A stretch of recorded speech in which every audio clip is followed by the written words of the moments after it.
Everything is fine. My name is Bishi, and today we're playing more Apollo Justice. We just had a disconnect in the first 5 minutes. What is happening? It's all your fault, BC Man. I'm going to blame you. Welcome in, everybody. Welcome in Wolf was first, the epic fish of the day. Welcome in Ruuuvo, BC Man. Welcome in, everyone, and welcome in Bishi. No one ever welcomes me. I'm always here.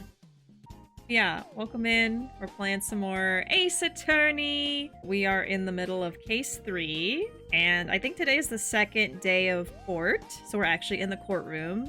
I'm giving Southern Gothic right now because I'm in the South, and I'm not really giving goth. This is like bare minimum goth, but I love this freaking shirt. We just got some new clothes recently, and this is one of them. I was thinking Beetlejuice. Yes, it is giving Beetlejuice, but I love it. I absolutely love it. And it is like kind of oversized a little bit. What I like about it too is the back is like a different stripes. See? We got the different, like, more like thinner stripes, so it still has like some variety. Anyway, I love it. I have not worn it out yet. This is my first time wearing it. Gender Beetlejuice. Exactly. You saw Jailhouse? Oh, like I'm in jail? That's okay. I always think of like the orange jumpsuits as jail. I know that this is like the stereotypical one, but I never really think of that when I see black and white stripes. I look like a barcode. I love this shirt! Nothing you say will make me not like this shirt. I'm being bullied on twitch.tv. My chat is bullying me. Well, what's new? I won't say it. Well, I don't know how bad it is. I don't know. You think about what you say before you say it to determine whether or not it is appropriate. Make a decision based off of that judgment call. I'm saying y'all are bullying me. It's fine. I'm fine. Unless you say something that's like, the shirt reminds me of like the ugliest, most disgusting thing I've ever seen in my life. But it's cute though. But she wearing the shirt to dodge predators on the savannah. No, that's fine. That's funny. I got a bad joke for you. Okay. The floor is yours, Ruuuvo. What do you got? The music is even fading out for you. It's like punchline.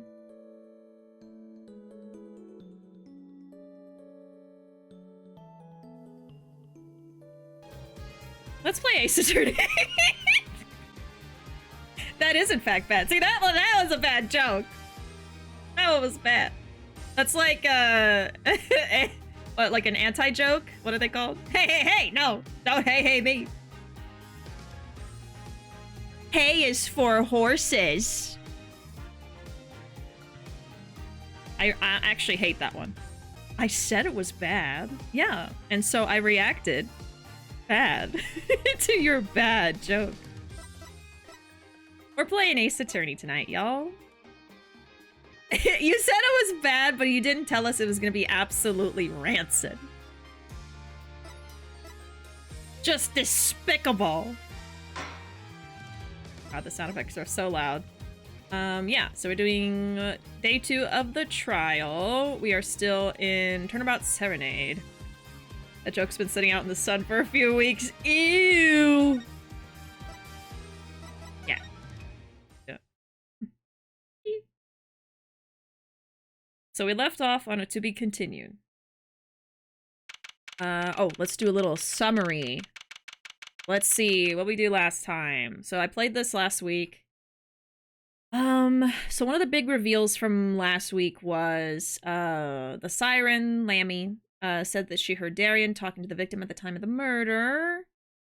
So we're assuming he's the murderer. Someone tried to kill her, and she, was hiding in a guitar case, but she almost died. Let's see. We found some kind of a switch in the piano that is like a lighter.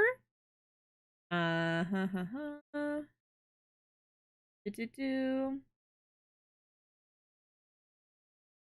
see. Yeah, okay. So the victim who died was in the US. Sorry, not the US. Wherever this is. The US, quote unquote.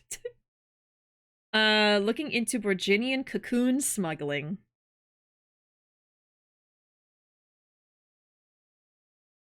It was carrying a replica made of plastic of a cocoon, so you would know what it looks like.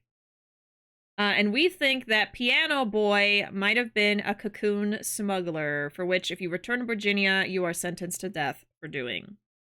So he's very scared. He doesn't want to go home because we think he's a smuggler. But we don't think he's a murderer. July 10, 9:49 a.m., District Court Defendant Lobby number 2. Well, this is it.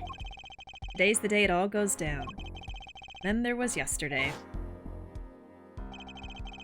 This meeting is over. Sorry. Just give us 5 more minutes. We can call them back after that. Sorry, no go. Come on, Piano Boy. We're leaving. Darian, wait! I never liked you. Either of you. Huh? So mean. Darn it, we were so close. He was about to tell us. Hey, Apollo. He didn't want us to hear what Machi had to say. Yeah. He's acting very suspicious. And I think I know why. Time to bring down a little justice. Bang. What was that? What was that? He has heard but unseen. Who's that talking? Oh, okay, I thought so. Valent, oh, what did I call him? Valent Graham. He's Valent Graham. Catch up with y'all. Random, non-joke topic. I want to get one of the giant Home Depot skeletons for Halloween. I'm trying to figure out how to store it and how to use it, given that my front yard is not level. Have it laying down. It could be lounging on your lawn. Don't have any floor space to store it. Fold it like an origami. I don't think you can move the limbs other than the shoulder, really. What do people do with the giant skeletons when they're not on display? I've never thought about that. I guess they just have the space? I don't know. That is quite a conundrum. You could turn it into a year-round thing and just decorate it for every season. Put it on the roof. Yeah, just keep it up there all year. Bury it and someone will find it 1,000 years later thinking that's what humans used to look like. Gonna have a year-round skeleton. You can store it, but the box isn't small, or you keep it out and dress it up for many holidays. Yeah, that was what I was thinking. That's probably what I would do. Doubt HOA would like it. Yep. Oh, HOAs! The bane of so many people's existence. Hey Zoe, welcome in. Valent Graham Cracker. That's also a good option. I like Graham. Just easy to say. Valent Graham. Move it to the backyard or keep it putting different hats on it. Yeah, you could do that. But if the HOA has a problem, front yard not being remotely close to flat, well, like the other people were saying in chat, it could be like lounging or sitting down. You might have to get a little creative with it. Or you could have something that it's like posing against or something. They don't hinge. That's so weird. I feel like they should make stuff like that posable. I don't know. I don't want to tell you to give up on your skeleton dream, but it's gonna be something. You're gonna have to get creative. Like, to make up for the floor being uneven, you might have to like put something in front of it to attach it. You know what I mean? Like, just something to kind of offset it. Making it strong enough that would be heavy and expensive. I don't know. Some kind of decoration or something, you know? We have a normal size skeleton at my work that's been there since Halloween, and my coworkers just dress him up according to the season and holiday. Yep, just sits at one of the back registers. Just been working there way too long. Working there way too long. Working hard or hardly working? I want someone to ask the skeleton that question. Hey, Possum, welcome in. Welcome in. Is your username like a possum? Welcome in. Hand over the pizza and no one gets hurt. This is a stick up for pizza. I just ate the last pizza in our freezer the other day. I don't know what to tell ya. Yeah, the possum going through your trash bins. Ah. I would give it a strawberry. I like possums. They're cute. Just get a bunch of small skeletons instead. You could do that. Oh, you already have them. So you just want King of the Skeletons. They can all worship him. The possum's got an internet connection and now they look up cool stuff on Twitch. Wow. I want huge skeleton. I know, but not everybody can have huge skeleton. You gotta think about it. You can't just go to Home Depot, buy a huge skeleton and take it home. You gotta think about so many things. What being an adult is like. You have to, like, you can't just go do something. You have to think about everything involved in doing that something. It's annoying. I know, you have a lot of time to think about it, honestly, Piece of Man. You have a lot of time. October will not be here for a minute. Case 3. How's it working out? Pretty good. We are in, we're about to start the second day of court. So we're probably like halfway through or further than halfway. I'm not really sure. We've had, I think, 2 investigation days, and this is the second court day, so... Yeah, I have my notes. I take notes when I play Ace Attorney, because these games can, you know, obviously by my title, they can hurt my brain sometimes, and I don't have the best memory, so I try to take notes on things I think might be important later. So yeah. Hopefully we're good. I hope I took all the notes I needed to take. Putting my college days to work. My college experience of taking notes as the professor is rambling for hours and not stopping, and random things will be on the test. Anyway. We're also trying to figure out how Piece of Man can have one of the giant Home Depot skeletons in his front yard. That's another conundrum we're facing right now. Okay, let's see. Valent Grab! I exclaimed as he walked in through the door, normally. You aren't the witness today, are you, Uncle Valent? A preposterous proposition. How could I stand upon the stand? Why, my secrets would be free for the plucking. I might even have to sign autographs. That is why I intend to remain hidden for the entire day. Ooh, with vanishing magic? Indeed. I will jump upon an express train and express myself the next town over. But before I go, a word of warning. Warning? What? A grand glamour resides at the root of all that has happened. Do not forget this truth. A glamour? A spell. A sorcery. A great illusion. Miss Trucy, though it pains me to part so, I need to get in line for a ticket. I think it's suspicious that he's leaving. Farewell. And there he goes. He sure seemed happy about that illusion thing. Oh, big illusions are the bread and butter of magician.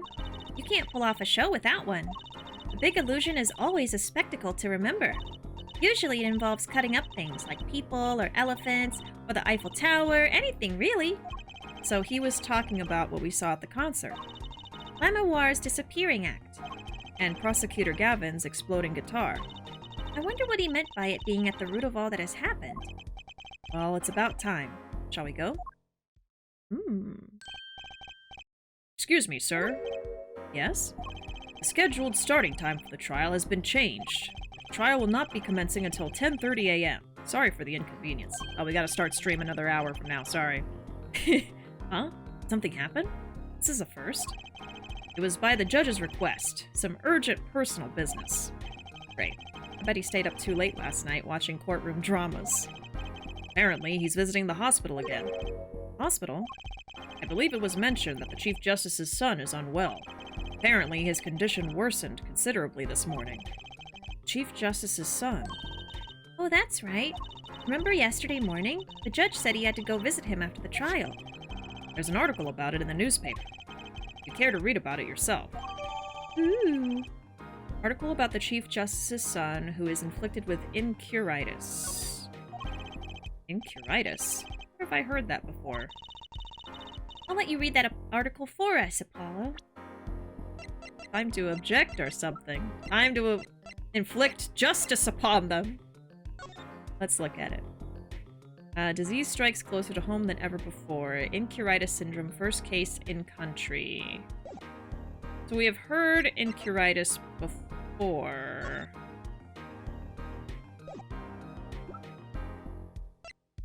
Somewhere.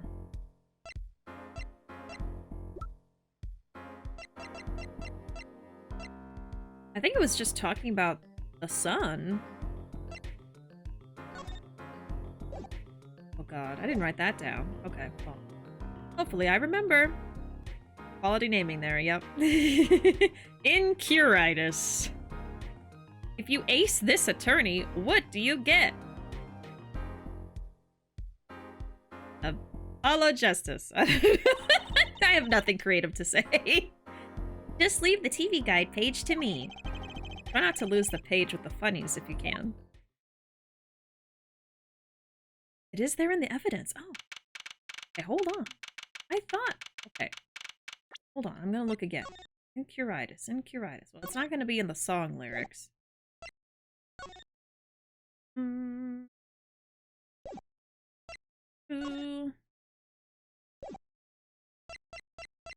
I knew it was somewhere.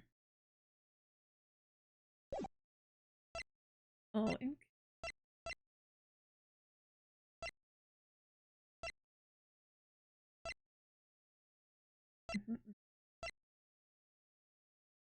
maybe it doesn't say it, but it references it.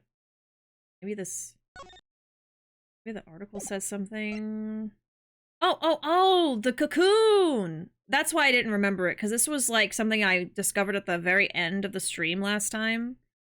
Replica of a cocoon from which a remedy for incuritis may be extracted. Right! Okay. Okay, so let me write down that, Graham said that the illusion is at the root of everything. That might be important to remember later. What is he? Chief Justice's son is sick with incuritis, which can be healed with the Borginian cocoon. How do they come up with this stuff? Okay. That's it. Alright. July 10, 10:30 a.m., District Court, courtroom number 3. My apologies for the delay. Court is now in session for the trial of, how do you say this name again? Machi Tabai, our suspect fortissimo. Right. It's his trial in any case. Defense is prepared, Your Honor. The prosecution is ready to rock. Something wrong, Your Honor? No. Well, yes. It's just, I've been friends with the Chief Justice since we were students. It pains me to see him going through such a difficult time. Incuritis, was it? That article said there is no known cure. Herr Judge, let me say, with all honesty, I feel your pain. But now is not the time for tears. Now is the time for law. Indeed. We left off at quite the juncture yesterday. I asked Interpol about that number.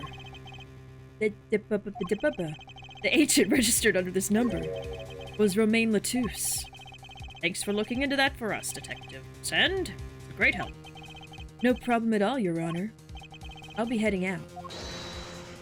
Hold it! And then she says, oh, that's the voice I heard when the guy who died. That voice just now. It was him.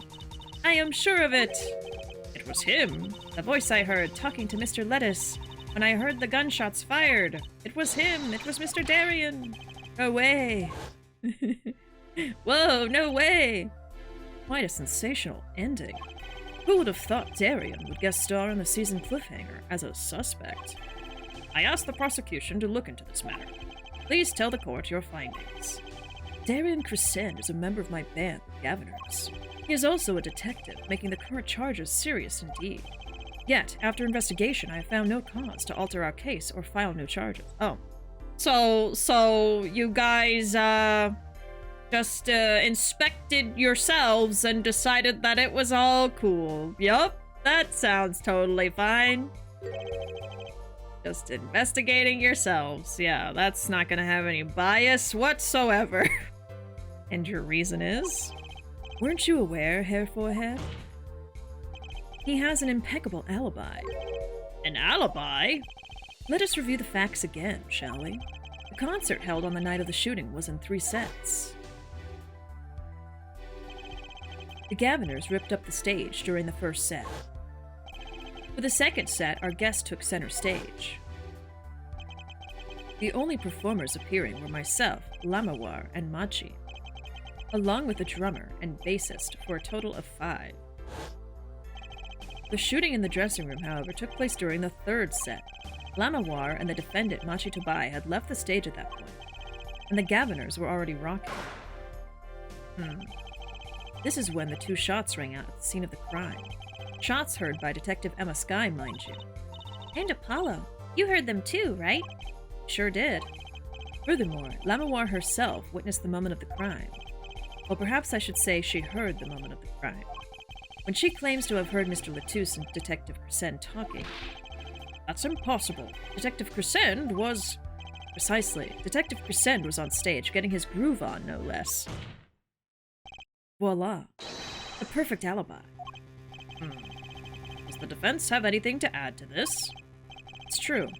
When I heard those gunshots, he must have been on stage. Still, there's something here that doesn't quite add up. Appears the defense has no objections. I believe we can safely say that Darian Crescent's alibi has been acknowledged. Which means that Lamawar was sadly mistaken. Her testimony cannot be true. Very well.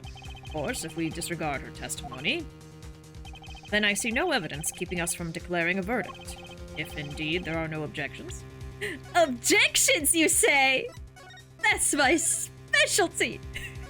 That's what this game's all about. Uh-oh, Apollo. If he declares a verdict now... Ugh, the prosecutor Gavin's case is airtight. Lamawar might have been lying to protect Machi. How can I rely on her testimony? Wait, what about yesterday in the detention center? About the case. What about the case? He wants to tell us about Mr. Latouche's death. This meeting's over. Yeah, we got interrupted. Arian? Machi was trying to tell us something. I know it. Maybe the best thing to do is ask him under oath. Very well. Court finds the defendant, what was his name again? Objection! Your Honor. No, that wasn't it. It was something like Marquise or Mr. Justice? Your Honor, before you declare a verdict, I would like to call another witness. Exactly who else do you need to hear from? A witness who until now has not been given a chance to speak in this court. Because he doesn't speak English. You don't mean... I do. The defense calls defendant Machi Tobai to the stand. What? But he doesn't speak English. So we're just not gonna let him speak? We'll use an interpreter. Interpreter? I'm afraid you'll have to look elsewhere. I only speak a few phrases such as I love you and where is the toilet? Oire wa doko desu ka? The defense would like to request Lamawar as the interpreter. Lamawar? But there's a possibility she's protecting the defendant. But she would be interpreting for the defendant. Why would she lie? This is most unusual. Bravo, Hair Forehead. Herr Judge, the prosecution agrees with the defense's request. If Lamawar lies, I'll be able to tell. Even my limited knowledge of the language should be enough for that. Well, if both prosecution and defense are for this, I see little cause for refusal. Finally, some progress. Bailiff, please show the defendant and Lamawar to the witness stand. Here we go. I love that his hair makes like a little wing. It's so cute. ¿Dónde está mis pantalones?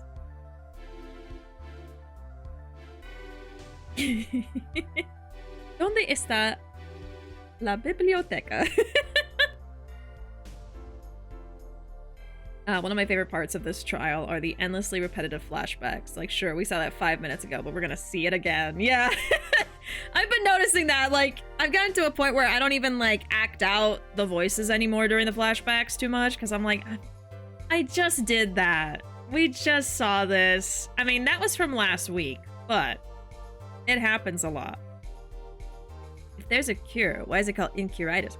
Because the cure is super secret, and nobody knows about it. And that's why. I suppose there is a first time for everything. Shall we proceed? Your name to begin with. If you would, Lamawar. Lam. Yes. He says Machi to buy the defendant. So certainly a first for this courtroom. Not that we really needed an interpretation of that message in particular. So far, so good. Very well. Mr. Justice, if you would. Huh? If I would what, Your Honor? Would what? You called the defendant to the stand, did you not? What would you have him testify about? What do I want him to testify about? I hadn't thought that far yet. Apollo! Oh my god. Apollo! Aren't you going to ask him what he was about to tell us yesterday?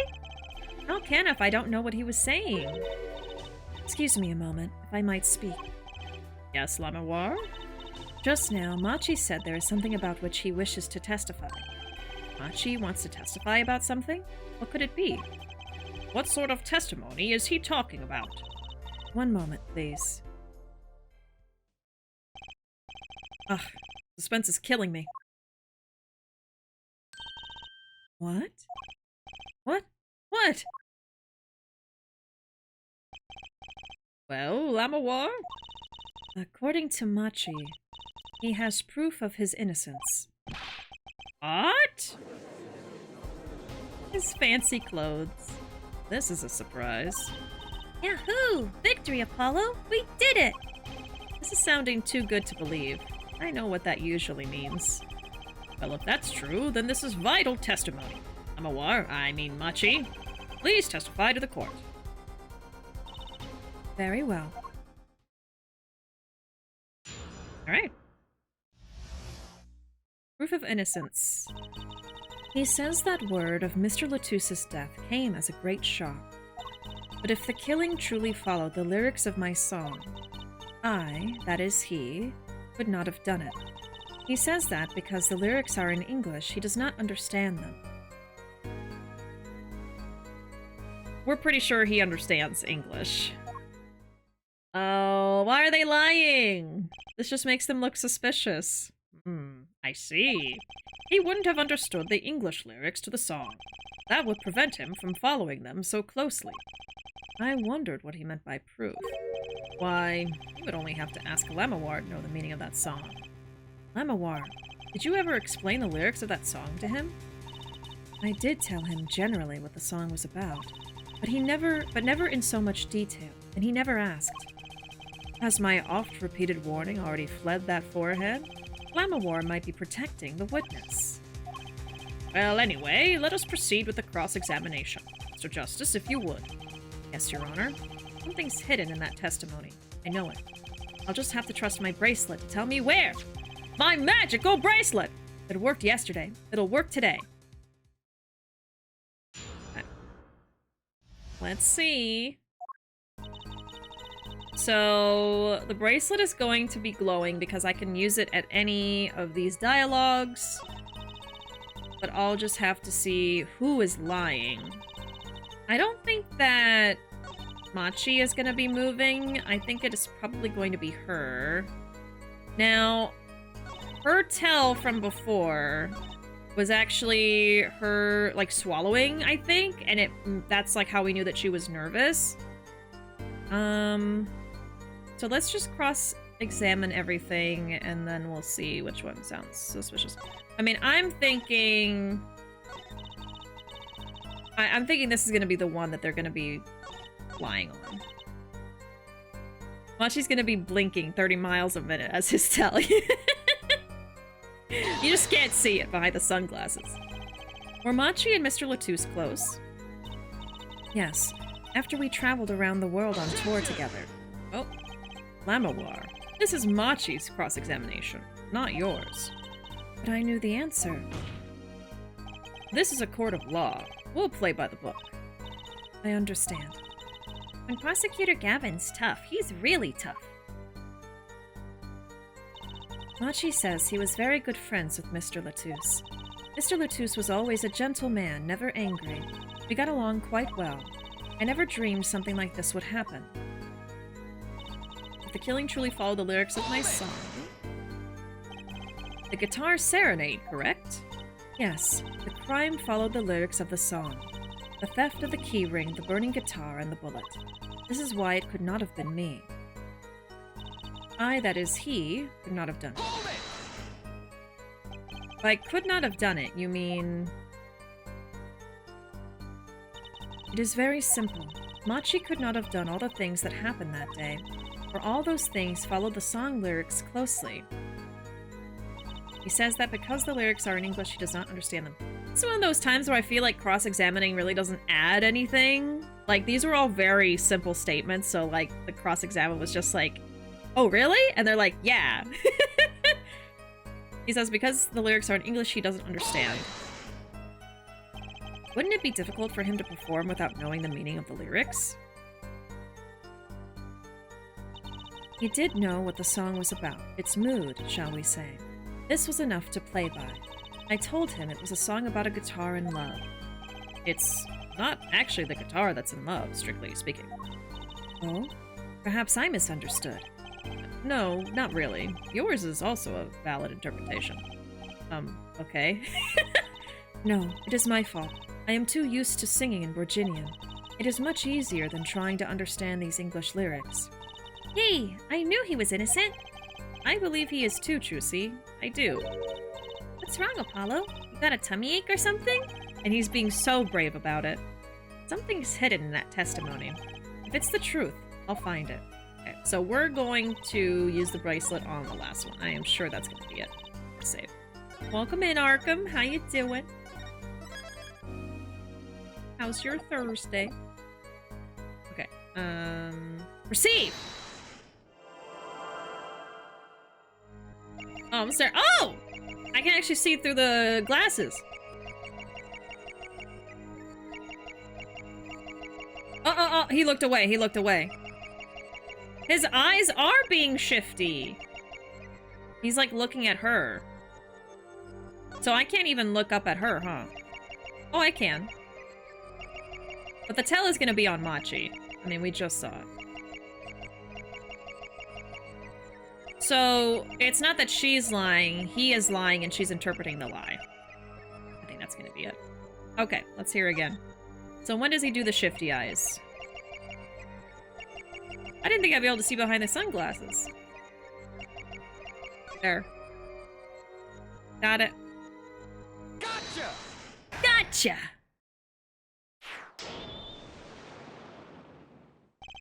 Machi, you can't fool my eyes. You glanced toward her at the very moment Lemoir said the word English. Why?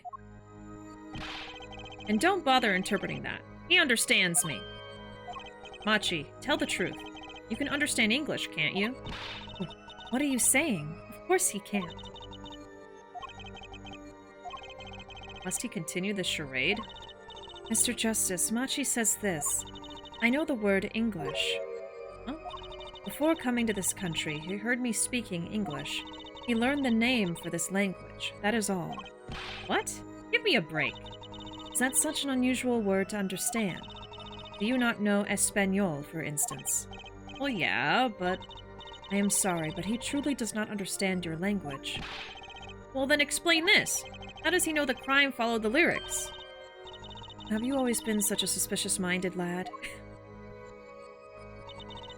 It is simple. So simple it hardly requires an explanation. He read about it in the newspaper. The newspaper? The Borginian Daily Bugle. You can buy it in this country these days, you know. They have already begun to report about this case in our homeland. I was right. What is wrong, Mr. Justice? Your eyes, they are quite fierce all of a sudden. Machi is lying. Maybe it's time to show them proof that he's lying.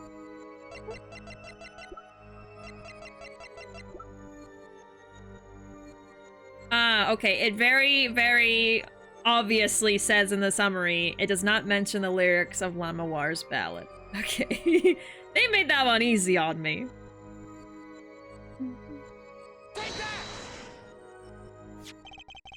I have here a Virginian newspaper. Virginian Daily Bugle, as a matter of fact. Indeed, there is a feature article about the case. Would you read this for me, Machi? That's right. It doesn't mention the lyrics. What? What is this all about? I'm sorry, Machi. You couldn't have read about the lyrics in a Virginian newspaper. Ooh. Ooh. What does this mean? But I don't see how it's possible. I know. He must have heard the lyrics when the police were doing their questioning. Yes. Not possible. The subject of the lyrics was not brought up in police questioning. I read the full report myself. So the lyrics weren't in the newspaper, and the police didn't mention them. The only place you could have heard them was in this courtroom. In English, no less. Mm-hmm. Witness will explain himself.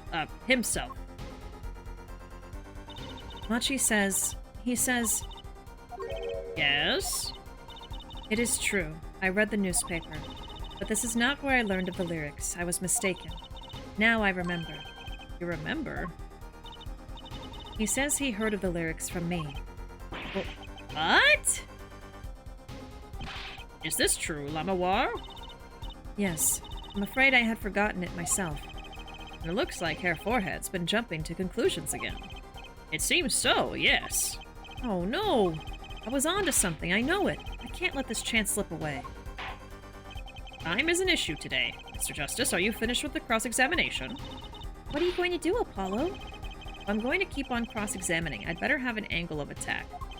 Or else. My bracelet's still reacting. Your Honor, please allow me to continue. If you must, you must. Very well. Yes? I understand. Right. So... Okay, so now I can cross-examine this, and one of them is probably lying. Okay.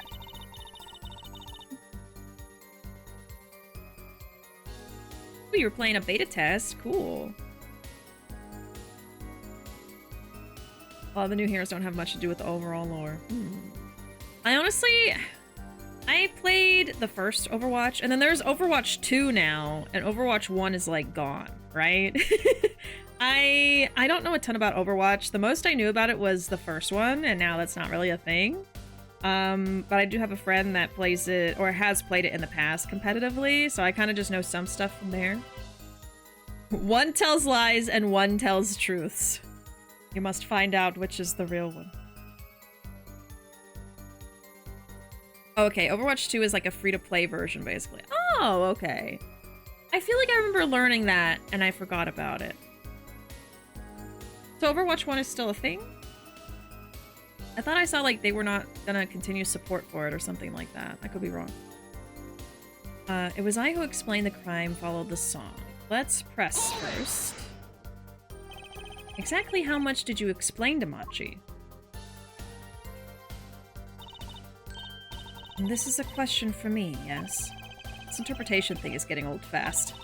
I told him that Mr. Latouche had been killed and why he was a suspect. And I told him the crimes of that day followed my song. Did you mention any particular words of the song relating to the case, such as heart? Yes, of course, I explained this. He was quite surprised. I knew he was innocent. Okay, this is the same dialogue. Okay, so let's perceive on the last one again.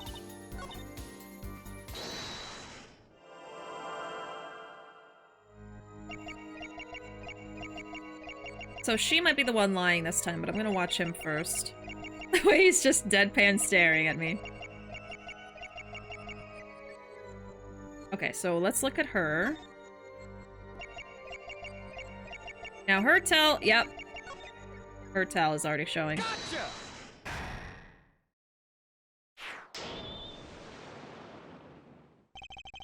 Lamawar. I'm currently cross-examining Machi. Why should you be uncertain? Me? Uncertain? Yes, you swallowed the very moment you told the court it was I who explained. I see there is little point in trying to hide anything from you. Lamawar, are you indeed protecting someone? That is not a question with a simple answer. To tell the truth, I do not believe it myself.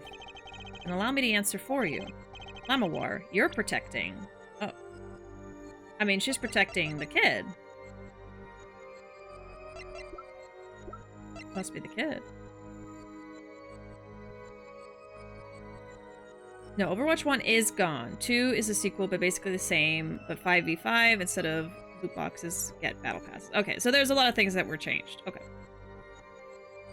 Still remember this time we 1v everyone with my friend in Overwatch for funsies, and she murders us all without even blinking. Yes, yes. She's so good at the game that this whole group of friends was against her by herself, and she still destroyed us.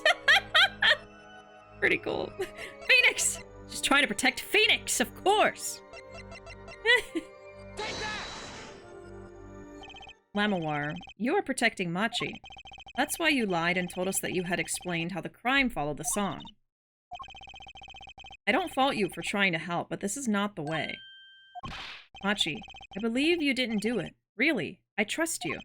But you've lied to us twice, and now you have Lamawar lying on your behalf. If this is going to work, you have to trust me too. Your two lies cover a simple truth. You understand English. You have to. I mean, he's even reacting to what we're saying without her interpreting, so... Ah! Ah!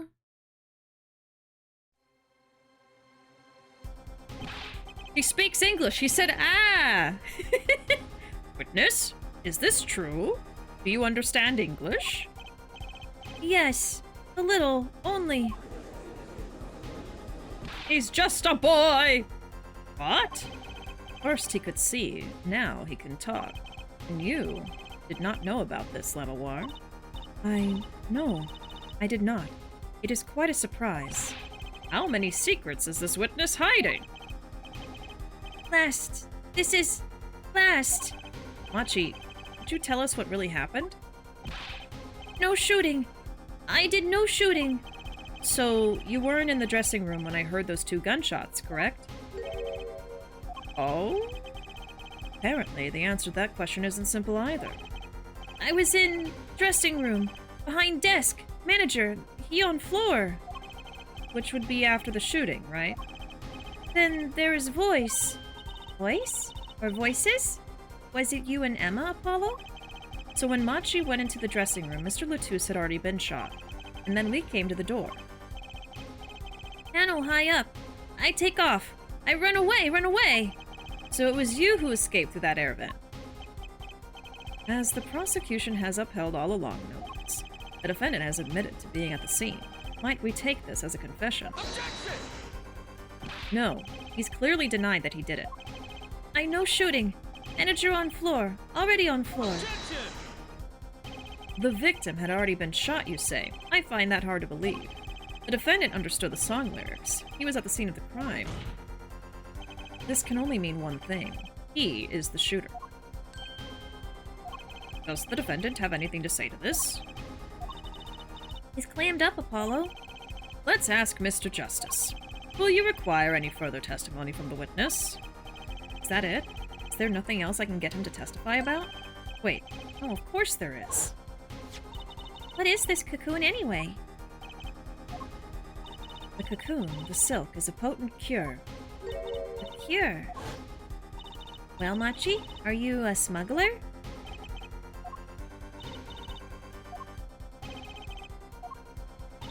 He won't tell me. That cocoon has to have something to do with this. Machi, please tell us the truth for your own sake. No. No more speak. Not to any of you. So much for your precious trust, Hair Forehead. Hey, you were the one who didn't believe him. Regardless, this brings us to an impasse. It does seem that the defense and defendant are at odds. I doubt we are likely to learn anything more of value should this continue. I see no other course but to declare a 5-minute recess. The defense will work things out with the defendant so that we might proceed.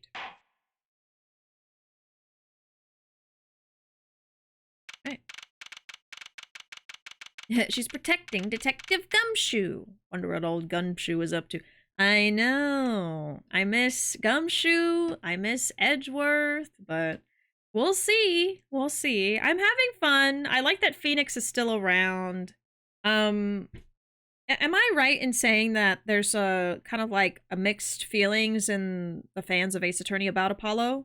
Like, not everybody loves Apollo, like the Apollo Justice games. I mean, I'm having fun with it, you know? Phoenix is still here. We're just not playing as him anymore, but there's still 2 other games to see. I don't know. We'll see where it takes us.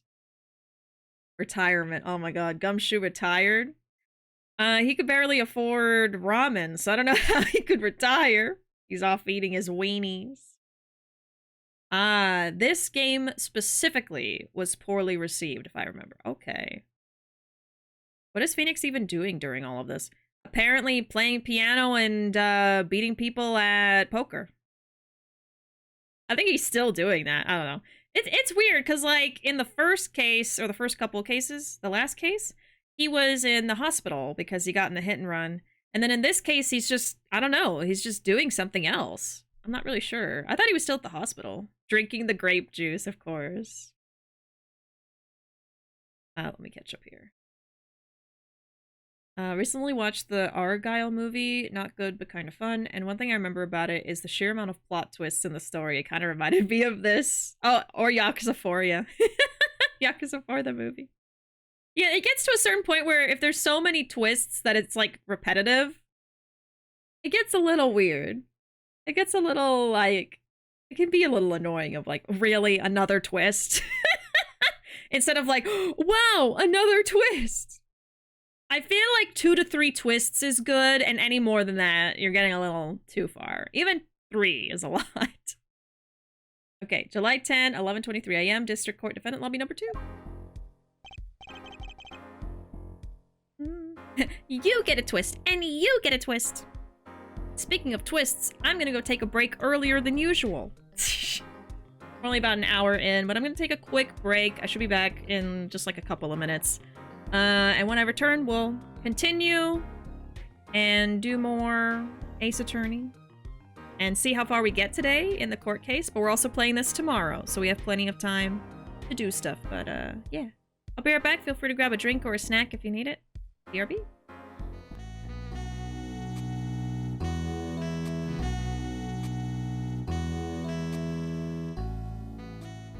All right, back. A short break today. I might take another one later, I don't know. We'll see. Anyway, I'm back. You only have 2 more twists left before the stream is bad. Oh no. Your most hated plot twist trope. Mine is liar's reveal, followed by team splitting up and sad montage. That one happens so often. It is always annoying, just because it happens all the time. I'm so uncreative right now. The only one I can think of that I think pretty much everybody doesn't like is It Was All a Dream, or they were in a coma the whole time, or it was all in their imagination.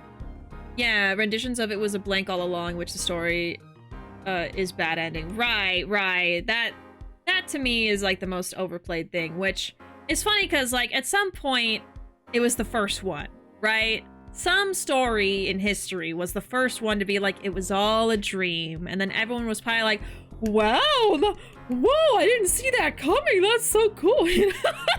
And then everyone was like, oh, people like that one, huh? And then now it's just like overdone and just Especially if it's like, it's all happy and then, oops, actually, none of the happy stuff happened and it's actually sad. It's like, be kind of like a cop-out. I don't know. That's the only one I can think of. But that's probably the most obvious answer.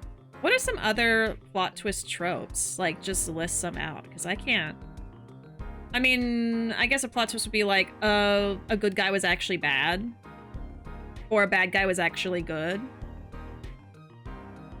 I think an interesting evil twin, that one's really overdone.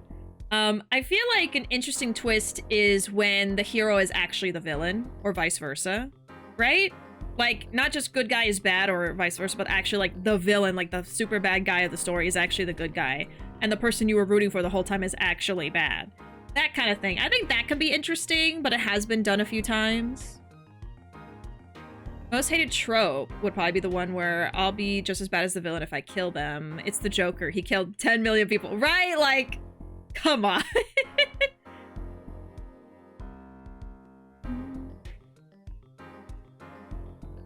You are dead all along, that one, yeah. The whole you and I are one and the same. There's a specific movie I'm thinking of from years ago that was a supernatural horror movie that involved mirrors. It ended with the main character being stuck in the realm, and he could see the world around him going on, but no one could see or interact with him. Oh my god. And he thought he defeated the big bad, but he was spirited away. So that's one of the things where it's like, oh, we did it. Actually, no. Bad ending. Oh. Oh. Those ones are always so rough, because you're like, no, you know. But if you see a movie that's like that too many times, it stops being entertaining and it just is like, come on, really? Really? Sometimes when you watch a movie or you read a story, you can tell that like the whole purpose of writing it was just for that moment. And I feel like it can be a little cheap sometimes. You know what I mean? I think a plot twist to really be a plot twist has to surprise you. So if it's something that's just like, of course he actually didn't escape. It's just, you know, I mean, I don't know if that's how everyone felt watching that specific movie, but still pissed about it. Yeah, apparently, yeah, you remember it, so. I'm trying to think of plot twists that annoy me. I mean, you know, most relevant for this community was, you know, Yakuza 4. There were so many twists that it was just ridiculous. But I can't think of any, like, recent movies. And plus, like, I don't want to spoiler a bunch of movies right now for people who haven't seen them, but I don't know. It could be a repetitive twist, but add some spice to it and make it unique, right? I love when a piece of media will take something that's really overdone and, like, flip it on its head or whatever, and just, like, surprise you because it's that twist, but different, or the opposite, or something like that. It's just, it makes it way more interesting. It's more original. I like original ideas, which are hard to find nowadays. The villain was just a puppet for a bigger villain. That's another twist. Yeah, that happens a lot.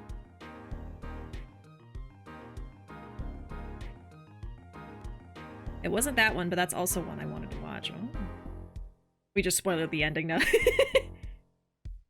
There's a reason Knives Out and Glass Onion are that good. I still need to watch those movies. I still need to watch those.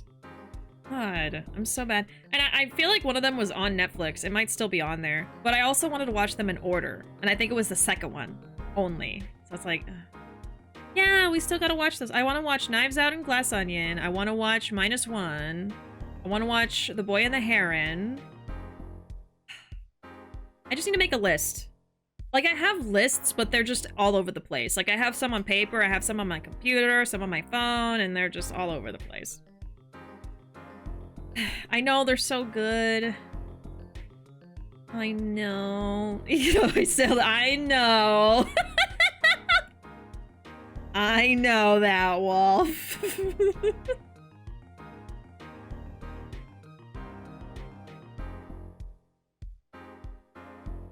I personally love the bigger villain trope. Brotherhood is my favorite version, but it's not spoilery because you see it in the first episode. Oh, okay.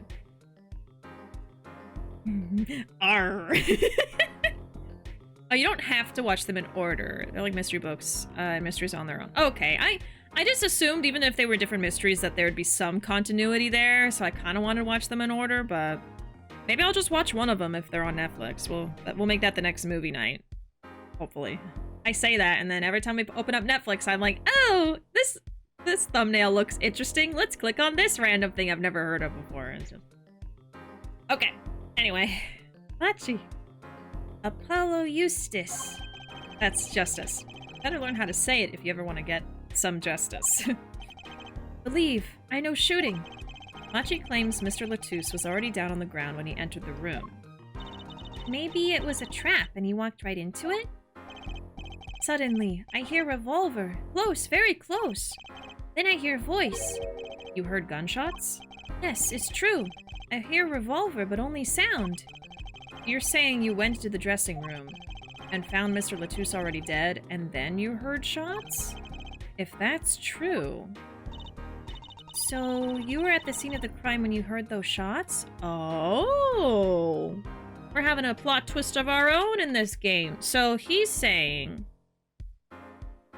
that when he went in there, Mr. Latouche was already on the ground. Not dead, but he had already been shot. And then he heard gunshots again. So that makes me feel like it could be Darian, because Darian's alibi is that the murder happened during the third set. But if it didn't happen during the third set, he does not have an alibi. Okay, so Machi... Welcome in, Panda. Howdy. We're in the middle of a court day, so I'm just trying to figure out what's going on here. Okay, Machi says that he saw victim already on the ground and then heard gunshots. So maybe gunshots were recorded and played to give Darian an alibi. He was on stage during the third set, but not the second. That would have happened during the second set. And that actually would give Machi an alibi because he was on stage during the second set. So, interesting. And it's like, if a detective is going to commit a crime and kill someone, they would go to great lengths to cover themselves, to cover their own ass, you know what I mean? So they would absolutely, like, record a gunshot and play it so it sounds like it happened later. Yes.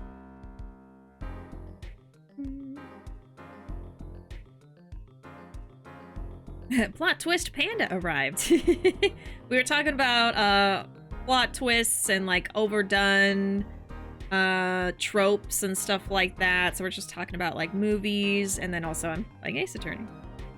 Apollo was revealed to be evil all along. 2 plot twists, 1 more, and it strikes. Uh-oh. Uh-oh, no. Turns out Apollo is Nick's biological son. Tristy and Apollo were siblings all along.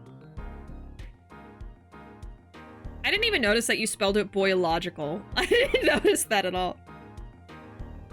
Plot twist, Nick was never a lawyer. He just walked into court with a suit and got mistaken for Larry Butt's attorney and ran with it. That would actually be hilarious. Girl math and boy logical. Okay. Let me just make sure I'm understanding what he's saying. So he claims the victim was already on the ground when he went into the room. And then I heard a revolver very close by. Then I heard a voice. So he also heard a voice. But it could have been the victim or Darian, I guess. I heard a revolver, but only the sound. Went to the dressing room and found Mr. Lettuce already dead, and then heard shots. So he wasn't dead because he spoke to Apollo. But, okay. So you were at the scene of the crime when you heard the shots? And you escaped through the air vent. I know. Huh? What do you know? I know if I opening vent, I can leave stage and backstage. The vents went to both the stage and the backstage area. Is that what he means? Hey, he's right. Look, Apollo. Huh. Yeah. Oh, that shows where the vent goes. Okay. But how did you know it was connected like that? Wait, I bet his father was the architect that designed the hall or something. I hear this from Magician. Magician? Don't look at me. Magician, huh? Well, at least we're clear on one thing. Machi didn't shoot Mr. Latouche. Yeah, but what does that leave us with? We're supposed to say he went to the room to find the body and then he heard the shots? That one's going to go over well in court. Not. Apollo, you're his defense. You're supposed to believe whatever he says, even lies.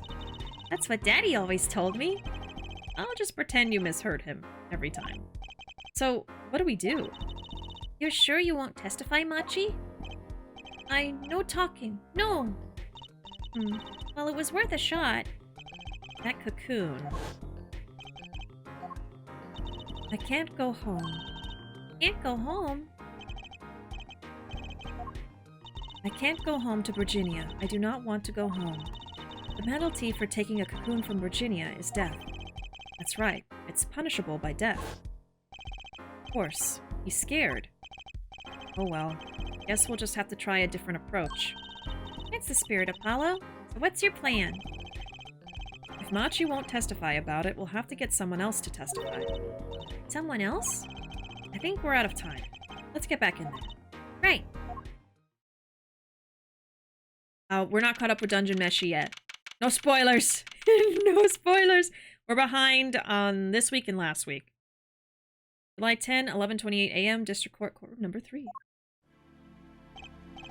Court is now back in session. Mr. Justice, have you sorted things out with the defendant? Yes, Your Honor. We had a good talk. Very well. So, will he testify? Your Honor, the defendant will not testify. What? Shame. Here I thought this was your big chance to turn the case around. Actually, it is. The defense would like to approach this case from a different angle, Your Honor. Different angle? If Machi won't testify, then I know who will. I would like to cross-examine the witness in this case, Lamawar. Lamawar? Objection! What are you up to now? I thought we determined yesterday that Lamawar's testimony was insubstantial. There's nothing you can... Lamawar was taken to the hospital yesterday with injuries. What happened? She was assaulted, Your Honor. Assaulted? Someone wanted Lamawar dead. Thankfully, she was able to save herself. What?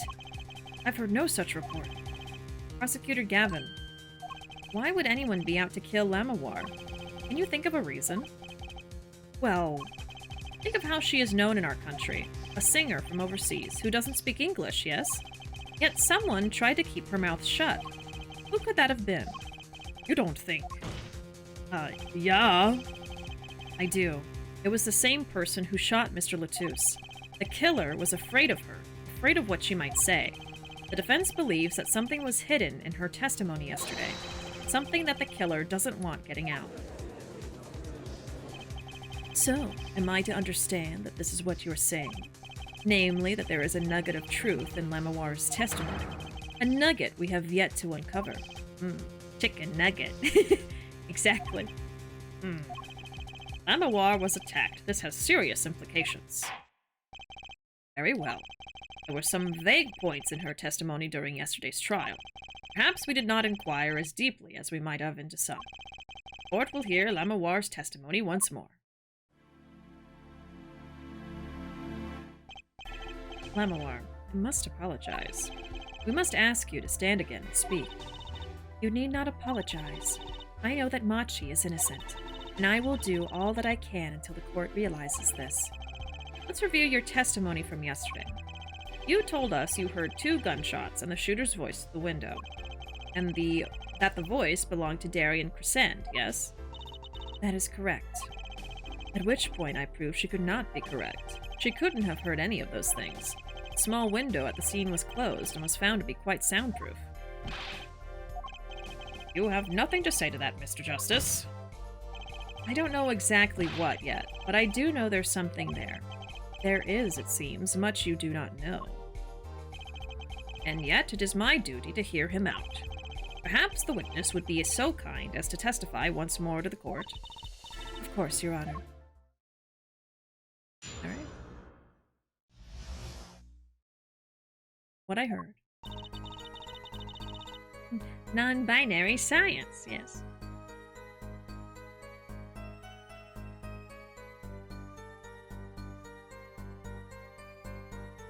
I was on my way back from the stage to the backstage exit.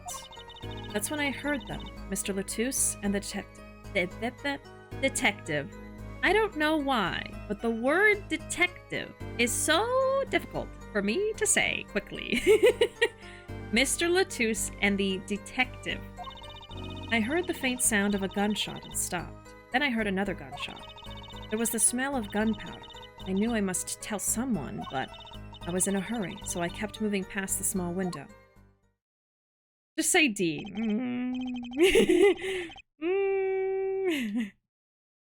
Oh, I will say I require a dungeon meshy action RPG cooking game. That would be so cool. That would be great. Pretty much the same as yesterday's testimony. I am sorry. I am not used to speaking much in this language. Perhaps my descriptions are lacking in some way. Yet everything I have said here is the truth. Then it is my distinct displeasure to say this. What you have said to have happened is impossible. Do I have to repeat myself? Lamawar was attacked because of this testimony. What? Trucy? Apollo, you know, for a moment there, you were pretty cool. Maybe I do better when I don't try to think ahead. Very well, Mr. Justice. Perhaps you can coolly cross-examine the witness.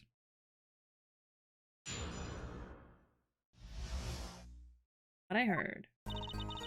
Okay.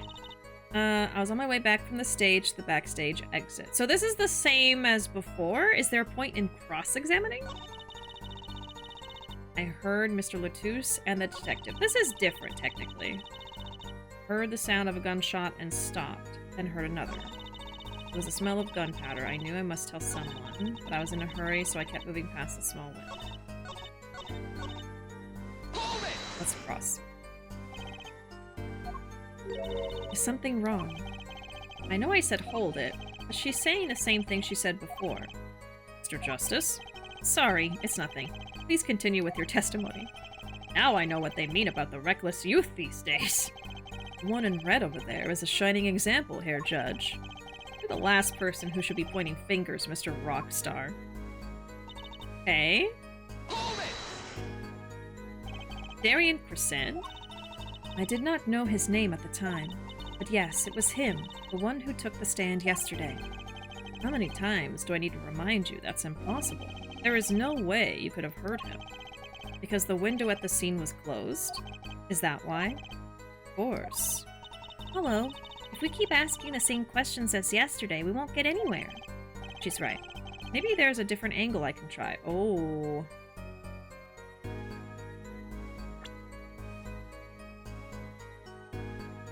I heard Mr. Latouche and the detective. What were they talking about? Did you hear anything else? I don't think she knows what they were talking about. I don't think she could really hear them. So I'm going to say if she heard anything else. Did you happen to hear anything else at the time? Anything else? Anything else besides the victim and the shooter's conversation? Anything at all? That's quite the vague question. Other than the conversation, I heard a clock ticking, the two men breathing, footsteps. That is all. Nothing new there, as expected. I was hoping for a little more than that. Perhaps we should just carry on with the cross-examination. Okay, let me try that again with the other answer.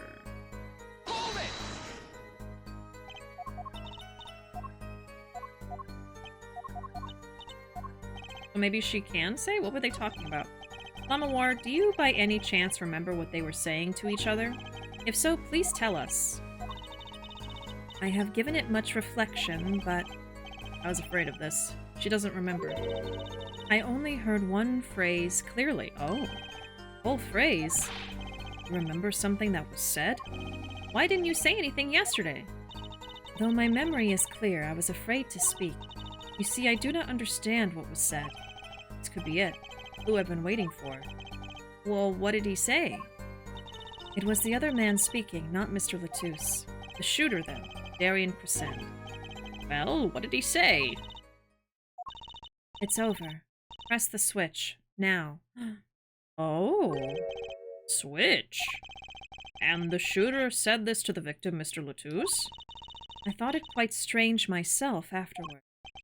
There's a mystery. What could it possibly mean? I'm starting to formulate ideas. Oh boy. What could you possibly need having a guitar that you would have to get rid of that was shipped overseas? Something you're smuggling. Oh, no. I don't know. That's my idea.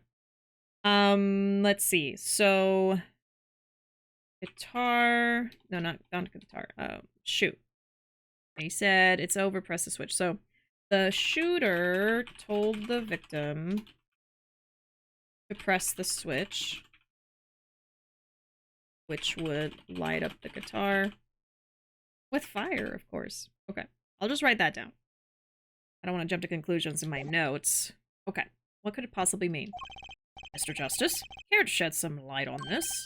I mean, sure. It's, very, very vital. Maybe we could add that to the testimony. Maybe, Apollo? Oh, it's important. From the small window, I heard a voice say, "Press the switch now." And it was Detective Darian Crescen's voice. Yes, I am sure of it. It's over. Press the switch. Why would he say that to Mr. Latouche? Apollo, the murder weapon, the revolver, was Mr. Latouche's, right? Yeah, what of it? Well, maybe when he said press the switch, he really meant to say pull the trigger, because his English isn't so good. Darian Crescent is a native speaker.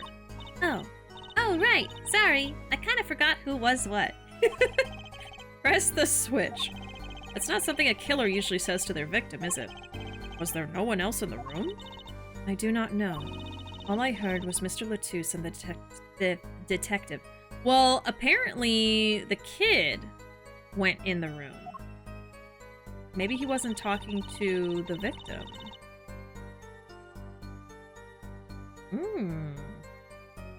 Okay.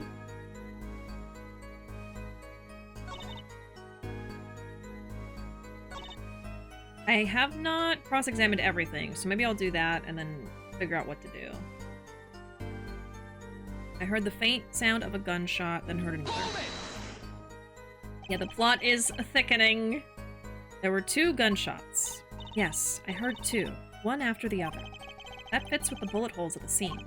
Nothing really new here to pick up. Okay. There was a smell of gunpowder. I knew I must tell someone.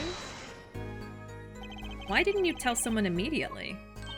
Well, If it were me, I would have gone to the police right away. It's our duty as citizens. This may be beside the point, but Lemoir isn't a citizen. Though one would hope such common sense prevails in Virginia as well. Lemoir seems awfully quiet all of a sudden. That's strange. Should she be hiding something? It is as you say, yet at the same time. I was in a hurry, so kept moving past the window. You were in a hurry? To go where? I was on my way to the backstage exit, as I have said. Why were you in such a hurry, then? Well, I don't think that has anything to do with this case. It very well might. Please answer the question. Are you all right, Lemoir? Yes. I am just tired. Recall what I told you yesterday, Hair Forehead. Lemoir suffers from serious amnesia. Please refrain from traumatizing her further. What? What, so he can just dismiss questions he thinks are too traumatizing? Why don't you prove her reason had a connection to the case before asking about it, yeah? Prosecution's objection is sustained. The current question is moot. Justice, please continue with your cross-examination. Lemoir was attacked because of this testimony. I know she was, so something's got to be hidden here. Maybe there's some detail we're missing. I guess we'll just have to get her to fill in the blanks. Right. So it is that new dialogue I got. Okay.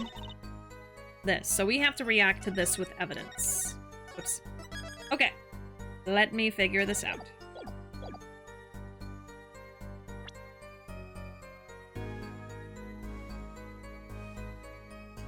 I heard a voice say press the switch. I guess I could just show the switch.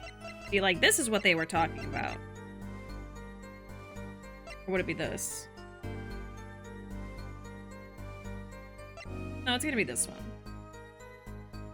Objection! Yeah. Press the switch.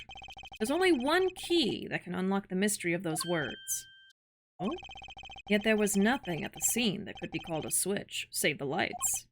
True, there wasn't a switch at the scene. But it just so happens I have a switch right here. That certainly does look like a switch, doesn't it? Problem is, this was found not at the scene of the crime, but on the stage. The stage? Where the concert was held, yes. This was found hidden there. On the stage. Are you claiming that the voice Lamawar heard was of someone commanding another to press the switch? It's a possibility.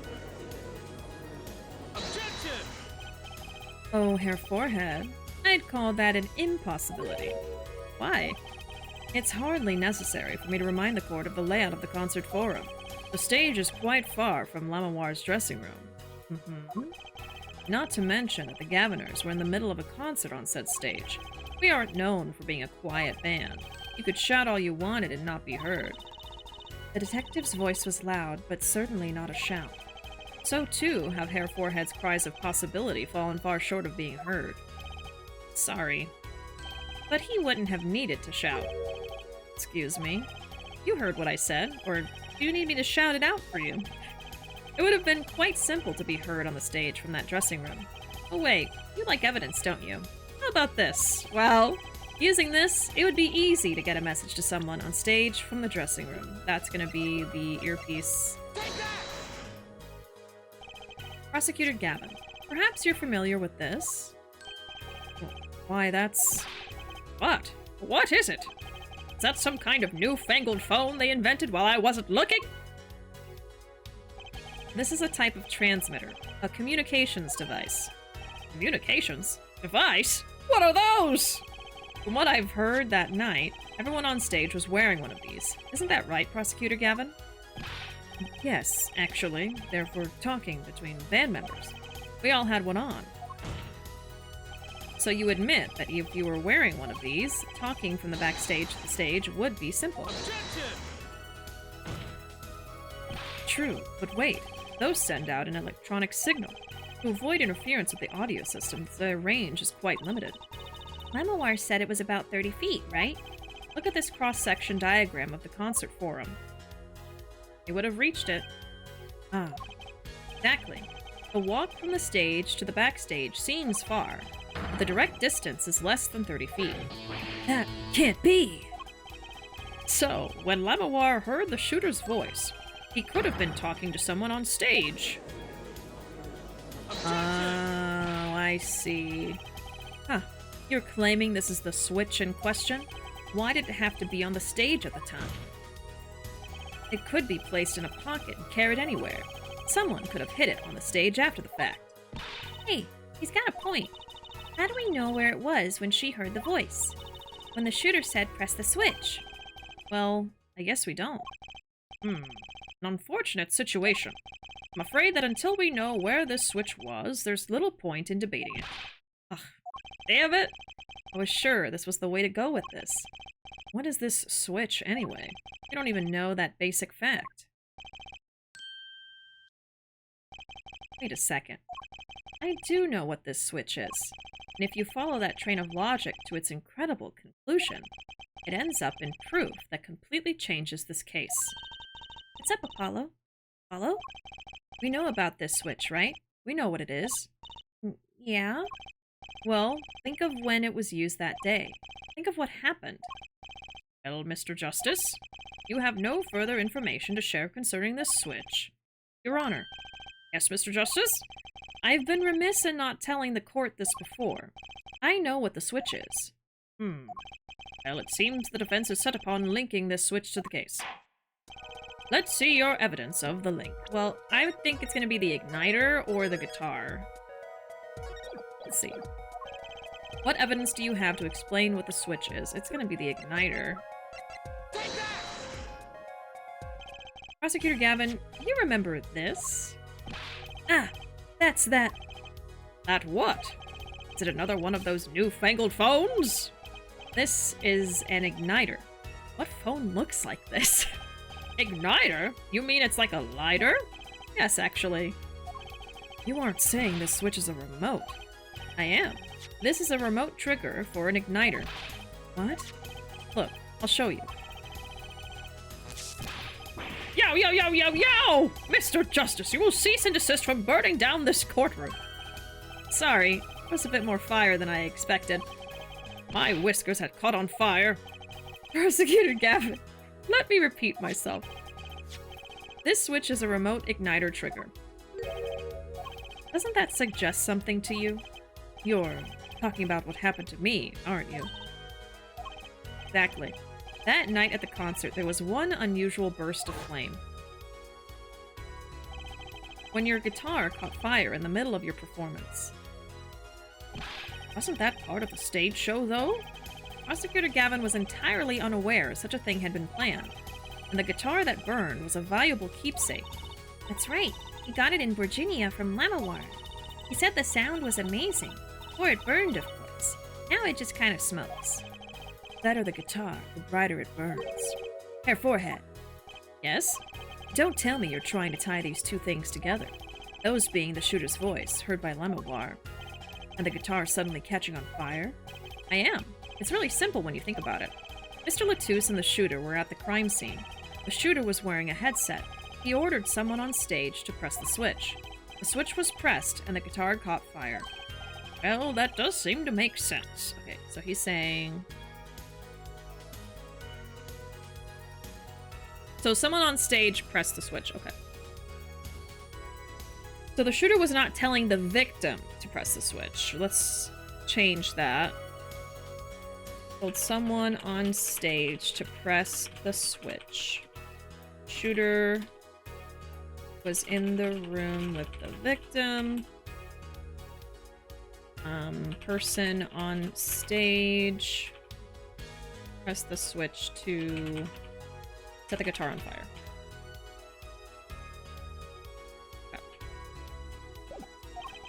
Oh, something about it is bugging me. Can't quite put my finger on it. Really? Seems pretty simple to me. Objection! Hair forehead.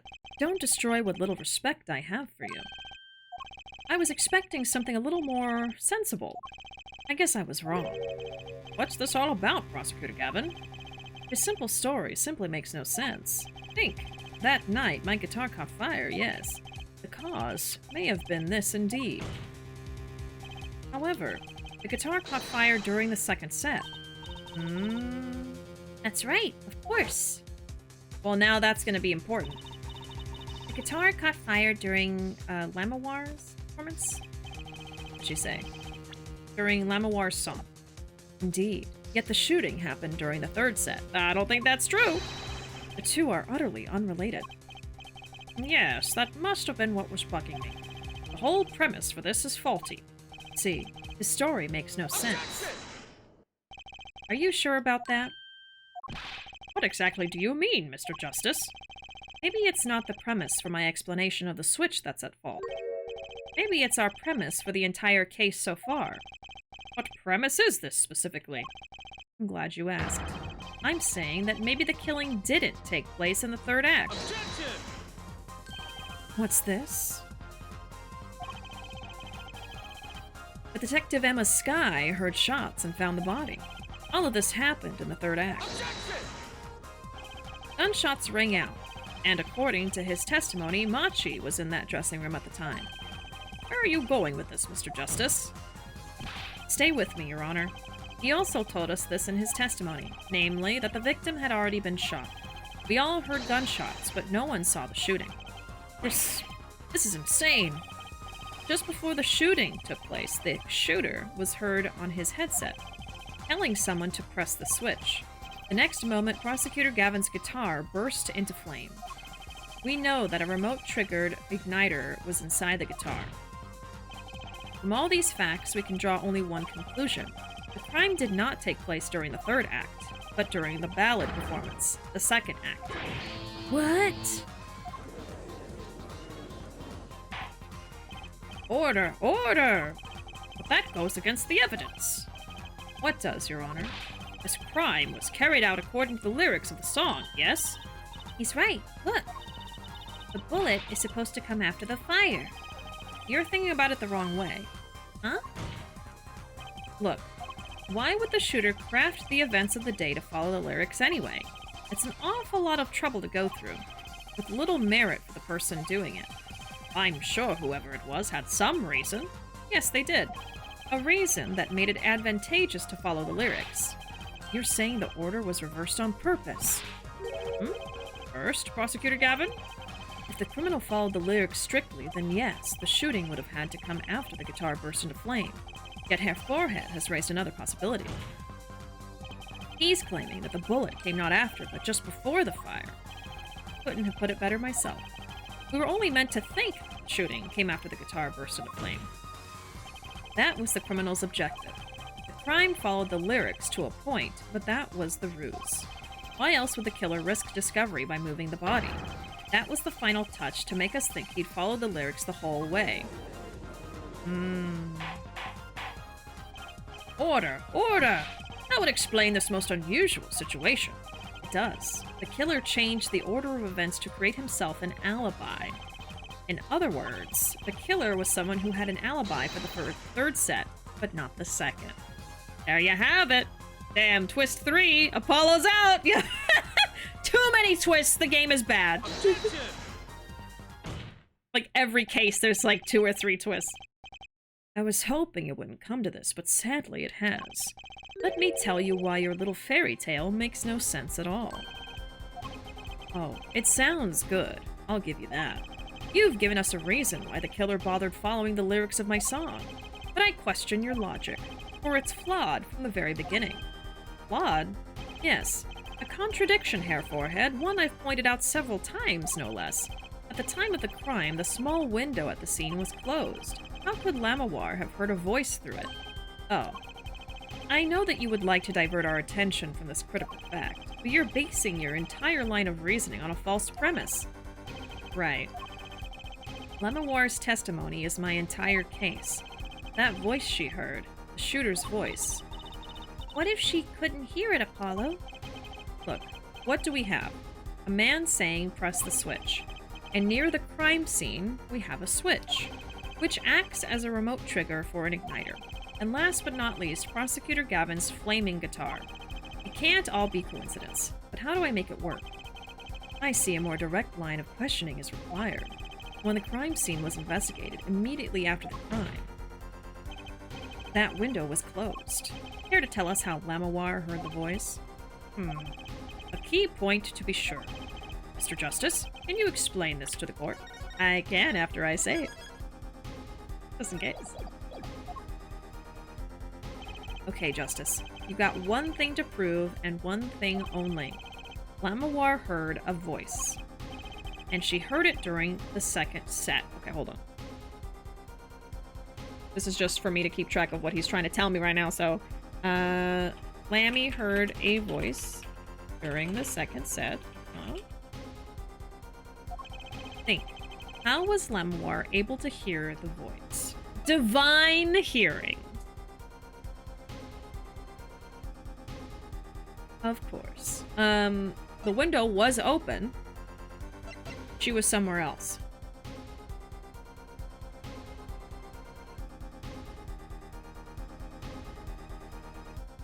Here's my thing. I feel like I remember seeing that window open earlier, but I don't have anything to prove that. But I do have something that would matter if she was actually somewhere else.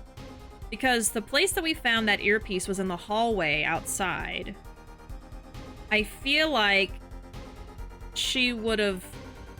I don't know. I'm stuck on this thing of, like, I feel like she heard it through the earpiece on the floor.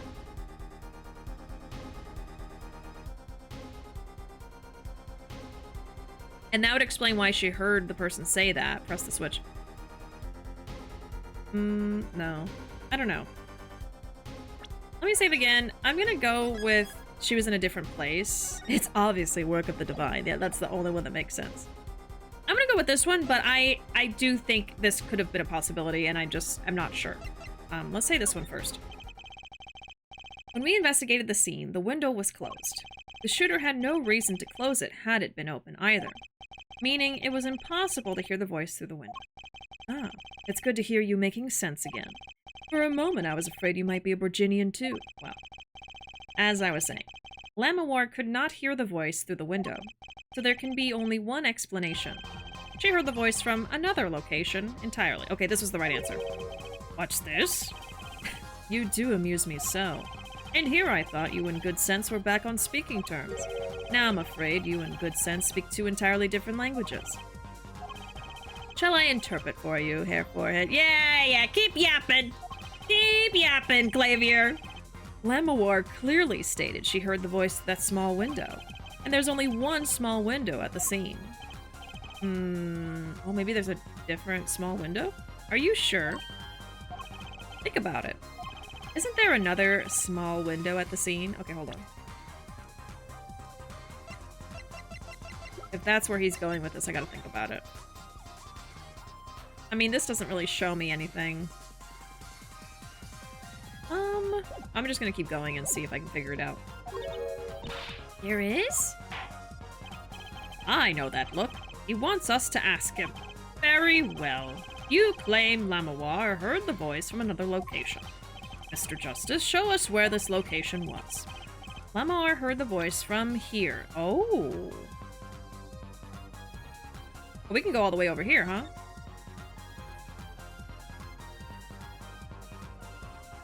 Another small window. I mean, we have the speaker. There's a vent. The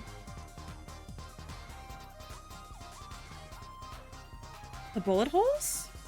Maybe she heard it. Oh, I don't know. Hey, Lucy, welcome in. We're playing some Ace Attorney tonight. Thank you for redeeming your burbs for a tiny hat. I hope it gives me the brain power to figure this out. So, I'm still set on she was probably on this side. I think so. Another small window. Would it be the bullet holes? I'm starting to get confused with the timeline now. So, we're saying that during the second set, she was walking by, and she heard them talking. Someone said press the switch, and then the gunshots. But the gunshots were faint. So, I don't think... Would it be the vent? She heard it through the vents? Okay, I'm not super sure about this. I am going to say the vent. That's the only other thing that makes sense. Oh, I don't think this is it. This is where Lamawar heard that voice from. But that's no small window. That's the air vent. Oh, no, it is this. I was right. I was right. Okay. What did she tell us? She said she's a Virginian, unfamiliar with our language. It's not a stretch to imagine she called this air vent a small window. Now you've done it. You've gone beyond ridiculous and into ludicrous. So Lamawar was up in the ventilation system listening to this man's voice? That's the only logical explanation. Oh, that's... okay. Now I see where it's taking this. She heard it through the vent because she was up in the vent system, because that's the trick to the illusion. She went under the stage and went up through like a ladder up to the other part of the, you know, the little tower thing in the concert, and that's how she teleported across. Okay. And I knew that. I knew that she went through the vent after, I think, some point today. I was like, oh, that's probably how they did it. That's why it's relevant to the case. Okay. Logical. I do not think this word means what you think it means, Hair Forehead. Okay, what about it isn't logical? Huh, it hardly merits saying. Why would Lamawar be in the ventilation system? Hiding like a rat. No offense intended to her, of course. The explanation for that is simple, Prosecutor Gavin. Isn't it, Lamawar? You have been listening to our discussion here, yes? Yes. I admit, it's had me quite confused since yesterday. Yes, the small window was closed, but why should that mean I could not hear through it? I feared our prosecutor might himself need an interpreter. Urk. The problem here is words. Lamawar, this small window through which you heard the voice, was it up high on the ceiling of the room, not low on a wall? Yes, it was up on the ceiling. What? There you go. Order! Order! I will have order! Witness, will clarify this statement to the court. Are you in fact saying that you were up above the ceiling of the room, and that's where you heard the moment of the crime? Yes, in fact, I was. I am sorry. I never imagined it would become such an important point. Yes, well, why the heck were you up there? I believe it's time for another testimony. I'm not sure I can't. May I remind you, this is a murder trial. We will hear your testimony. Tell us why you witnessed the crime from above the ceiling of the room. Please. Well, looks like I'm on the right track. Oh boy. Doesn't want to reveal it because, you know, above the ceiling. It's the magic trick. She's been sworn to not say anything. Oh my god, look at this picture. Crawling through the vent. Miss the Blue Badger. We'll have to see him later. Yes, there was a lot of Blue Badger stuff at the crime scene. There was a lot of cute stuff. There was like a sticker, a plushie. Yes, I was above the ceiling when I heard the voice. You know, that actually reminds me, this game has had a lot of Blue Badger references, because even in the last case, the kid was wearing a Blue Badger shirt. I do love the Blue Badger. Above the ceiling when I heard the voice. I had heard there was a small window there before. It was in the middle of my performance. I had no time to report what I had heard. As to why I was there, I cannot say. I am bound to secrecy on this matter. Bound to secrecy? In my line of work, one has many obligations to uphold. You say you were in the middle of your performance, so this did happen during the second set. I did not witness the crime, you must understand. I only know what I heard. Yes, but you must tell us what you were doing, in detail. That's what the cross-examination is for, yeah, Hair Forehead? Our mission in this court is to discern the truth. No obligation, no binding pact may hinder that mission. Very well. Mr. Justice, you may begin the cross-examination. What are you going to do, Apollo? I'm gonna find out the truth. She was up above that ceiling for a reason. I just have to get it out of her. I mean, I already know why, but we have to get her to say it. I was above the ceiling when I heard the voice. Above the ceiling. Could you be more specific? I cannot. Because you're bound to secrecy? Yes. To tell the truth, I was not supposed to even say I was above the ceiling. I dare not say more. Doesn't sound like I'll be able to coax it out of her just by asking. I heard there was a small window there before. By small window, you mean the air vent? I only remembered I needed to be careful of where I put my hands and feet. I cannot see the light coming through the window, of course. The air vent grate could trip you up, certainly. So I was walking very carefully when I heard the gunshots. Startled, I crouched and listened. That is when I heard his voice come from the room. Arian's voice. I knew something terrible had happened, yet... It was in the middle of my performance. I had no time to report what I heard. So without a word, you just let the third set start? After the curtain closed for the second set, there was still much to do.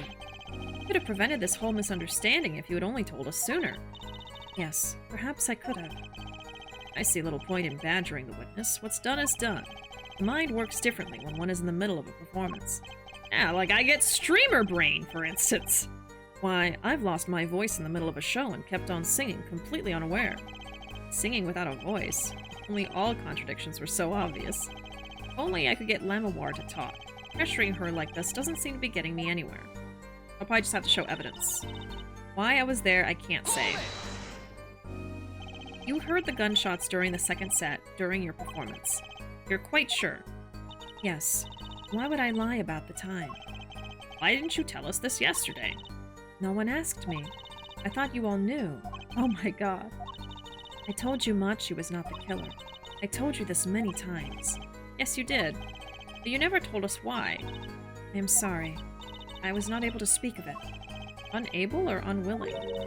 She's not talking, Apollo. What do we do? We'll just have to prove it ourselves. As long as she is bound by this pact of silence, she won't talk. If I can prove why she was up there, she'll have to admit it. But how are you going to do that? She was singing on the stage, Apollo. She couldn't have been up above the ceiling, too. Yes, she could. I've got a theory as to why, too. Maybe I've got the evidence to prove it. I'm bound to secrecy on this matter. Exactly who bound you to secrecy? I'm not sure I'm allowed to say who it was. No, I think perhaps that is all right. It is just a name, after all. It was Valent Gram Gram. Perhaps you know him. If you didn't get it at this point, or up to now, you would get it now that they say Valent's name, you know? Valent Graham. What? You mean Uncle Valent? What? Valent Graham?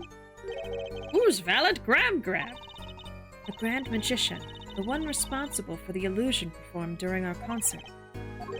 Interesting reaction, Prosecutor Gavin. Lamawar was bound to secrecy. It's going to take some hard-hitting proof to make her talk. I think I know why she was up there, but how do I prove it? Okay, now I gotta think.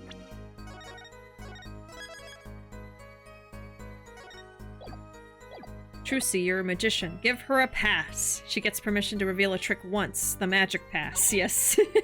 Just once. I mean, what's funny about that whole thing of, like, a magician never tells his secrets is there was, like, a whole show, I'm sure some of y'all know it, I don't remember the name, where they did reveal how all these famous magicians' tricks are done, like, in different episodes and stuff. Y'all know what I'm talking about, right? I remember watching some of the episodes, and I feel like magicians were really mad that they were revealing it, because I think it was done by 2 different magicians, and they would just show each episode like a different trick, and they would show how they did it. And so they're kind of like ruining the job for a bunch of a bunch of people. Yes, I remember that. Yeah, I don't remember the name of the show, but oh my god. They had a whole show about it, which I think is really interesting. And the thing is, if you don't want to know the secret to a magic trick, you just don't watch the show, you know? And then you can go and still enjoy magic and believe in magic. But every magic trick is just kind of like sleight of hand and moving parts and pieces and stuff. I mean, it could be really cool. Let's see. It's in the middle of my performance. Had no time to report what I heard. Why I was there, I can't say. Okay, so this is probably going to be what I present something to. A lot of magic tricks require a very good sleight of hand, which even if you know the trick, you won't be able to do the magic. Right, like, it's definitely not easy, especially some of the very, very complex or, like, really impressive tricks.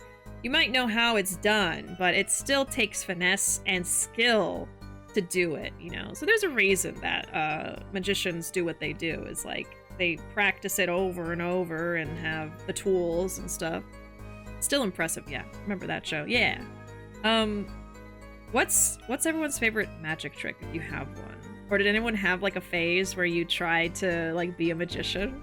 I remember getting like presents of, you know, different kinds of tricks that you could try to learn, like for kids, you know, different kits and stuff like that. But I used to watch it, but they canceled it. Oh, really? That's why it ended? They canceled it, huh? I wonder if it had to do with all the people who were mad that the magicians, you know, they were revealing all the magicians' secrets. Cool. Okay. What are we doing? Why she was there. I think it was canceled. I don't know. Oh, okay. I don't know. Either. Nobody knows. Why I was there. It was the magic trick, so I'm gonna have to figure out how to prove that. Could be the lyrics, because it's like, up through the air I fly. That was part of the concert.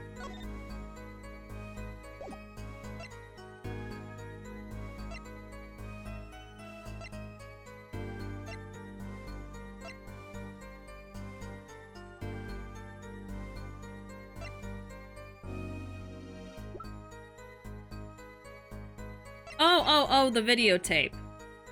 Okay, I can show the videotape. Yeah. Lamawar, truth be told, the reason for your presence above the ceiling is quite clear. Especially when you consider what happened during your performance. What happened? Yes, it's all right here on this video. And we get to watch this again. Have y'all ever seen Now You See Me? Those movies crack me up because saying that those guys are wizards are easier than any logical explanation. I think I know what you're talking about. I might have to look it up real quick.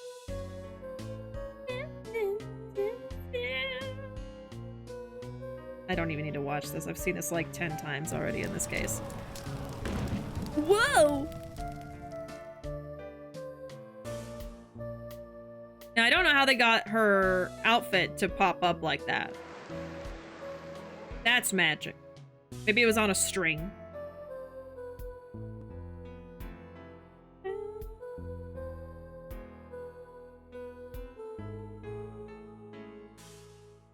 Maybe I don't know what this is. It's a movie, right? From 2013. ...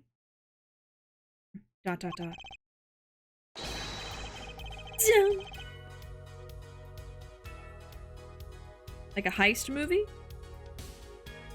The CGI returns. Yeah, maybe wires. No, I don't know what this movie is. I'll leave a tab open though. It's more jarring that it flips from artwork to CGI. I know, it's so weird. Oh, you've seen clips from it. Okay. I don't know if I have. I'm gonna have to look it up later. You'll have to show me the clips, Ruuuvo. Okay. As we can see, Lamawar was clearly not on stage for her entire performance. Ah. Though it saddens me to be so realistic, Lamawar is incapable of actually vanishing, let alone teleportation. The only explanation is that she was hidden from view, and during that time, she moved to the back of the forum. Hollow. What, Trucy? It's not nice to reveal a magician's secrets, and it's against the rules. But I'm a lawyer. I'm not supposed to be nice. Wow. He just comes out and says it.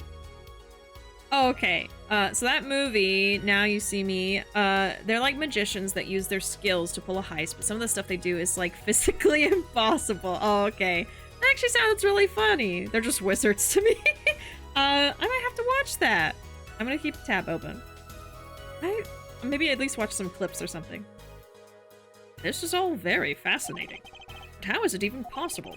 There is only 20 seconds between when she disappears and reappears. She couldn't have moved that fast. Is something wrong, Prosecutor Gavin? This was his concert. His show. He knows how the illusion was performed. Aha! He's just realizing his own oversight. Wow. Gavin's not too smart. Let's look at the cross-section diagram again. Here we can trace a route through the ceiling. It goes from the stage, through the backstage, to the rear of the forum. Ah! Recall Lamawar's testimony from yesterday. I was on my way from the stage to the backstage exit. There was something like a little window there. That's how I saw it. She went from the stage to the backstage exit. A perfect description of this route above the ceiling. Lamawar knew of this because of her part in the illusion. But she wasn't the only one who knew. What? Just now in the lobby, Machi told me something. I know if I opening vent, I can leave stage and backstage. He said that? Oh, were you not informed, Prosecutor Gavin? I knew about the Vanishing Act, of course. Yet, I had no idea of the route that would be used. Why didn't that magician tell me? Magicians only reveal details of their acts on a need-to-know basis. They're the bread and butter of a magician's life, you know. Which is why he bound Lamawar to secrecy. Well, Lamawar? I am impressed, Mr. Attorney. Machi was right about you. So, what does this mean? Are you saying you used this route above the ceiling? I did. Well, that's that. But I'm still a little confused. Why is that, Your Honor? As I said before... Oh god. Again? Because of how quick she does it? There was very little time between when she disappeared and when she reappeared. She had rocket shoes. 20 seconds tops. How could she do it so fast? Especially if she stopped to hear the shooter's voice. She didn't. She just kept moving. That's a good question. Can the witness explain this to the court? I cannot. Very well.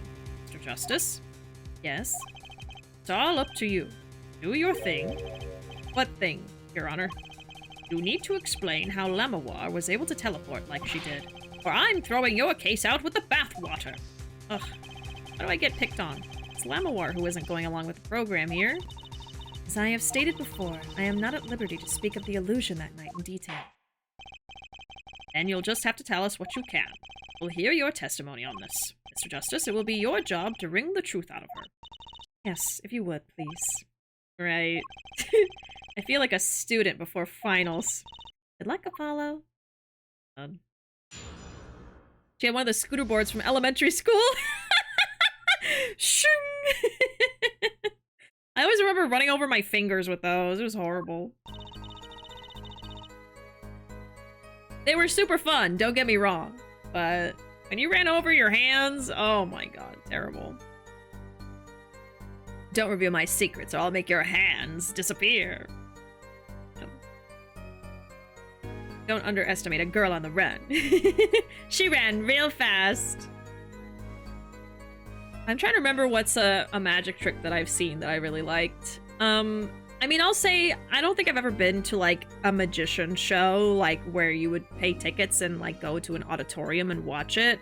I think all the magic tricks that I've seen have been like little ones that people have done in person, like a friend or family member, you know. And YouTube videos. That's it. But I remember people doing, I mean, like the most simple trick is the one where like it looks like your thumb is gone, right?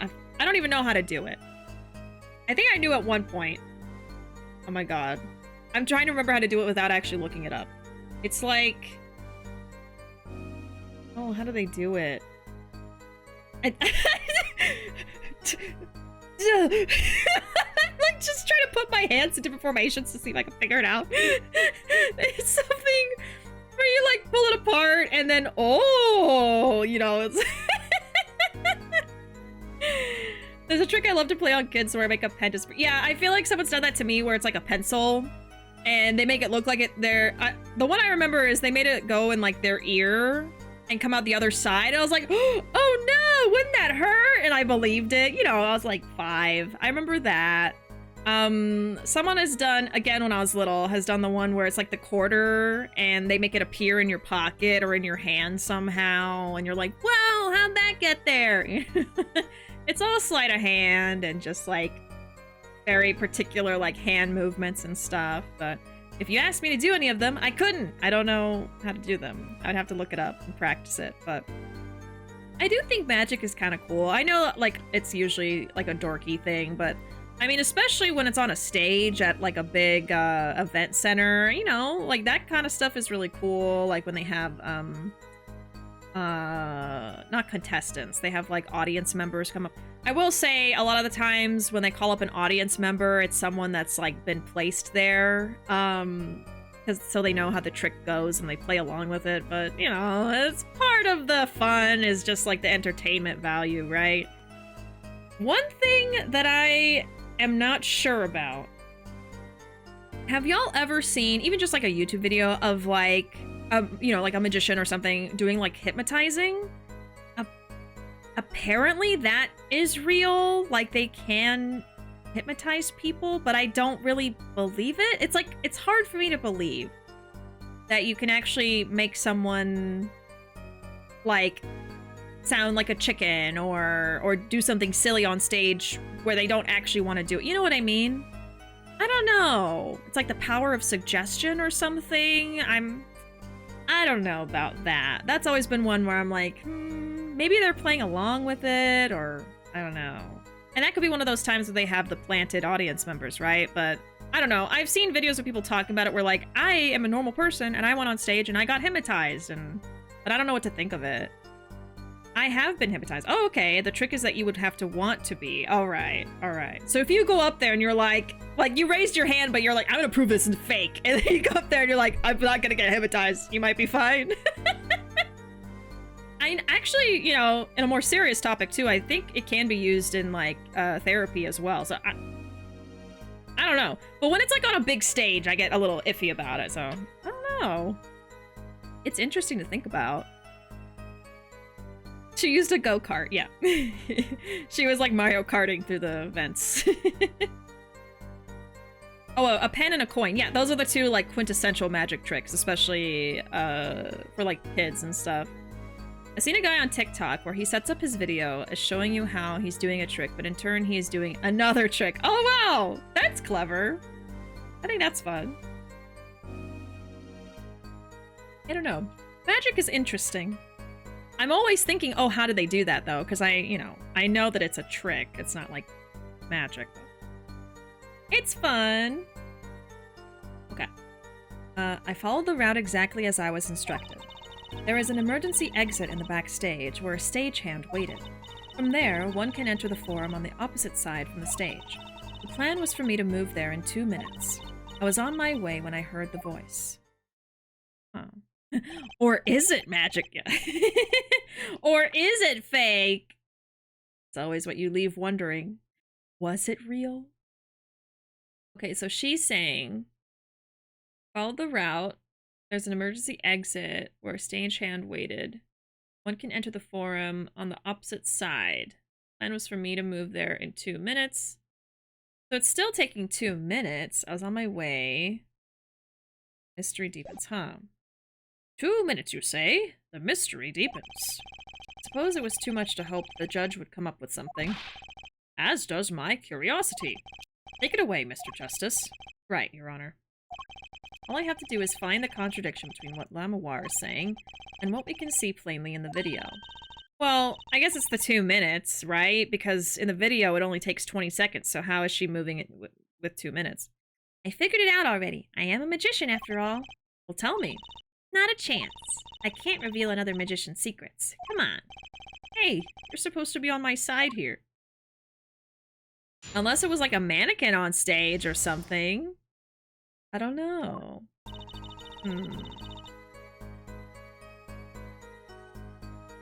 Oh, wow. I was hypnotized at a county fair and was told I was Rihanna. I started performing. Wow. I was very aware of what was happening. All I can say is that my brain kept telling me to do stuff like dance, sing, and talk like Rihanna, and it was fun. Big stage, but all volunteers.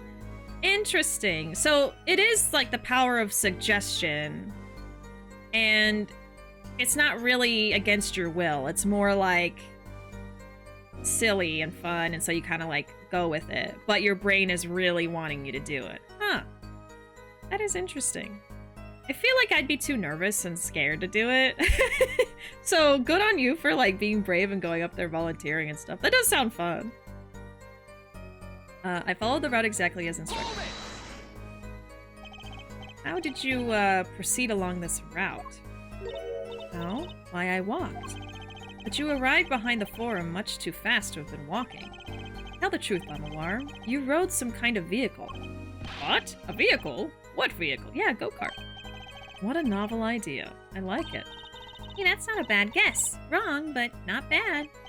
Haha, yes. Laugh at the dumb attorney. I don't mind. I'm sorry, but the girl is right. That vent was much too small for vehicles. It was a tight fit. Even I had to crouch as I walked. I cannot imagine a vehicle that would fit in such a small space. If it wasn't a vehicle, what was it? You had me going for a while there, Mr. Justice. Too bad. Ready for the next part? Oh, I feel like I'm on some kind of quiz show. Yes, you are. Heelys! It was Heelys! Perfect. There's an emergency exit in the backstage where a stagehand waited. Did everyone on the concert staff know about the trick? Not all. Only a few that were needed to help. See, like I said, it's on a need-to-know basis. So not many people knew about the trick. What were these stagehands required to do? One needed to open the emergency exit. The door to the stairs is locked, but once through there... From there, one can enter the forum on the opposite side. So when you came back out, you were behind the audience. Yes, that is how it worked. Not a bad show, if I say so myself. That's Uncle Valent for you. The old Graham touch. On the video, you were only gone for 20 seconds. How is that possible? That's the part I don't get either. Yes, it would be hard to go so far in only 20 seconds.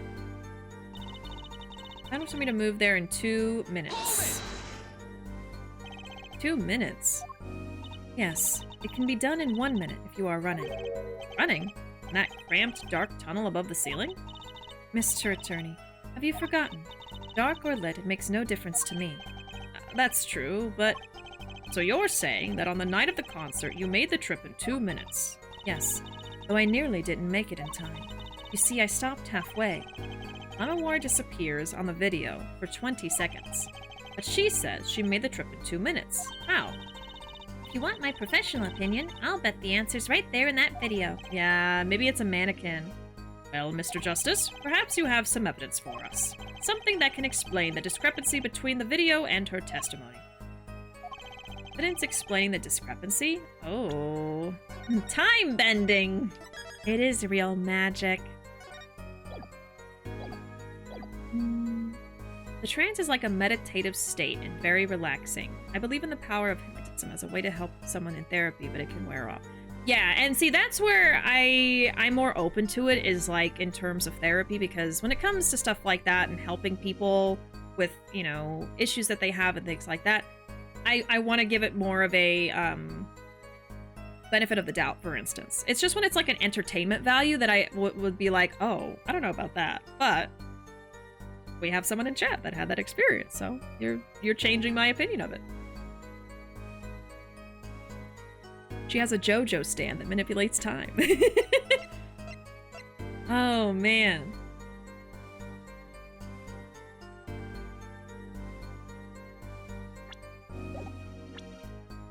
Something that can explain the discrepancy between the video and the testimony. I guess let's watch the video again. I've seen it plenty of times, but now is when I really need to pay attention to it. Maybe when she turned into CGI. That was the fake part. Oh, she's not moving there, is she? Hold on.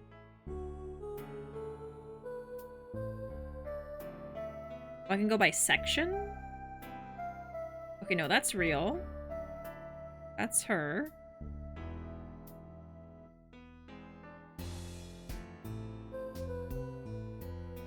Two minutes. I'm thinking that when she comes back, it's a mannequin.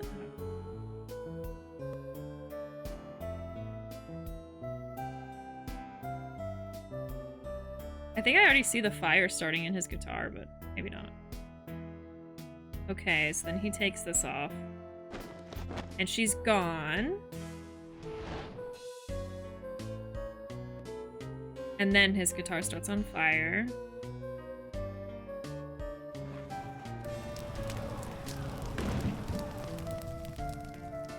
Okay, and that's flying.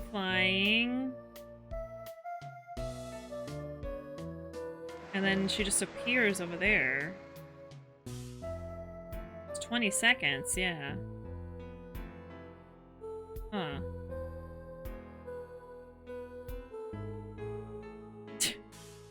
I don't know.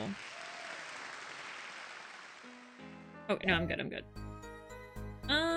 Shoot. It's two.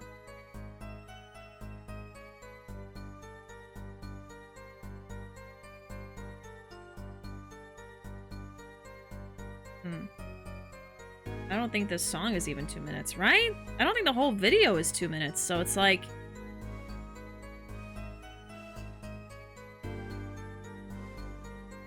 Unless she's lying? But, I mean, he did say to look for a contradiction. The 2 minutes versus 20 seconds is the biggest contradiction we can see, but I'm like... Is there something that explains how she traveled there in 2 minutes, but the video shows her appearing in 20 seconds? I feel like it has to be a mannequin or something, or editing. But, like, it's supposed to just be live performance. Hologram. Something like that. I don't know. I might just keep going and see what they say, and maybe they'll help me kind of figure it out by hinting at it, but I don't know.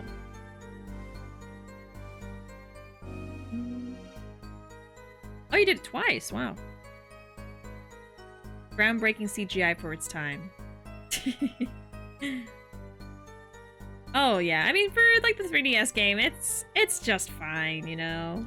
It's terrible, but, I mean, it's fine for when it came out. I mean, it's gonna have to be something about the video, right? It's gonna be about the video, or this. Evidence explain the discrepancy.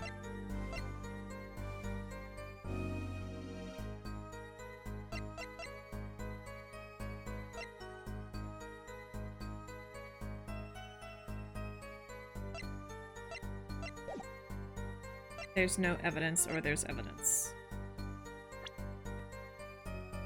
Oh, wow. It has the dialogue as the video. I don't need that. Well, thank you for the lurk. How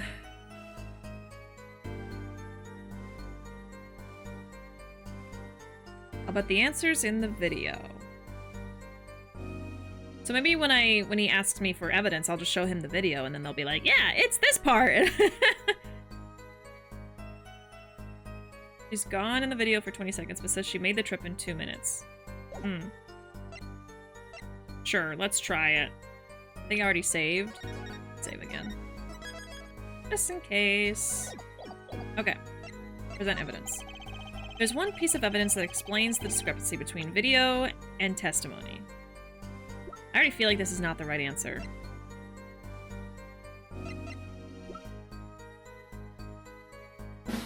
Oh my god, that scared me!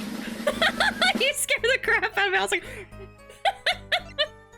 Oh my god! Good lord! I'm thinking!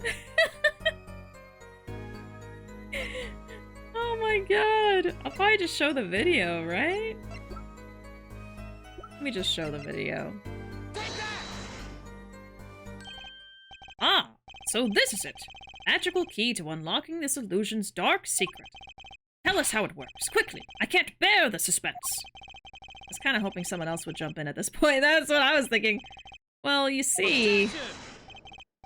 Dear Judge, I do hate to spoil the mood, but I haven't the faintest idea what he's talking about, and neither does he. I'm a little confused too there, Apollo. Right. By which I conclude that I was wrong. Better luck next time, Pollywog. Mr. Justice, I'm holding you responsible for spoiling my mood. I'm so sorry. Is that a tear I just saw in the judge's eye?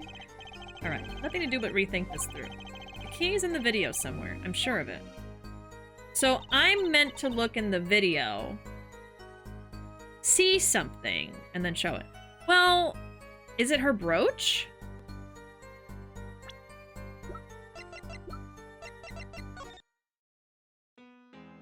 Here she has the brooch. Does it disappear when she goes... I think it's gone when she goes across. It's the brooch. It's the brooch. Okay. I knew the brooch was gonna pop up, because I was thinking about it, like, a few minutes ago. For a different reason. Of like, oh, when did she lose that, you know? Since she saw the thing happen at the second. And then she was in the vent, so the brooch have fallen down when she was in the vent, you know. I'm gonna show the brooch and just see what happens. What are we doing here? What are we doing? Yeah, 2 minutes, so we cross-examine this. I could load the save, but let me take the L on that one.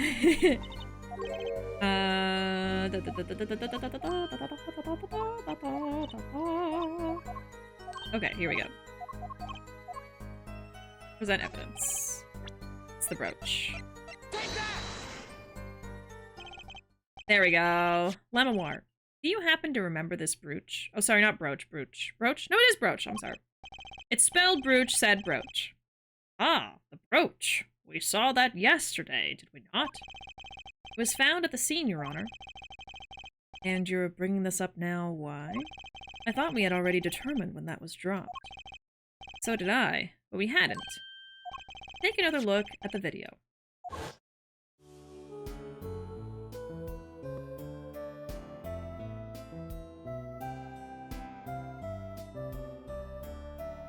God, it's so bad. Here, you can see she's wearing the brooch. So she is. Let's look a bit later. Is it a different person?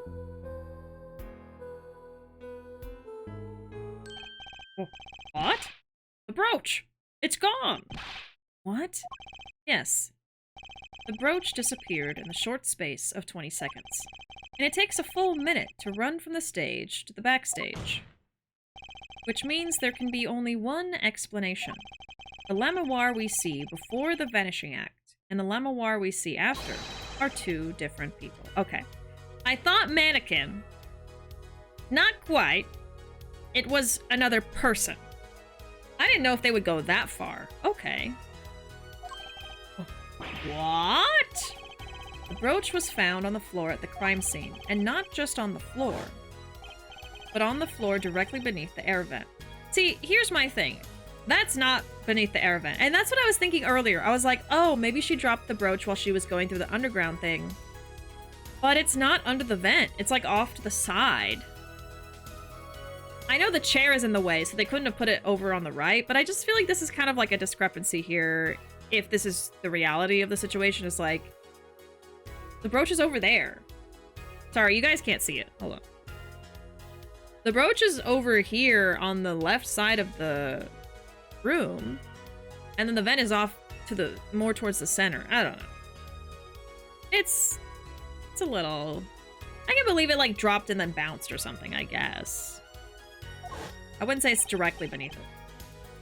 And I guess I'm being a stickler for details.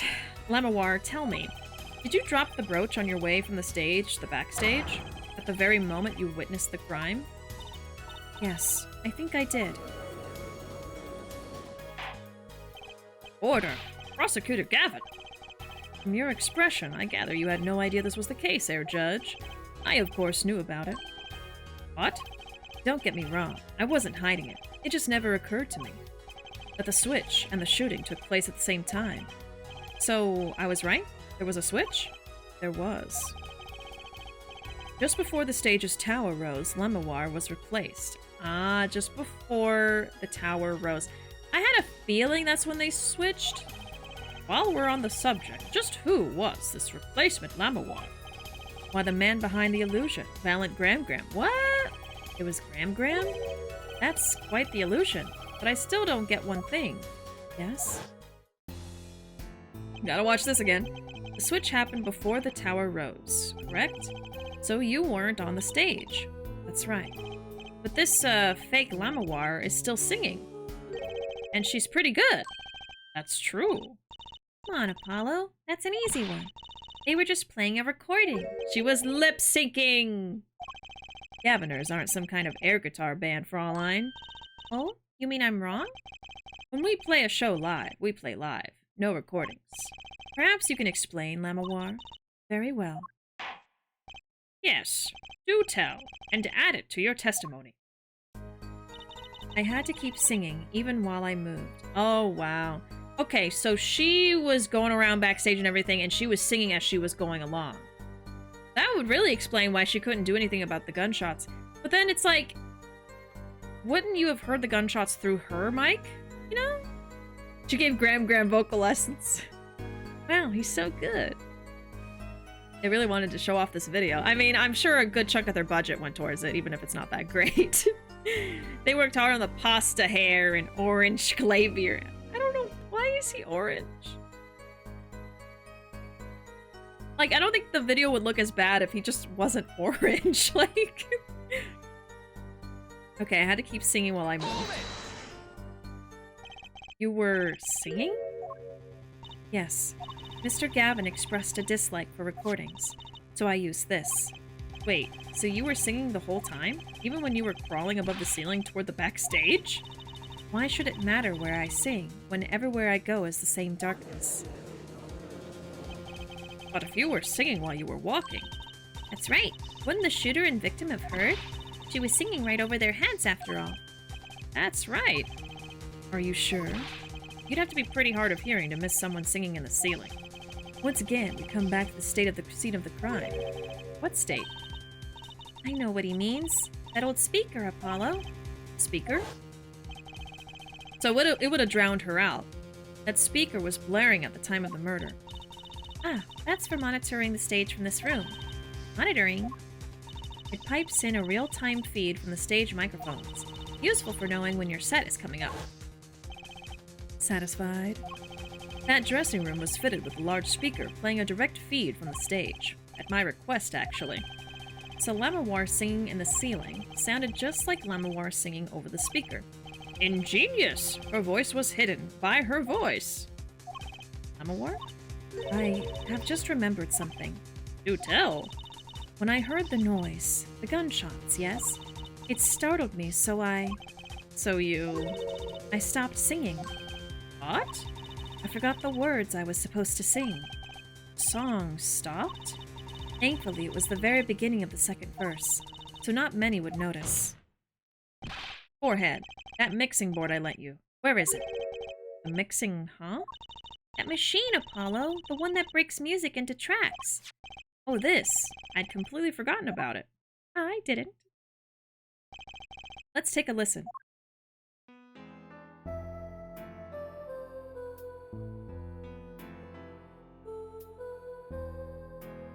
So there's some lyrics that are going to be missing from this performance, maybe? Like, if it just looked like this the whole time with just the art and no CGI, it would have been fine. But I guess they really had to show detail of, like, the thing, her veil, like, lifting up and flying. Oh.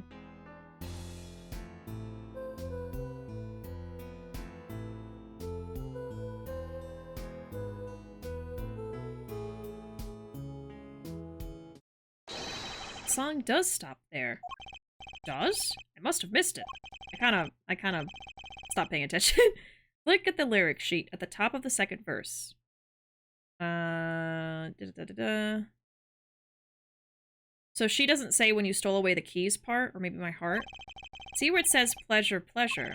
Now listen again. Oh, okay. No, she does say, okay, when you stole away the keys. My heart held on to so tightly.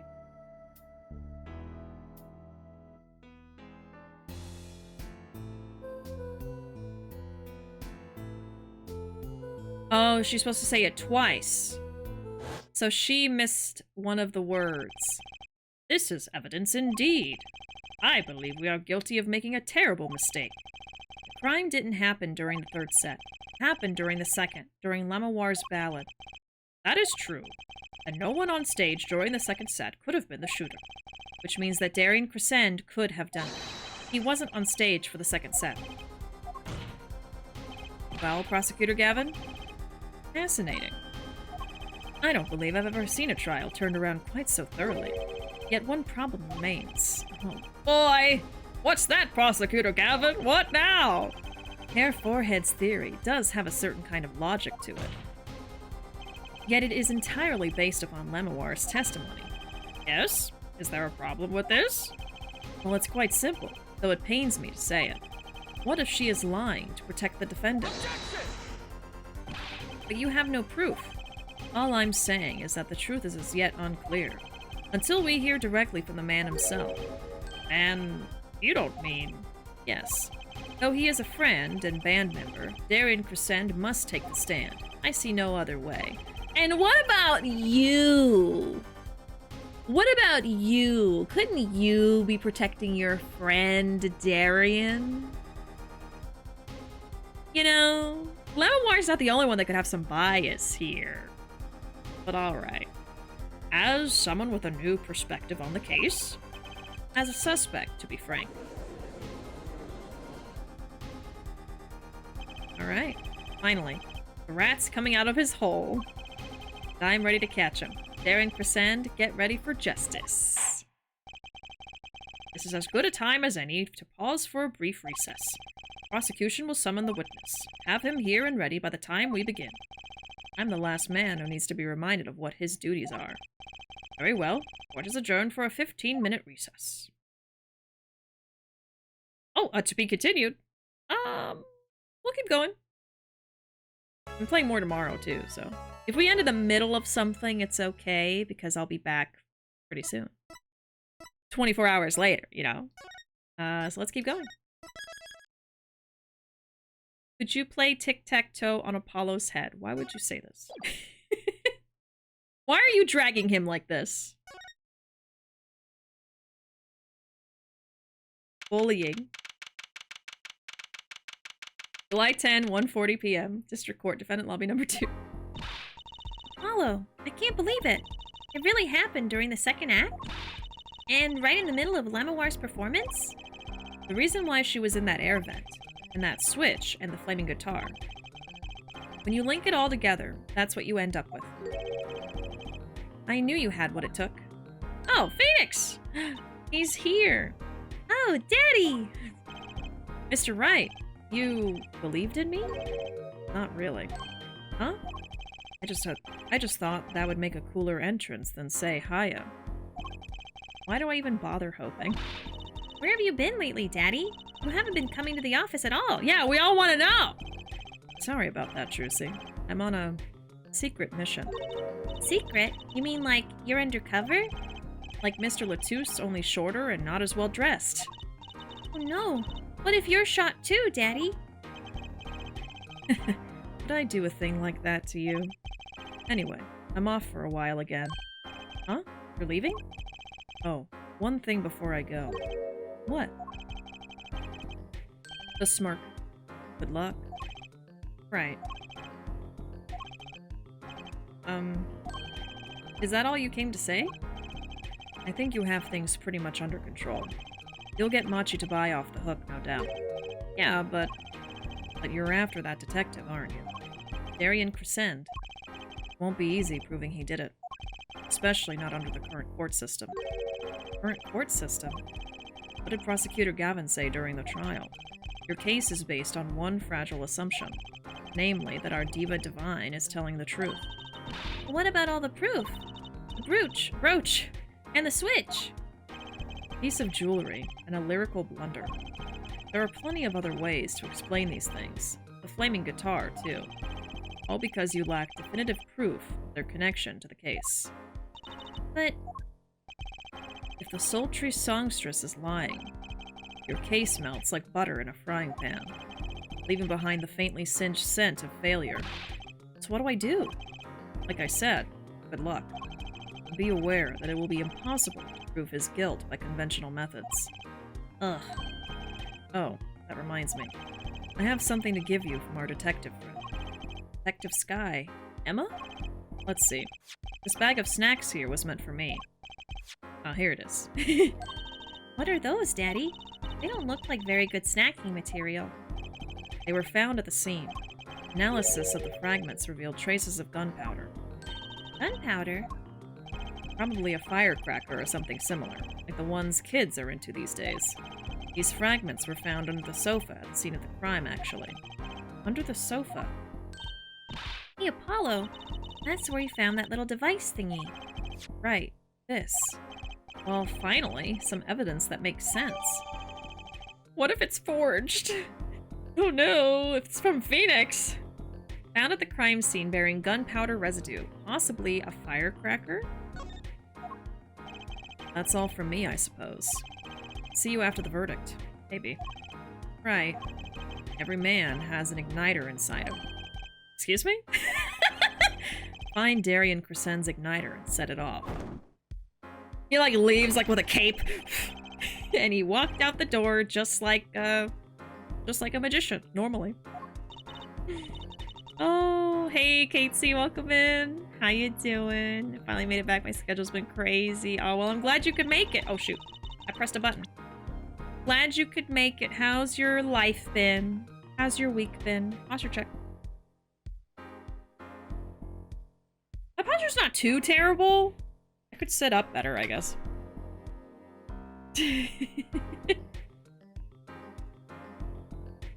At least I wasn't like this. A shrimp.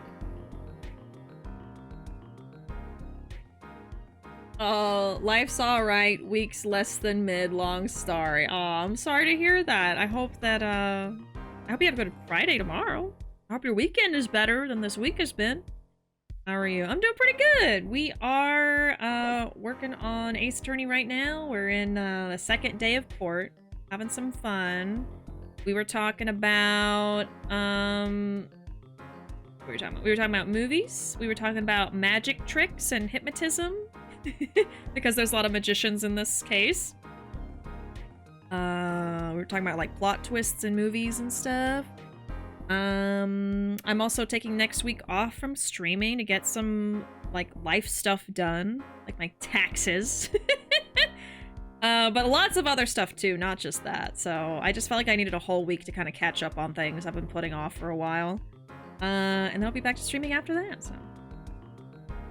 It's okay. Dating, am I right? Oh, man. Well, I'm sorry to hear that. I hope your weekend's better. I really do. The boy. I love those emotes. Wide, kid you. But yeah, we were also playing some Infinite Wealth earlier this week, of course. We had a lot of fun with that. I'm having fun with the island. I'm trying to be vague because we're not playing Yakuza today, so I don't want to spoiler people. But I was having fun with the island stuff and made progress with that. It's been very, very fun decorating everything and making cursed environments. I'm enjoying it a lot. It's so fun. I'm in chapter 6 right now, and I'm probably gonna do more plot when I come back from the break, but I've been taking a little bit of a break from the plot because I unlocked so many things to do. So it's just, oh my god.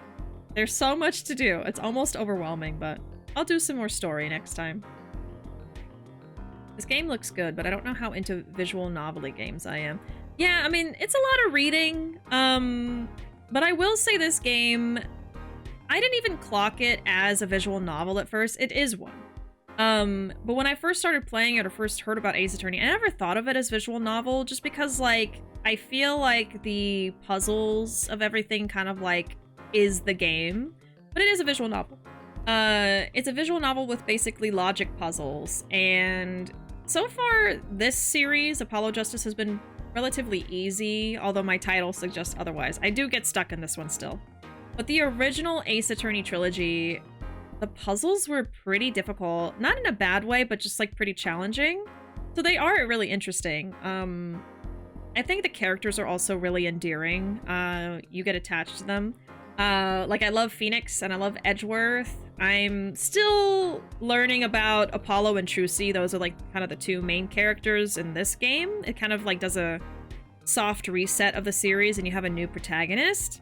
But the original trilogy I had a lot of fun with. It's very, very good. If you ever wanted to get into Ace Attorney, I would definitely recommend starting with the original trilogy first before you played this one. There's also the Great Ace Attorney Chronicles, which is something that they just recently localized, like 1 or 2 years ago. And that one is like the most modern Ace Attorney game, so the mechanics and controls are all the nicest and the most convenient. The older Ace Attorney game, you know, it's from like the early 2000s, so you can really tell, even with like the console remake and stuff, that it was from that time with the jokes and things. But overall, you know, it's a good time, and I think it's a really fun series. I'll add it to my list, yeah.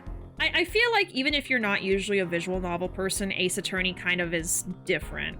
But there is a lot of reading, so if that's what you don't like about the visual novels, yeah, of course. There's gonna be a lot of dialogue, but I have a lot of fun with it because I stream it, and so I get to do all these silly voices and act out the characters and stuff, and I like doing that. And then I get stuck on the puzzles sometimes, but that's okay. This game, Apollo Justice, the first one, I've been feeling pretty smart so far. I don't know if it's just easier or if I'm just being smart. I don't know. But I am taking notes while I'm playing. It's one of those games where sometimes like a random detail will be important later, so if you have good memory, then you might not need to write stuff down, but you know. Yes, I made basically a toilet island, and there's just a bunch of toilets everywhere, and it's super cursed, but also hilarious, so anyway. Ace Attorney. No conventional methods. What does that mean? So what are we talking about again?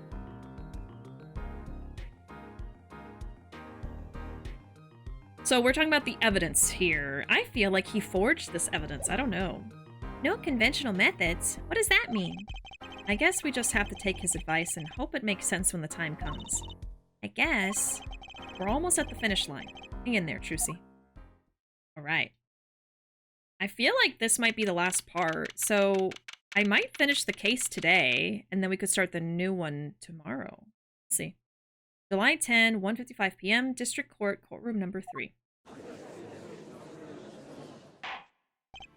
Court is now back in session. Prosecutor Gavin, where is Detective Resend? In the witness lounge, ready to be called at any time. Very well. Might I add, I don't believe any of this. He, Darian, was the first detective I ever worked with. See? He has bias! We stopped working together when he moved to Criminal Affairs Division 3. But his guitar playing, it fires my imagination. Well, he might be a killer, okay? Deal with it. That's nice, but it has nothing to do with the matter at hand. Correct? Oh, I know. Hair forehead. Very well. Call the final witness to the stand. Detective Darian Crescent. And something that I love about Ace Attorney is how ridiculous it gets. It's so silly and ridiculous. They have puns in like everybody's names. So every time a new character is introduced, I'm like, okay, what's the joke with this one, y'all? Like, if I don't figure it out, I'll ask chat, like, okay, what is it? Because I need to know. Basically, everyone's name is a pun or some kind of joke. The characters are really ridiculous, and nothing that happens in these games could happen in real life. You know what I mean? In a real court of law. But it's a video game, so it's just really funny. Didn't you know his fire guitar playing cancels out any wrongdoing? Of course. Of course. If you're cool enough, you can do whatever you want. Name and occupation, please. I've actually started giving them different voices now. And the reason is I was editing one of the older Ace Attorney videos. And I finally like sat there and listened to part of it. And the voice that I gave Clavier was not the voice that I have him doing regularly. And I was like, wait, I kind of like that one more. So I'm switching back to that one. And he gets the weird, cool surfer rock star voice. Darian Crescent, Detective Criminal Affairs Division 3. That's the International Affairs Division, for those of you who didn't know. And I'm a guitarist for the Governors. Maybe you've heard of us. Do you fully understand the circumstances under which you stand before us today? Yeah, I understand, Your Honor. What I don't understand is how you let this happen, partner. You gave me your word I wouldn't be standing here. Oh? Oh? The situation's changed, and don't call me partner. Huh. So much for old friends. I see what you're doing, Darian. You're pressing the prosecution. Your Honor, if we could begin the trial, please. Yes, it's high time we did. Let's hear your testimony. Hey, Racer, welcome in. Bishy Pigeon. BishiDove. Bishy Pigeon is fine. I love both. I love doves and pigeons. I have a pet pigeon and 2 doves and also 2 chickens and a dog. All right. Let's see, Judge. You may begin with your response to Lamoire's testimony. Yeah. So we're in the middle of the second day of court. I think we're going to be finishing this today. We'll see. If, in fact, you have anything to say about it. Oh, I got plenty to say. Lying must be a national pastime in Virginia. And wherever you're from, Mr. Justice. Huh. He's from the same place you are. Here. Conventional methods are out of the window, huh? Out the window. Here goes nothing. Let's get some music here. Yep. Okay, let's see. The diva's lying. Plain and simple. She's got nothing to back up her story. Huh. In the first place, she never heard my voice. She forgot the words because she heard gunshots, as if. Didn't Detective Emma Skye hear those gunshots during the 3rd set anyway? The shooting took place when I was on stage, man. I don't know about that. So you claim Lamoire's testimony was a lie. Hey, don't get me wrong. I dig what she's doing, trying to protect the kid. And she's got the court eating vague statements out of her hand just because she's blind. Oh, okay. You go too far, Darian. Yeah. Look, all I'm saying is, you've got a reliable witness. Why not listen to the I can't say the word detective. Why not listen to the detective? I hate this word because I can never say it. Detective Skye. I see. Mr. Justice, you may begin the cross-examination. He didn't waste any time finding our weak spot. Can't do this with Lamoire's testimony alone. I'll have to find some other way to prove when the shooting took place.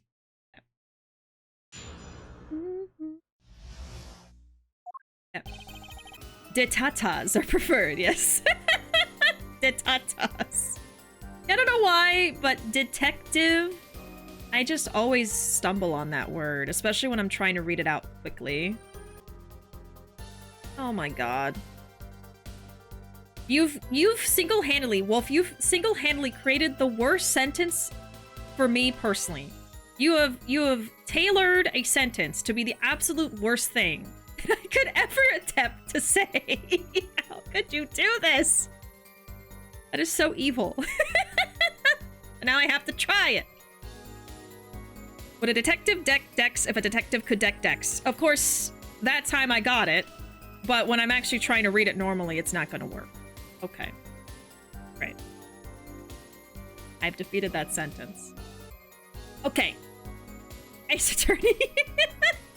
Getting very distracted. The diva's lying. She's got nothing to back up the story. You don't have any proof she was lying. Oh yeah, kid? You say I lied? No, I'm just saying, Hello, glare back at him. I couldn't help it. I flinched by reflex. Detective Crescend. Yeah? What do you want? Nothing. Hello, chin up, back straight. You're wilting. This guy's hard as nails. It makes Walkie look downright cooperative. Look, there's no way the diva remembers my voice. Uh-huh. She never heard my voice. Okay. You never talked to her, even though you were playing in the same concert? Not a word, as far as I can recall. But weren't there planning sessions or something? Gavin took care of all that himself. Darian wasn't involved in any of the meetings with her. Ugh. As if you could just go around remembering everyone's voice like that anyway. Only an idiot would believe that. Whatever, dude. I hate him. Lamawar's hearing is very sensitive. She could remember him if she heard him, I'm sure of it. I just can't prove it. And I need proof. So maybe I would be responding to this. We shall see. Hey, Flame, welcome in. I was about to talk about you because Wolf says you got by Alfred in the fish in RE4, and that's actually not accurate. It was Flame who tricked me with the fish. So speak of the devil, and he will appear. Welcome in. I know I'm late, but how did you like having to watch the exact same music video 500 times in a row? It's great! Wonderful! Yeah. It's so bad. It's so bad. It's alright. It's the best they could do. With the budget and the time. Who knows? Yeah, Apollo, stay hard. Nothing worse than a wilting Apollo. Dear God. Another twist flame is the devil, you know, from the Bible. Another reference. Okay, she forgot the words because she heard gunshots. We know she missed the words. The mixing board proved it. Oh yeah? There was a mistake. Oh yeah, there was a mistake. But blaming it on gunshots is just a lame excuse. What do you mean? The mixing board proves what? It proves there was a mistake in the song. A missed cue. So, she just flubbed it up big time. That's all. She spins this story about a gunshot to protect the kid and cover for her own goof. Man, I'd have to hand it to her if she wasn't sticking it to me at the same time. Darian, watch what you say. Lamawar is an artist. She just flubbed it up. That's no small accusation for a performer of her caliber. Heh, she got to you all right. I can see it in your eyes. I tell you, most of her stuff is so pretentious it's way over my head. So you're just not smart enough for it. Thanks for admitting that. That was really brave of you.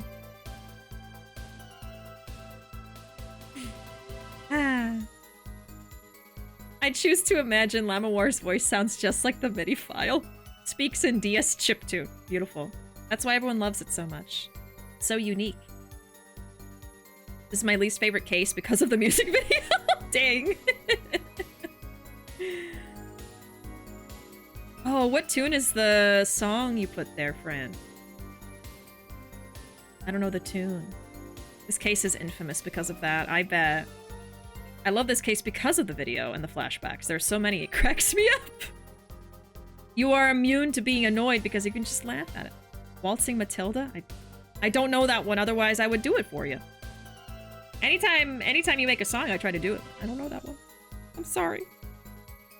I'm detecting a rift in the governor's ranks. Anyway, she's too close to the defendant. Her testimony can't be trusted. You ask me, I'd go with Detective Sky's story at the drop of a pick. It's Ace Attorney's equivalent to the sad sub-story music. Yes! I'm just waiting for a chance to use the music. in another game. Just waiting. Didn't Detective Emma hear the gunshots during the third set? Yeah, but I think it was a recording. Actually, I was there too. So I hear. Which means you heard them too, right? The gunshots? Yes. We heard gunshots, quote unquote. Neither I nor Emma actually saw the shooting, mind you. Huh. I guess you and Lamawar got the same excuse then. We know one thing for certain here. There were gunshot-like sounds that emanated from that room during the third set. What we must determine is whether those sounds were actually gunshots. Machi heard them too. Remember he said he ran for the air duct when he heard them? So how do we figure out just what those gunshots during the third set were? Oh, unless it wasn't gunshots and it was something else. I don't know. Oh, okay. I have an idea. It could have been it's not recordings of gunshots, but it could have been that the reason Darian was offbeat during the performance is because he was purposely making gunshot-like sounds with his guitar so it would sound like that, and that's why he was offbeat. Okay, that's the theory I'm going with. I'm gonna write it down, hold on.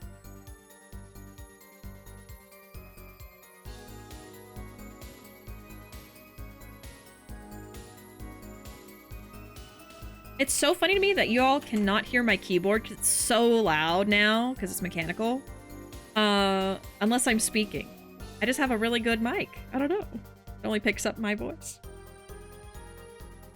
I have good filters. That's what it is. It's not just the mic. It's also infamous because the fact that people think this child is capable of firing a magnum is hilarious. Right? It's like... Just...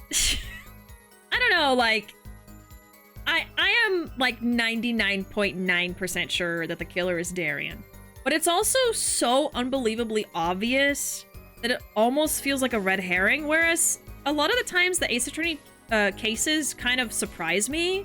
This one's just been kind of like, oh, yeah, I mean, it's that guy. I don't know. He's just secretly ripped, yeah. Shooting took place when I was on stage. I don't know about that. That could have been what the shooter wanted us to think. I'll tell you what the shooter, that kid, wants you to think. He wants you to think the diva heard me in that room. And back to relying on Lamawar's testimony.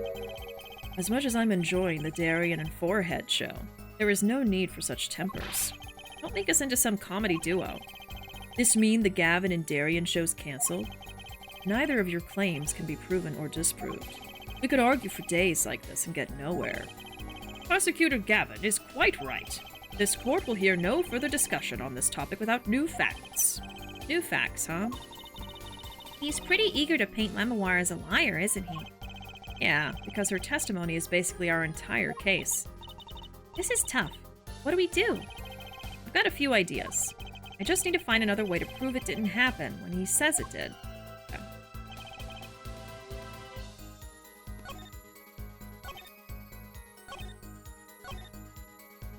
So maybe we need to disprove this. How can I prove the shooting happened while he was not on stage?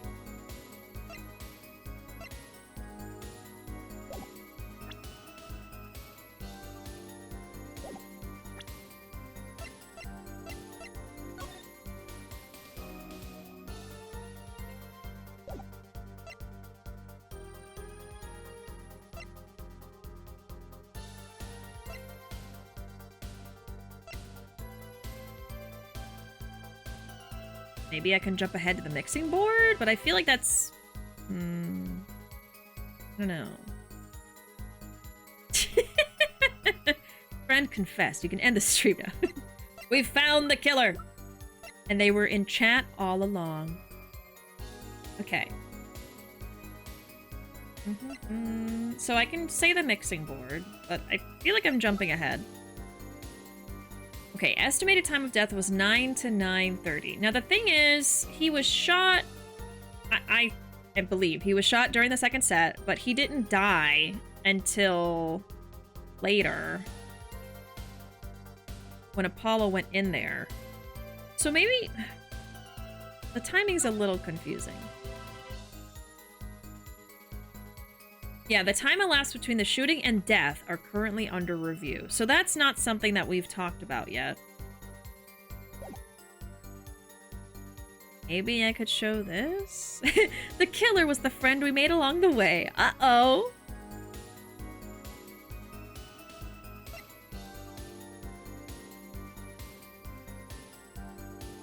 I was talking all that talk earlier like, oh, this has been pretty easy and straightforward, and now I'm stuck.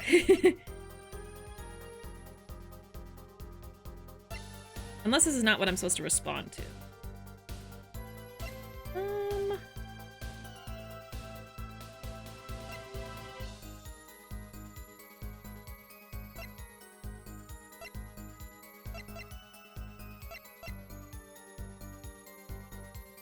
Maybe I could show the...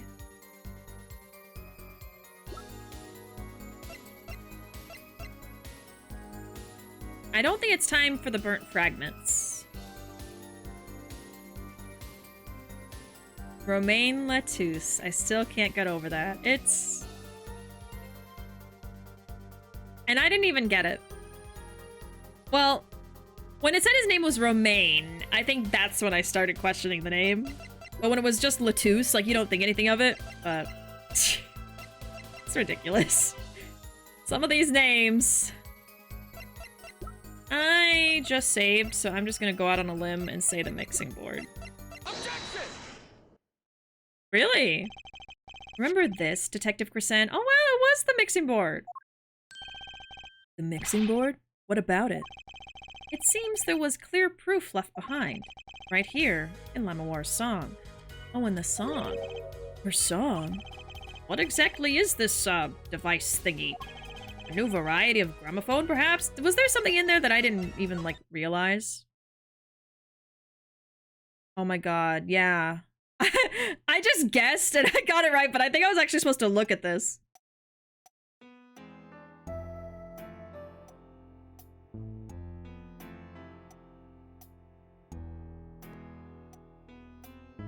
That's so funny. I wasn't even thinking about the song. You can probably hear gunshots or something.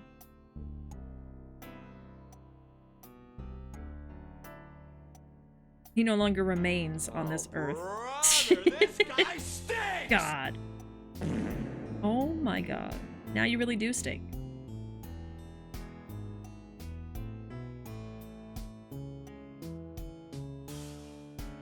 Would it be in her singing?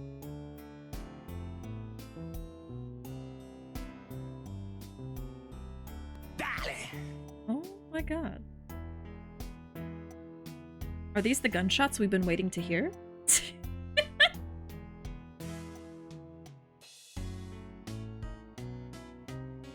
So, she messed up in the beginning part of the song, so I don't think there's really a point in listening to the rest of this. I'm also listening to this because,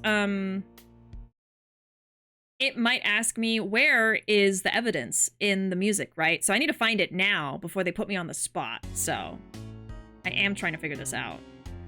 So the shooting would have happened in the first part, right?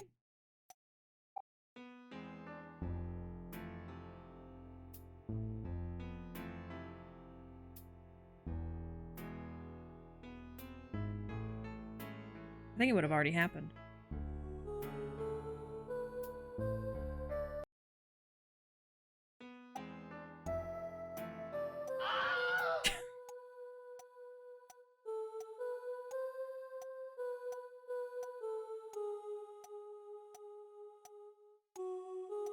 Maybe it's in the second part. It's the pleasure part. I think it's the next one. See, there she gets like... Yeah, you can hear the gunshot in her song! Oh my god! Okay, we got it. We got it. Okay, got it. I got it in the bag. Oh my god. I muted the one thing I needed. That's okay. I figured it out. Is this what your editing timeline looks like? Oh my god. I don't have 4 audio tracks, but I do have 3. I have one that mixes everything together, and I have one for just my mic, and I have one for basically everything else. So like the game audio, sound effects, things like that. I've tried to figure out a way to like separate everything, like the music from the game audio from everything else. It's a little complicated, so I haven't done that. But at the very least, my mic is separate. So that helps me sometimes if I want to have my mic turned on or off during certain parts, while I'm editing, things like that. It helps to have stuff separated. Yeah. Anyway.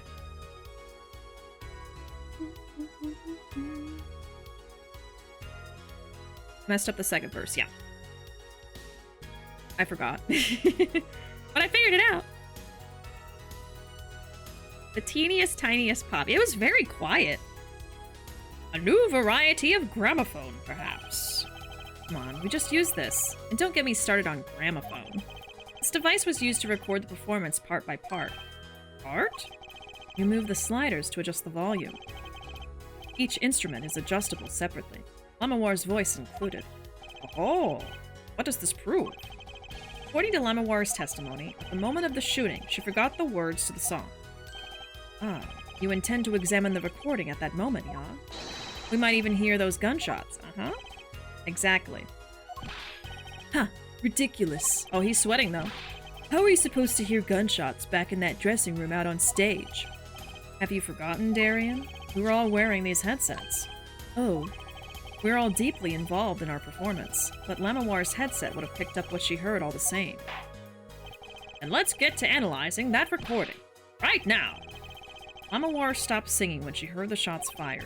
Find that spot and I'll find the gunshots. Okay, I'm glad I already did it. So, locate the gunshot. So we're going to isolate her voice. Oh, and then we're going to get to the second section. So present there. Your Honor, listen closely to this part. This is the track with Lemmoir's vocals.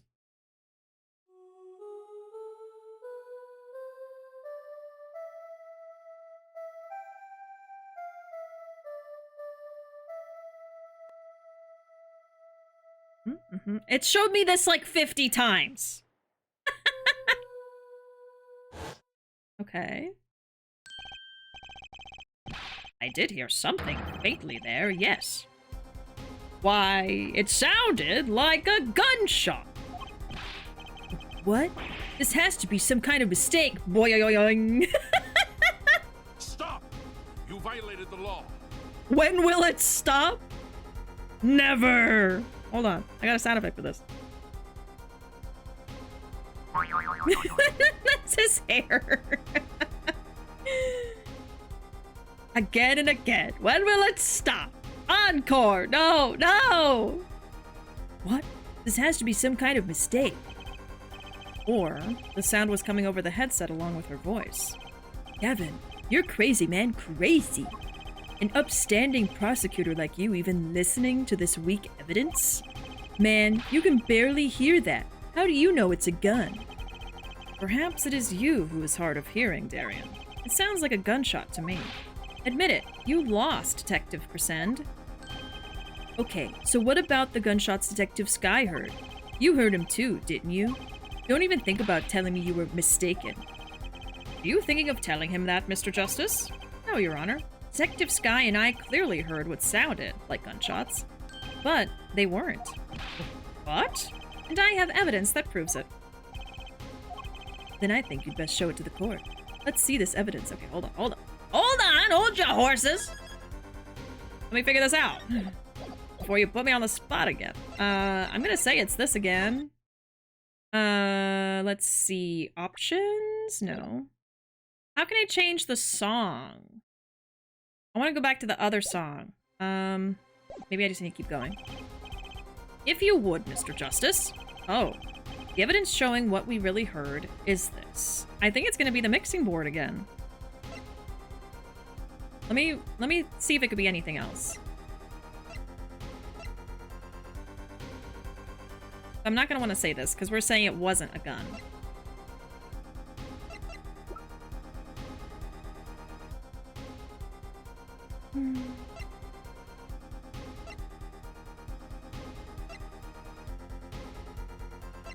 Something during the third set.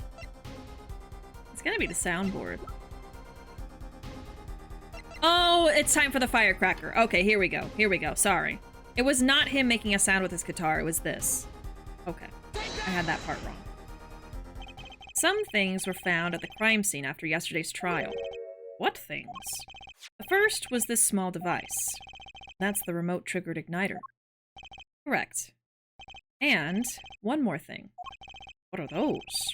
Remains of something burnt? Not another guitar, I hope. Traces of gunpowder were found on these fragments. We have a report that it was something like a firecracker. How did Gavin know about this? What? You think Detective Sky works for you? I received the report this morning before coming here, and you're just not gonna bring that up. That's when I made my decision, actually. What decision is this, Prosecutor Gavin? I registered Darian as a witness in today's trial, just in case. Oh, so he didn't believe that he was innocent. This raises another possibility. Those gunshot-like sounds during the third set could have been 2 firecrackers rigged to go off by remote control. Oh. You got an active imagination, don't you? But you shouldn't say every little thing you think. Your explanation there seems a bit too convenient to me. How so? So you're saying these firecrackers just happened to go off, right when 2 witnesses came walking by? Huh. That's right. Darian was out on stage when it happened, Apollo. How would he know someone was backstage right then? If a firecracker goes off in the forest and there's no one there to hear. Oh, brother! Not this conundrum again. Can someone do the train command, please? I have a history with this conundrum. Brother, this guy stinks! He does. He does stink. I have a history with this conundrum.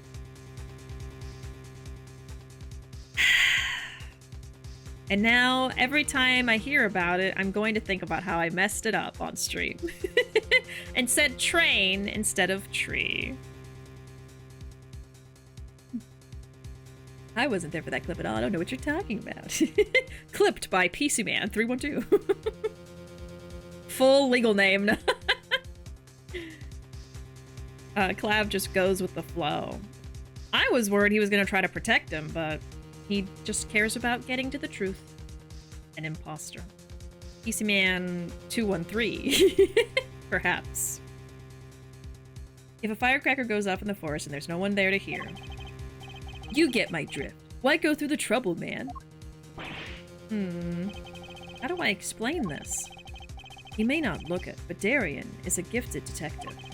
Show any weakness, and he's sure to find it. He may not look it, partner. Gee, thanks, man. That reminds me. I happened to pass through that very hallway several times that day myself, and I saw something odd there just before the third set. Something odd? A headset. Kind of all of the band and staff members were wearing. There you go. This is where that freaking headset is coming in, on the floor. That's why it matters. That's right. We picked this up in front of the door to that dressing room off the floor, yeah. What if that headset wasn't dropped but placed? And what if it was turned on? You could hear what was going on in the hallway, even if you were out on stage. Wow, he's actually helping us here. Interesting. Huh. Whose side are you on, Gavin? Yeah. Yeah. What is a train doing in the forest, Bishy? I don't know. That's my brain, okay? That's what I have to live with every day. Is my brain... You know what me and Ruuuvo have started doing? In everyday conversation with Ruuuvo, I will mess up a name of something and say something just sort of close to it. They've started writing them down. Because I do it so often. I literally did it earlier today. Ruuuvo has a list on their phone of the times that I mess up a thing and say something approximately correct. Ruuuvo, would you like to give some examples, please, from your list, if you don't mind?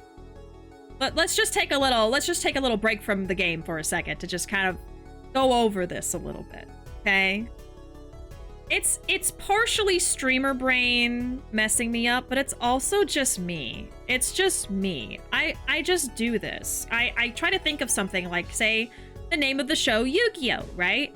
I'll forget the name of the damn show. I'll remember the name of, like, you know, the Blue Eyes White Dragon. I'll remember, you know, Yugi. And then I won't remember it's Yu-Gi-Oh. You know, it's horrible. We also have a command for that. I think it's literally just exclamation Yu-Gi-Oh, if you'd like to see that one. That one was painful for me. That was like the worst moment of that happening. It's just such an obvious name, and I could not remember it for like 5 minutes. There you go. It was horrible. So there's a clip of that. But this is just my life. Yeah, like I was saying, yeah, I said King of the Flies instead of Lord of the Flies. That's one of them. So it's always approximate knowledge. It's always like kind of correct, but not. It's horrible. So I said a train falls in the middle of the forest instead of a tree. It doesn't make sense. It doesn't. I know that. Okay. What are some other ones, Ruuuvo? I know there's some good ones in there.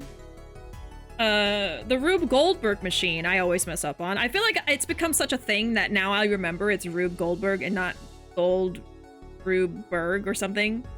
But that's the one where I'm always messing up. White Eyes Blue Dragon. Yeah, see, I remember it's Blue Eyes White Dragon, but that's something I would say, you know?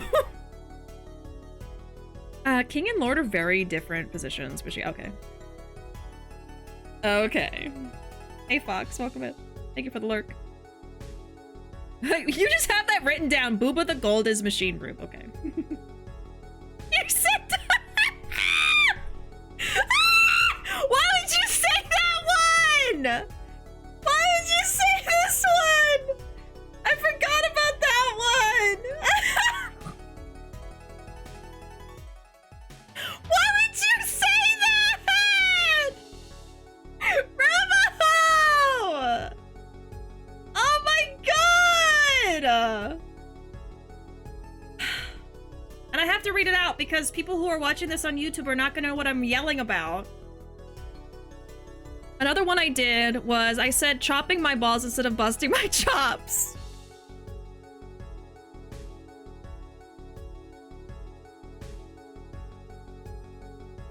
Why did I say that? Marwin mod notes include NPC who says chopping my balls. Quit chopping my balls.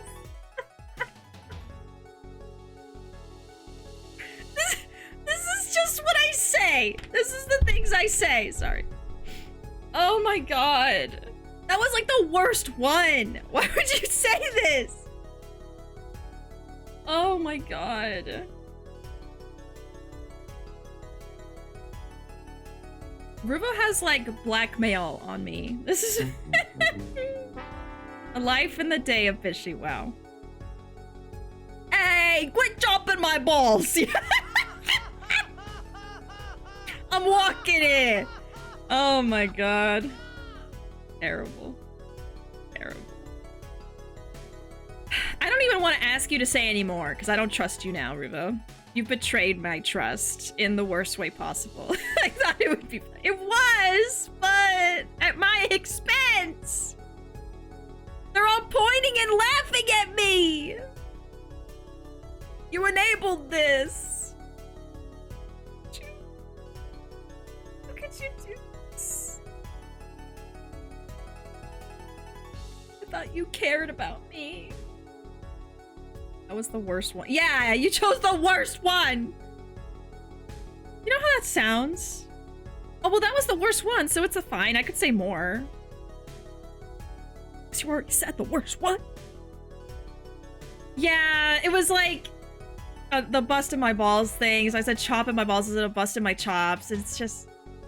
It was like a combination of the two in the worst way possible. Yeah. That explains it. It was those two together. Oh dear god. Said Hertz instead of Heinz ketchup, yeah. It's just always something like that! It's always sort of close, but not really. It's funny, but it's also so frustrating. Okay. Back to the game. Whose side are you on, Gavin? Listen to me, Darian. There are no sides in a court of law. In any case, I believe a case has been made. Gunshots were heard during the second set, which means Lemoire's testimony was true. Ugh. Order! So, she was telling the truth about what she heard? Uh-huh. It was the other man speaking, not Mr. Latouche. What did he say? It's over. Press the switch now. Just after that, there was a gunshot, and then the guitar caught on fire. Detective Crescent, you weren't on stage during the second set. You could have done it. But why did we only hear one gunshot on the recording? Huh? That's true. Weren't 2 bullets fired from this weapon? Lemoire was moving through the air vent, Your Honor. She must not have been close enough for her mic to catch the first one.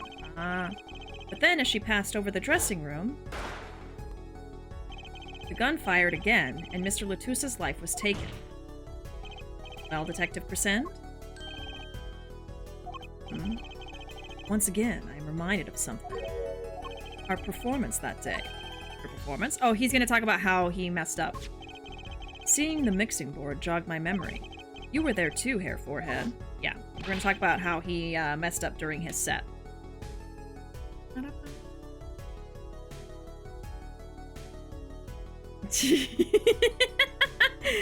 Bishy, here's the problem. That phrase is now going to get stuck somewhere in my brain, and I'm going to say it to a friend at some point in the distant future, and I won't be able to explain it. All according to plan. I'll embarrass everyone else, so I'm not alone. Dr. X instead of Professor X was a good one. Yeah, that was another one I said. See, this is why we have to write it down. Because I do it so often. I do it, I don't want to say every day, but at least a few times a week. I will say something like that. Yeah. I have very, like, selective memory. It's... Ugh. Congrats, Bishy. You're an influencer now. Yay! From that horrible phrase. Great. Great. Technically, he is a doctorate, so they're not wrong. There you go. What is it with today? What is it with today? And Wafer subscribing for 26 months. Let's get some shit. Teehee. Welcome in, Wafer. Oh my god, shiz. How you doing, Wafer? How are you today? Thank you so much for resubscribing. I appreciate you, friend. Hi, howdy. Hello. Here is your star. It's the same color as your username. A Wafer. A Wafer. If y'all aren't following Wafer, what are you doing with your life? Please follow my friend Wafer while I clean my glasses, because there's a smudge that is distracting me so badly. Wafer plays all kinds of stuff. Right now, Wafer's playing a lot of Palia, streaming a lot of Palia. And Wafer's always a good time to hang out with on stream. You should. We do raids for Wafer pretty often as well. So against your will, you will watch Wafer at some point. I myself have not been playing a ton of Palia. And you want to know why? Because I have this really annoying glitch where when I'm trying to move, my character will stop and want to turn around. It's so annoying. It's so bad. It's probably not on the PC, so I could play on my computer, but I just love playing on the Switch and just being cozy in my bed and playing video games. So I don't want to play it on my PC. But yeah, my copy on the Switch has been so glitchy after the update. Other glitches were fixed, and then this one has popped up, and it makes it really unplayable, which sucks because they added a bunch of new stuff to do. Yeah, it is so annoying. So very annoying. I don't know when they're gonna fix it. Oh, and Cernux dropped plushies. I thought I saw the plushies. I didn't know you get them from the Cernux. 3 different kinds. Oh my god. I have to keep playing, but it's so annoying. You don't understand. Like, imagine trying to run from point A to point B, and the whole way, your character is, like, twitching and trying to, like, turn around, and it's... Oh my god. I don't have the patience. I do not have the patience for it. It's terrible, but... Anyway, hopefully, I'll fix it, or I'll just start playing on my computer again. I don't know. Just walk. Well, even walking! Walking and running, it just doesn't... I'll never understand with my Steam Deck. Wow. Well, good for you. Good for you. What is that, Lucy? Good night, Arkham. See y'all tomorrow for more bad CGI music videos. We'll see. I'm hoping I finish this case tonight, but we only got 30 more minutes, so... We shall see. If I don't finish it today, we'll definitely finish it tomorrow, I feel like. Because I think we're pretty close to the ending here. I feel like this is the last day of the case. We shall see. Problem after problem. My hog won't start. My guitar case is busted. My guitar's been burnt to a crisp, and to top it all off, someone is dead. That's the least of our problems. And then there was that performance just now. What was that all about? This part is off. Which is that? Second guitar. Ah. It was you, Darian. I thought it strange at the time. How could you miss such a simple cue?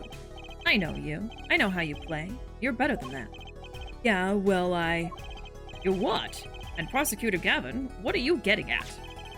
I'm talking about the murder weapon, Mr. Lotus's .45 caliber hand cannon. As we have learned, even the shooter doesn't go unscarred with a revolver that size.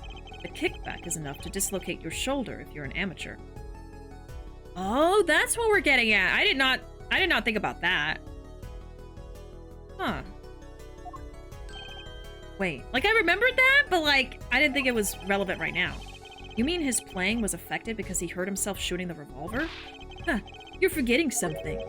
Yes, Detective Crescent? I am a trained police officer, you know. I've had firearms training.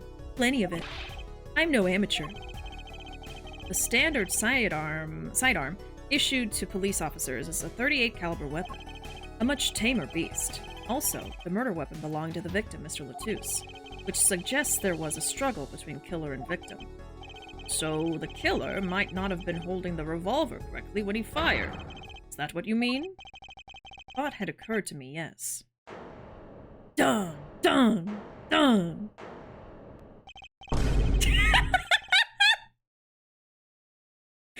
Well, does the witness have anything to say to this? Detective Crescent! What I want to ask is what Mr. Sleeves rolled up ready for action has to say. Hey you, attorney. Me? Exactly which piece of your evidence is decisive again? You got a little noise on a tape that could be anything. And you have an alleged guitar cue miss due to a .45 caliber kickback. I weep for this case, Gavin. I really do. You can line up your little weak pieces of evidence all you want. I didn't shoot that manager. And that's the obvious truth. The witness has a point. The defense's arguments, while persuasive, are not decisive. I believe we should hear what the witness has to say in response to the case so far. Your testimony, please, Detective Crescent. Tell us your reasons why you couldn't have done it. Aye? Come on. Why would I even want to kill that manager? You want a reason? Easy. I got no motive, man. This was that diva's first trip to this country, right? How could I possibly know her manager? If I didn't know him, why would I want to kill him? Well, because he's a secret agent. Simple reason indeed. Prosecutor Gavin, is it the case that Mr. Lotus had not been to our country before? According to our records, yes. Not even once. I see. Very well.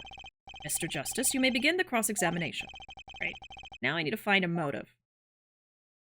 I think I know the motive, but we gotta find a way to get there in the game. Okay, let's save again. Let's do it. Hey, Jake, welcome in. How you doing? How's your week going? If a firecracker falls in the forest, does a PC man go to bed? Yes, he does. Good night, all. Good one. Good night, PC man. Thanks so much for being here and hanging out with us. Hope you have a good night, and we'll see you next time. I'll see you later. Oh, yeah. That cooldown. It'll get you. We'll hear it in our hearts. Went to go into the stream last night. As soon as I opened it up, you threw up the end screen, so I clearly have impeccable timing. Oh, I'm sorry. I even went extra yesterday. I went like 30 minutes overtime, technically. Something like that. But I'm glad that you're here. I appreciate you stopping in and making it today. We're playing some Ace Attorney. And I'm hoping to finish this case by the end of stream, but we're running out of time, so. We shall see. We shall see. No worries, Beast Man. You're good. Okay. Why would I even want to kill the manager? Her manager, sure. But Mr. Latouche was... Oh, right. Sorry. An Interpol agent, wasn't he? He damn well knows about that. I just have trouble picturing that big lunk as an undercover cop, you dig? And not a very good one, seeing as how he got wasted. Ha ha ha ha ha ha ha ha ha. That's cold, dog.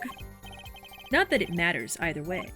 See, I had no reason to kill the man, whatever he was. Want a reason? I got no motive.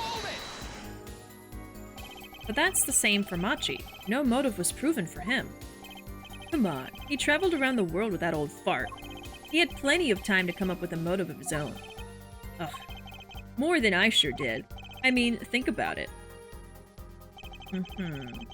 This was that diva's first trip to the country. Darian, you're a detective with international affairs? Yeah, what of it? Even if this was Mr. Latouche's first trip to this country, you still could have met him prior to the concert. Huh? Or don't you take any international trips in international affairs? That's right. Well, Detective Crescend? That's your game, is it? Guess I'd better confess then. Confess? Yeah. It's a bit of an embarrassment, but I've never been sent overseas. What? But you're an international... See, me and Plains got a difference of opinion. We don't like each other very much. My condolences, Hair Forehead, but he's telling the truth. He's never set foot outside the country. I can guarantee it. As it turns out, my division has plenty of work to do locally as well. That's so unfair. How could I know her manager? Cut out. It would have been perfect, however. We must have limits on chat's power, or all hell will break loose. Been a good week. Pulling out of a bit of a mental funk I've been for a while. Been making lots of great progress in Rebirth, taking the little wins where I can get them. Oh, I'm glad to hear it. I'm glad you're feeling a little bit better. Playing some games, having fun. Glad to hear it. How could I possibly know her manager? So you didn't fraternize with him at all during the concert? Fraternize? Huh. I don't think we exchanged a single word. As if anyone would want to talk to that old Eastern blockhead. Wow. Now the ladies, that's a different matter altogether. So you see... If I didn't know him, why would I want to kill him? You sure about that? What? What? Wipe that look off your face before I do it for you. Listen, you try throwing out one of your wild accusations. I'll throw it back at you so hard you'll forget who you're accusing of what. Hair Forehead, perhaps it's best if you let your evidence do the talking, yeah? He's literally threatening us in a court of law. Man, what evidence? That's what I want to know. So he's using this motive question as ammunition, huh? Well, I've got ammunition too. Evidence. Hi.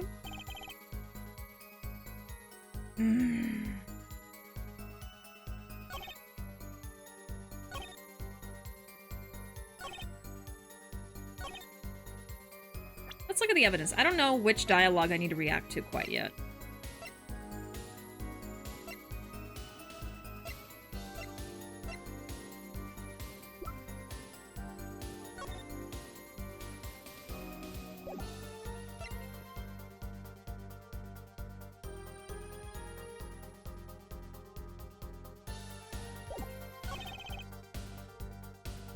Start at the beginning again. Why would I want to kill him? I've got no motive. So maybe I need to prove that he has a motive? What did he say? Using this motive question as ammunition. I've got ammunition too with evidence. So this is true, so we're not going to react to that. How could I know him? If I didn't know him, why would I want to kill him? Well, I'm going to say that this is the motive because I'm pretty sure that's what's going on here.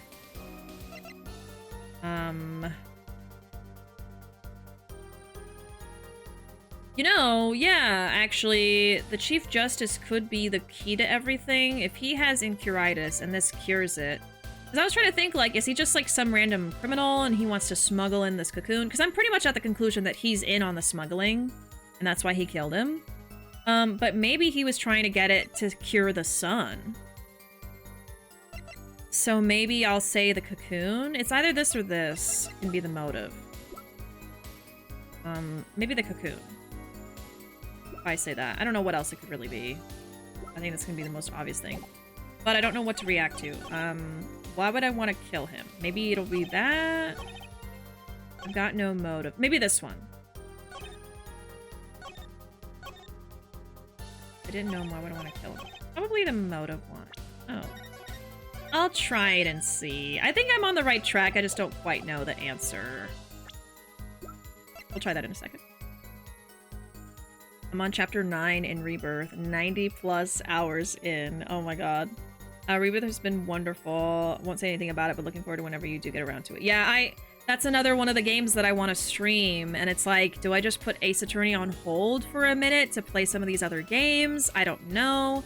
All I know is I'm going to be playing Infinite Wealth for a while, so I can't expect to finish that anytime soon.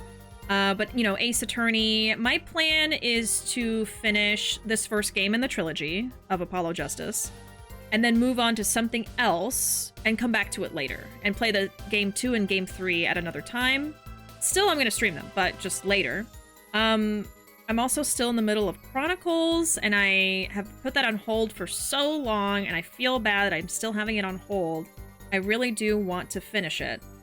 But there's also a lot of other games I want to play. Like Rebirth is a huge one. I would love to stream. I think it'd be a lot of fun. It's also a really long game, so I don't know. I'm super, super conflicted. I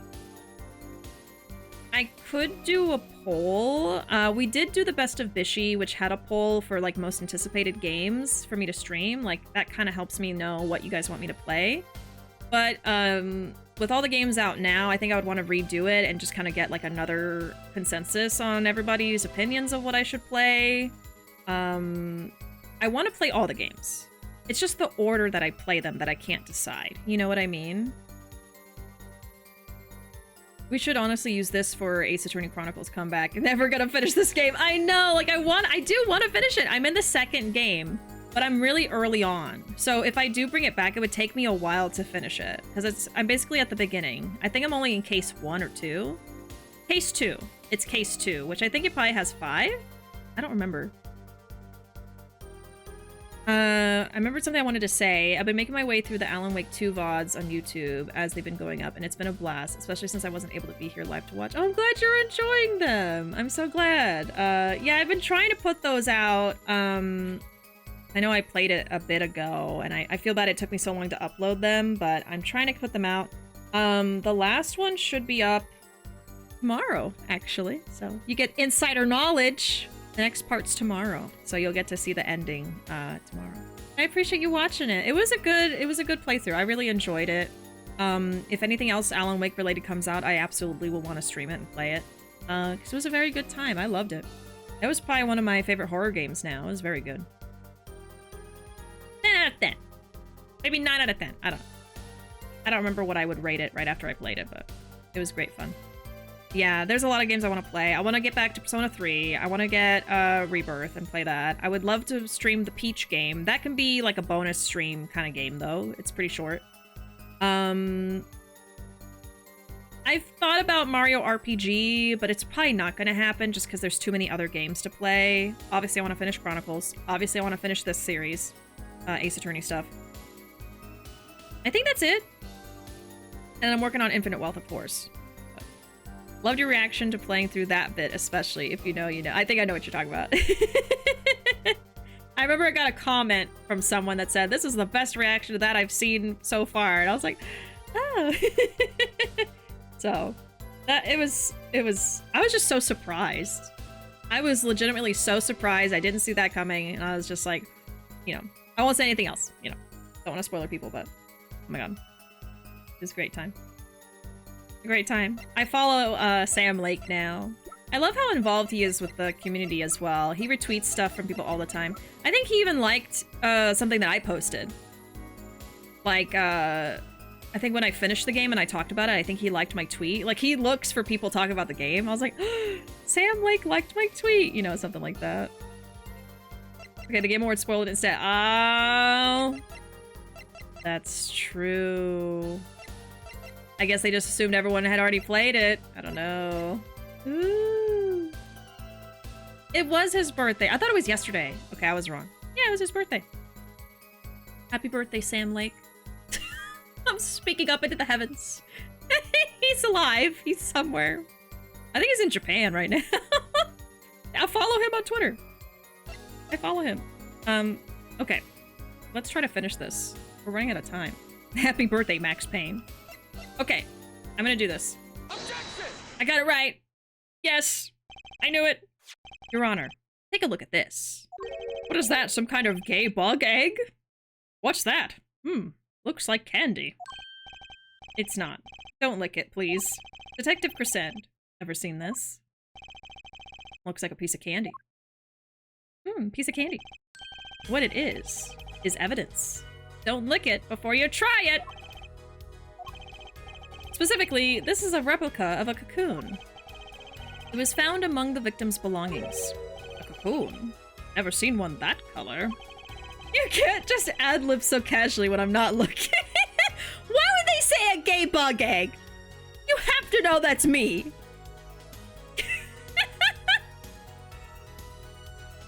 But I love ad-libbing silly things. It's one of my favorite things to do when I play games on stream. I love fooling everyone. Don't listen to them, Ruuuvo. What do you mean? That was a line in the game. Oh my god. Gaslighting. I love that Sam's always drinking coffee in his tweets. I would watch a travel vlog series with him just going around drinking coffee around the world. Me too. I would watch that. Absolutely. Okay. Let's see. A cocoon, never seen one that color. It is a variety only found in the Republic of Virginia. Nowhere else. Alright, but what is this cocoon replica doing in my courtroom?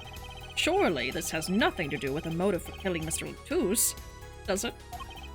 It does. Wait, I mean, I think it does. You don't sound so confident, man. A cocoon. Is it one of those silky cocoons?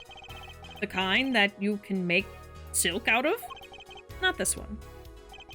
This cocoon makes a powerful curative. A curative? For what? Apparently, it is most efficacious at treating a disease thought incurable. It is the only medicine of its kind. However, it is illegal to take one of these healing cocoons out of Virginia. Whatever for? If it's such a miracle cure, why not share it with the world? Yeah, that's what I've been wondering. We looked into the matter at some length. Apparently, it isn't difficult at all to manufacture the remedy from the cocoon. Yet if you change the process only slightly, you can easily make a large quantity of something else entirely. A deadly poison, in fact. Oh. What? There was an incident several years ago where some of these got out onto the black market. It caused quite the commotion in the global community, though the media was kept largely unaware. Intriguing. All this has led to a strict ban on the cocoon's export, one rigidly enforced by Interpol, among others. Interpol? Right. The victim, Romain Latouche, was an Interpol agent. Detective Crescent, you insist on referring to him as a manager. That is misleading. Romain Latouche wasn't killed as a manager. He was killed as an undercover agent. So I was trying to smuggle this gumball into the country? That what you're trying to say? I'm saying that could well be a motive for murder. Oh, so I was going to sell it on the black market and make myself a pretty penny? Ridiculous. I mean, totally unthinkable. Unthinkable, you say? Why? Perhaps it's time for another testimony about this smuggling of cocoons business.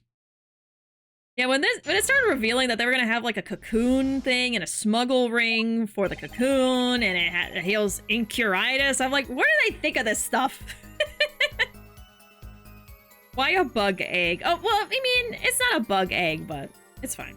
Cocoon is close enough. I don't know. I don't know why they went with this. Hey, Loda, welcome. Wait. Now I'm confused. I must check chat. Oh, okay. I was like, was Luna already here? No, we had Lucy. 2 L names. I got a little confused for a second. Welcome in, Luna. This case is wild. I am out of water. But I don't want to go because I feel like I'm really close to finishing this. Oh, I appreciate the alert. I love how I always seem to come into the middle of these cases without a single clue of what's going on, but getting so invested in the drama. I love it. All you need to know about this case is gay bug egg. Gay bug egg. They're smuggling gay bug eggs. Turnabout gay bug egg. International Affairs got a memo about these cocoons. Interpol's all hot and bothered about them. Can't sell them on the black market. Too dangerous. Yeah, cocoon smuggling ain't exactly lucrative anymore. I'm in International Affairs. I know the deal. See, he's not smuggling it for money. He's smuggling it to cure the sun. Indeed. Interpol wanted these cocoons bad enough to send Mr. Latouche undercover.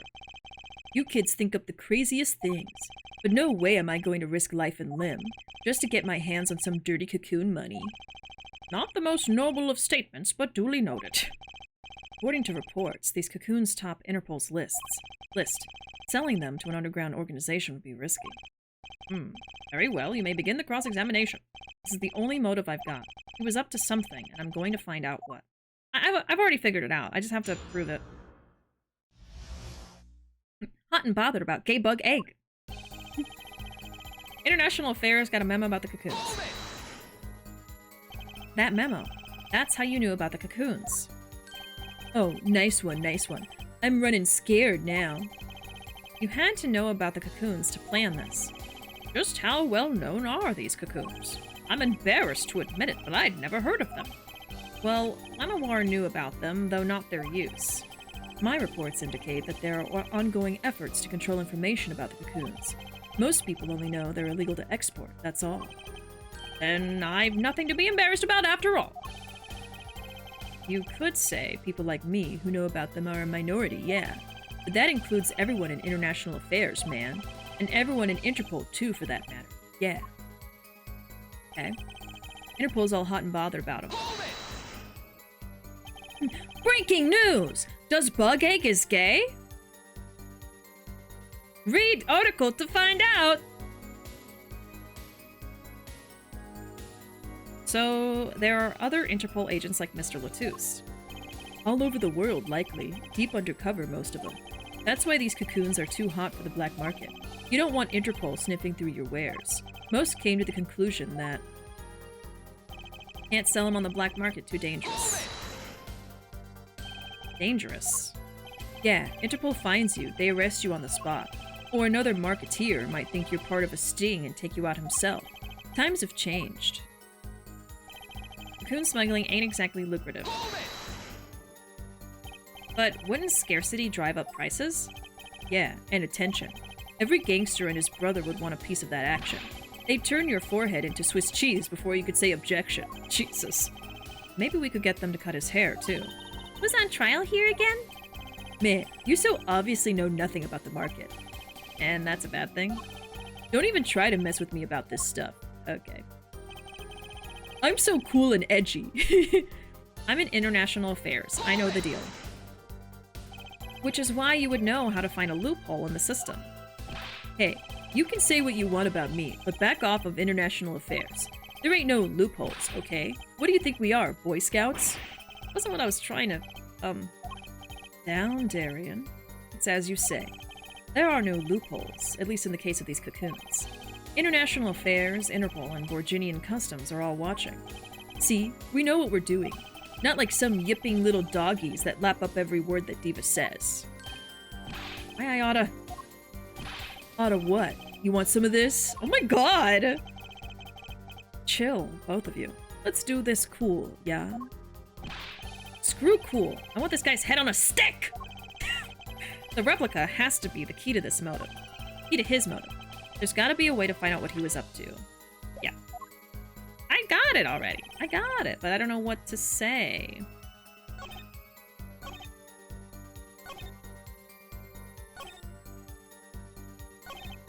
It's gonna be this one or this one. Can't sell them on the black market. It's too dangerous. Cocoon smuggling isn't... Maybe this one. I think this one makes more sense. Okay. I want to string him up by his pompadour. Yeah. Time to throw hair. Hair fight. The rumor come out. Does Bug Egg is gay? Okay. I'm gonna show this. Objection! Yay! I'm so smart! Why not choose a less dangerous buyer then? I would. How clueless are you? Everyone in the market's dangerous. The second they found out I was a cop, I could kiss my keister goodbye. Why sell to a black market buyer? How about someone like this? That article. That's about the Chief Justice's... A deadly poison can be extracted from the cocoon, but so can a cure. And not a cure for just any disease. A cure for incuritis. Incuritis? I've heard of that somewhere. Oh my god. You went to visit a victim of the disease this morning. Ah! Why, that's the disease the Chief Justice's son has. You aren't saying. Our witness is a detective. He would have contact with the Chief Justice. You are saying. The Chief Justice would never deal in contraband. Not even to save his own son's life? But even if the deal went through, why, it would be an international scandal. That's Detective Crescen's insurance. If word ever got out, the one with his neck on the line would be the Chief Justice. Detective Crescent, is this true? First I'm a murderer, now I'm a smuggler. How many crimes are you trying to pin on me anyway? Distasteful as it is to think about, if the Chief Justice were the buyer, why, a seller couldn't hope for a better deal. A very cowardly seller. Don't let sleeves over there trick you. So I made a deal with the Chief Justice. Where's your proof? Well... Oh yeah, and you're forgetting one other important thing. Do tell. Interpol isn't the only ones out there watching this. Virginian Customs barely sleeps. They're so worried about Cocoon's getting out. So we were informed. Let's continue with the cross-examination. What? Oh, okay. Virginian Customs is very thorough. Everything and everyone gets checked. Okay, so he's trying to say... Oh, no, well, there's more. There's more. Okay. Virginian Customs is thorough. Everything and everyone gets checked. Just how strict is this customs check? Way strict. They keep planes on the ground for hours. I do recall it being a bit extreme. They were even confiscating gumdrops and marshmallows. Because they look like the rainbow cocoon. Yes, it would be hard to distinguish them. That's right. Gavin was in Virginia, wasn't he? I remember setting off the metal detector several times. I had to practically strip naked to walk through. Here's a travel tip for you, Gavin. Leave the bling at home, you glimmerous fop. Oh my god. Good night, Flame. Have fun with the rest of the gay bug egg case. And something about remain lettuce or something, I don't know. Yeah. Good night. Thanks for hanging out with us. I hope you have a good rest of your night. Hope life is going well. And we'll see you around. He's got a single peanut rolling around in that bald head of his. Quote, 367. You just have that on file, or? Okay. Cocoon possession will get you arrested on the spot and then sentenced to death. If there's a way to get cocoons out of there, I'd sure like to know. Okay, so let's press on these two. That's pretty extreme. Virginia has this rep as an idyllic, laid-back place. Truth is, they're beyond hardcore with security. The Republic of Virginia is a peaceful, pleasant country, so this level of security shows us how truly concerned they are about these cocoons. That's the situation. If there's a way to get cocoons out of there, I'd sure like to know. I know how. I know how. You're in a position to know quite a bit about smuggling. Yeah, I need to know a bit for work, sure. But all we get are reports on the failed smuggling ops. Not exactly something you want to go copying. But if you want, I can tell you a few of them. Maybe you'll succeed and get rich. I would be interested in hearing. Purely from a legal perspective, of course. I weep for our judicial system. The replica has to be the key to his motive. There's gotta be a way to find out what he was up to. Oh yeah, that's the same. Okay, so... if there's a way to get cocoons out of there, I'd like to know. Alright, I think that's gonna be the one. I'm gonna show the guitar. Objection! Actually, there is one way. What? One way to get something out of the country, no checks. What is it? You become a prosecutor. A prosecutor? Ah. Ah! Sorry. I just saw and I looked at chat and I was like, wait, what is he saying? I don't believe it. Believe it, Prosecutor Gavin. What was it that you told me yesterday at your office? Ah, yes. It was a beautiful instrument. It was played lovingly for many years. A guitar befitting a woman like Lamawar. How did it end up here? I mentioned how much I enjoyed playing it that night, and she made a present of it. So this guitar is from Virginia? That it is. We couldn't carry it on the plane. Changes in air pressure and humidity ruined the wood. So we vacuum-packed it in Lamawar's studio. I used a special shipping service available to me for transporting evidence. They brought it right up to my office for me. Pristine and untouched. Did I get that right, Prosecutor Gavin? Untouched? Why? The guitar was wrapped in several sheets and vacuum-packed in Virginia. The pack was untouched until the day of the concert. Are you saying that guitar was... with cocoons this small? It would have been very easy to use your guitar as a mule to smuggle a cocoon out of Virginia! What? Which reminds me, Prosecutor Gavin, that guitar had some work done on it recently, right? Work? Good memory, Hair Forehead. Well, you know how guitars have a round hole in the front. It's called the sound hole. They found something attached to the wood just inside the hole. A broken device of some sort. A broken device? Yes, this in fact, yeah. An igniter! Exactly. Consider this, if you will. What if that igniter wasn't the only thing that was attached inside your guitar? You mean... He means this, of course. Ah! There was a way to get a cocoon out of the country. They could use Picky Prosecutor Gavin's privileged guitar as a mule. And who better to do that than someone with access, like a member of the band? York! Gosh! Can't believe the hole in a guitar is just called the sound hole. A scientific name. Order! Order! So the igniter was placed in there for a clear reason, it seems. It was a safety precaution. Precaution? Hair Forehead. At last it all comes together. Every strange thing that happened that day. Care to review? Maestro, the gentle sounds of Lamawar's ballad, if you would. Okay, just don't make me watch the video again. First, my keys were stolen. A harmless misdemeanor, which forced me to break the lock on my guitar case. The key was stolen to retrieve the cocoon from the guitar. I see. But things didn't go so well. The smuggler wasn't counting on the guitar being wrapped. Only a member of the band could get near that case. Unwrapping the guitar would raise too many suspicions. Then the concert began. Right about this time, a very large problem presented itself to the smuggler. What's that? Mr. Latouche. Ah! Mr. Latouche, an undercover agent, was onto something. He would have known about the guitar. He'd only have to check the shipping records. So, Mr. Latouche tried to examine the guitar himself. If the cocoon were confiscated then, the gig would be up. The only thing left for the smuggler to do was to get rid of the whole lot. It's over. Press a switch. Now! The guitar burst into flames, and the cocoon was lost. And then... Mr. Latouche died, with Lamawar there to witness it. There's your case. Hehe. Brilliant, man. Detective Percent? I gotta know, you make all that up on the fly? For a made-up story. Makes a great deal of sense, Darian. Feh, the Republic of Virginia? Sorry, man, but I haven't even been there. True, you haven't.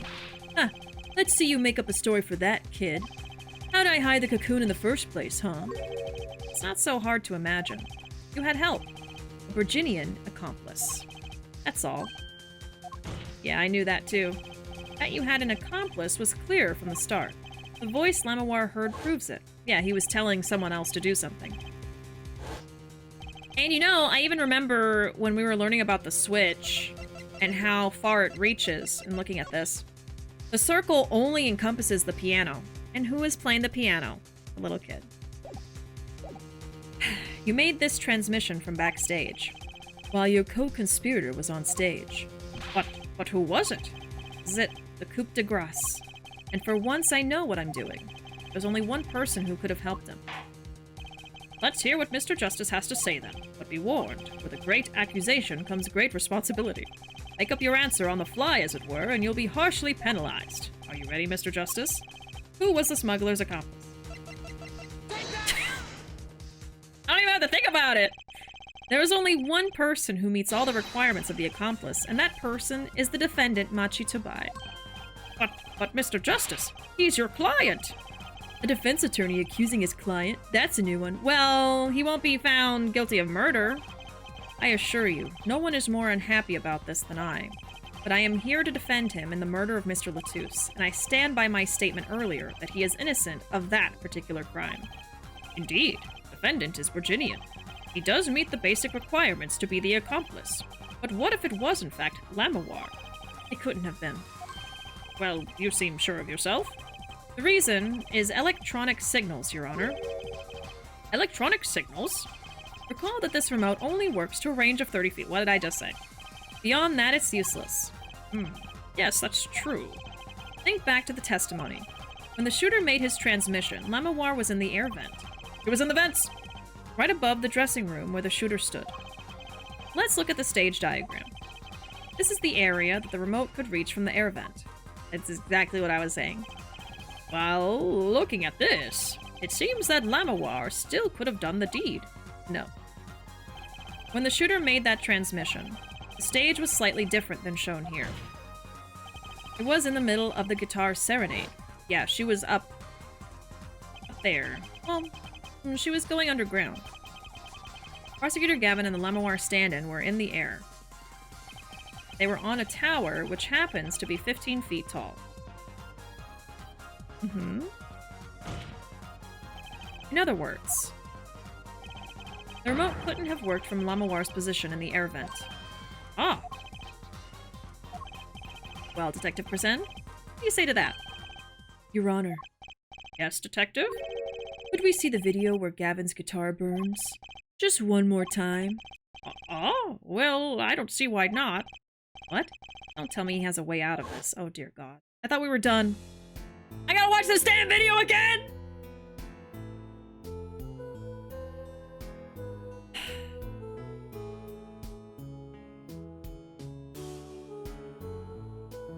Ooh, yeah, I saw that. La, la, la, la, la, la. Well, he burned the guitar before the shots were fired. Too bad, so sad, punk. Punk? First you were sleeves, then kid, now punk. You're losing rank fast, Apollo. What exactly were we supposed to see in this video? Problem isn't in what we see, correct, Darian? Right, it's what you hear. We are musicians, after all. What? Care to explain for us non-musicians? Sure thing, punk. Let me get your yarn straight first. You're saying I ordered the wee pianist to set off that igniter? That right? Yes. Well, in order to do that, he would have to press a switch. Am I right? Okay. Well, take another listen. Pay attention to the piano. Like the piano didn't mess up? Piano. I'm starting to memorize this frickin' song. Oh dear God.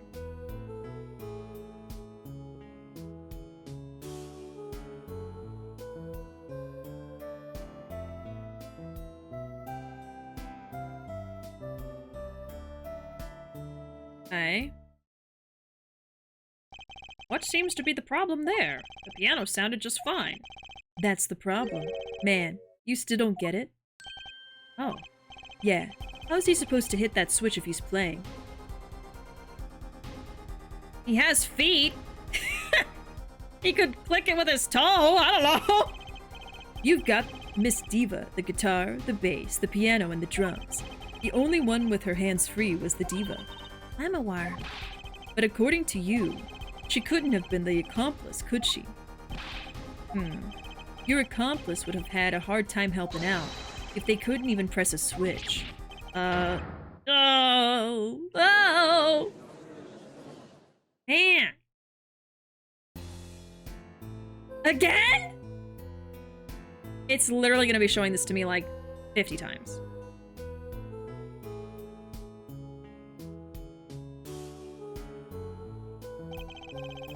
The piano plays non-stop. Okay.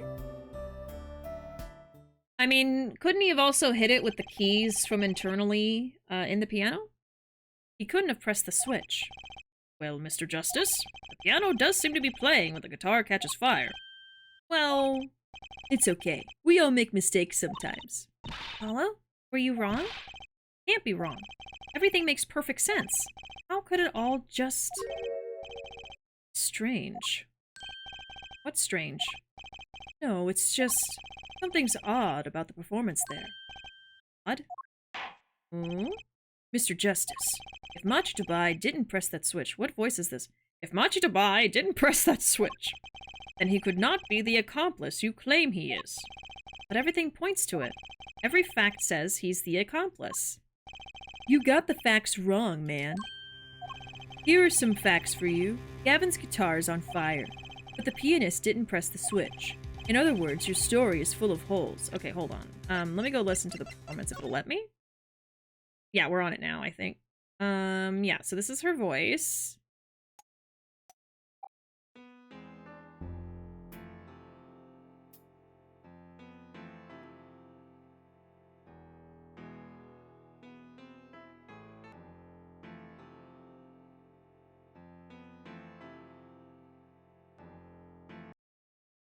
I just had to listen from the beginning.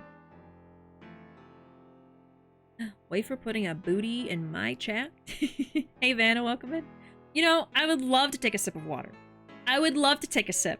However, it's empty! And I don't want to go get more because I feel like I'm really close to finishing this case! I can pretend. Got like a drop. Maybe he's off beat?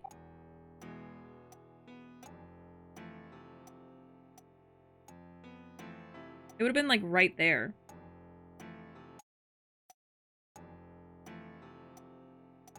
Is he messing up there? It's like dun, like he did an extra note. So I think that he's pressing the switch from inside the piano. And when he presses a key, it does it. And he just like blends it in with the other ones. Can't finish a case while thirsty. I know. I got like a drop. Hey Lex, welcome in. So many cool people in chat today. So many people. May as well call this the eternal turnabout. I know. I keep thinking I'm gonna be done soon and then I'm not. What's going on? Yeah, he could have stepped on the button. But yeah, I think that he pressed a certain key on the piano and it made the switch go because we found it inside the piano anyway, so that makes sense. The repeated video watching turnabout, yeah. How many times am I gonna have to see this horrible CGI? Okay. In other words, your story is full of holes. Mr. Justice, let's hear your final opinion on this matter now. Was the defendant Machitabai the accomplice? Your answer will reflect on everything you've said here. Give it some thought. Hello, if Machi's not the accomplice, then our whole case is ruined. I know that. It has to be him. He was the only one who could have helped the smuggler. He had to have pressed the switch. Well, you'd better find a way to prove it. What do I do? What do I do? There has to be something that doesn't fit. Something odd. Something odd. Wait a second. What? You thought of something? That was Gavin. What was Gavin saying just now? Literally a flashback to 5 seconds ago. What's strange? It's just something's odd about the performance. Yep. It's not much to go on, but it's all I've got. What exactly did he hear that was odd? Have you come up with something, Mr. Justice? May I remind you that everything rests on this. Can you prove Machi to buy? Press that switch. Let's hear your final answer. Can you prove that Machi to buy? Press that switch. Yes. I am so hungry. I'm hungry and thirsty and tired, and this game is keeping me hostage. I can prove it. Everything's fine. I don't know if you call this proof per se. Yeehaw! Chat is also keeping me hostage. But I can prove it was possible. Oh dear God.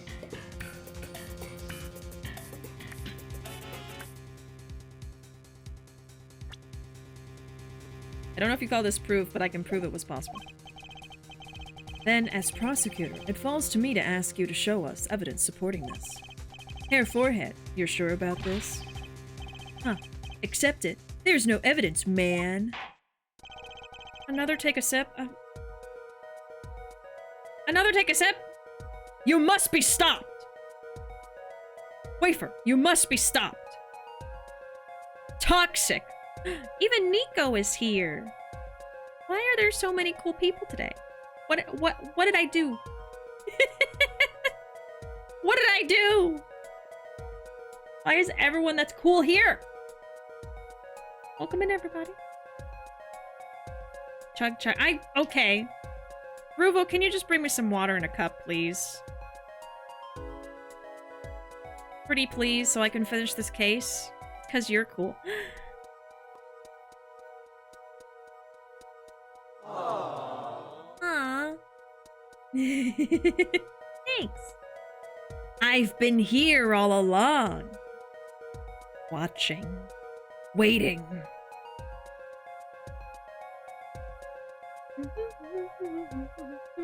You may have known Nico longer, but I've been subbed for longer. Wow. Wafer! Can't say this.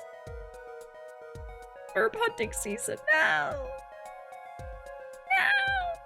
I'm waiting for my water now. I had to take like 200 sips, so... I think Ruuuvo's getting water.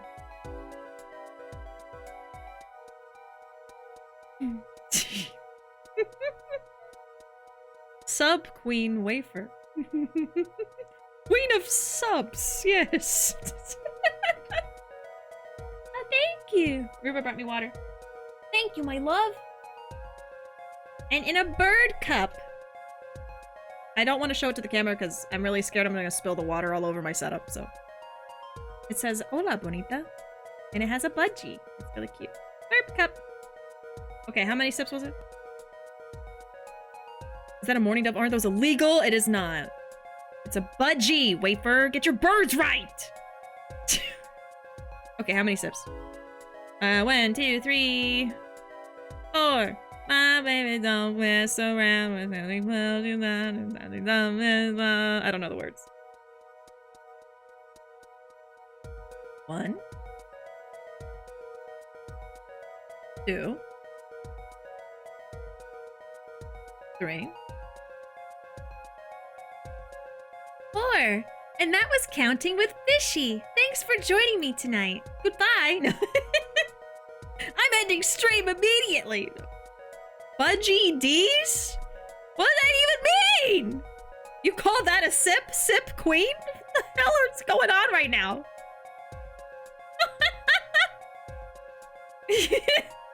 You're all like orchestrating this conversation. Let's all go to Bishi's chat and harass them. Oh. I'd be a sip king, if anything. Who would do that?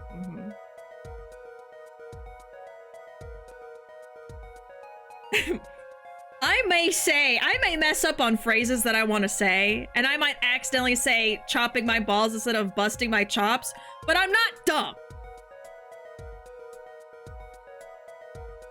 Just everyone.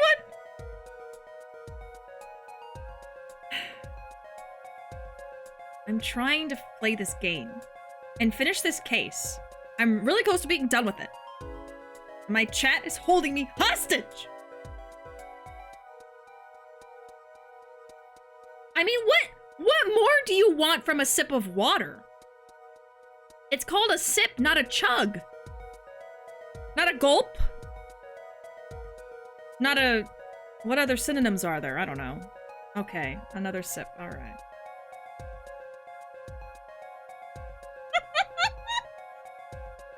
What do you expect from a sip queen? Well, why, Ayana? Why, Ayana?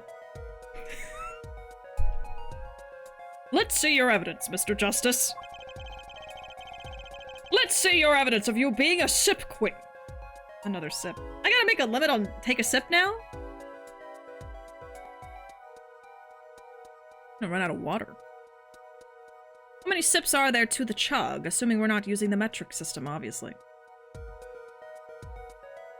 I would say approximately 5 sips to a chug. That sound good? I think so. You can only drink so much water at a time. Technically, you can drink too much water and die. So you don't want to do that.